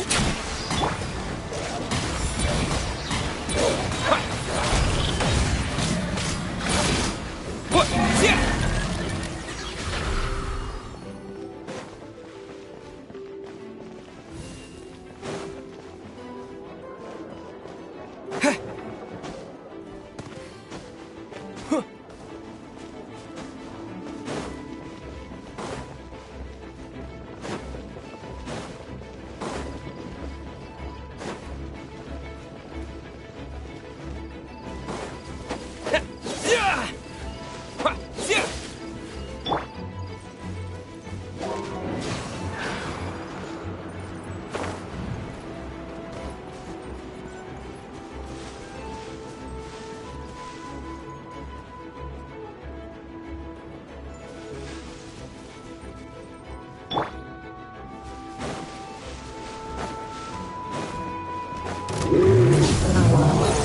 Here we go!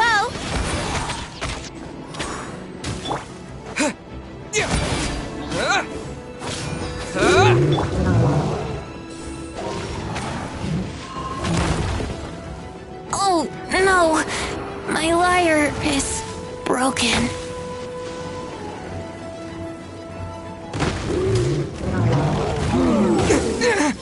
This is not the end.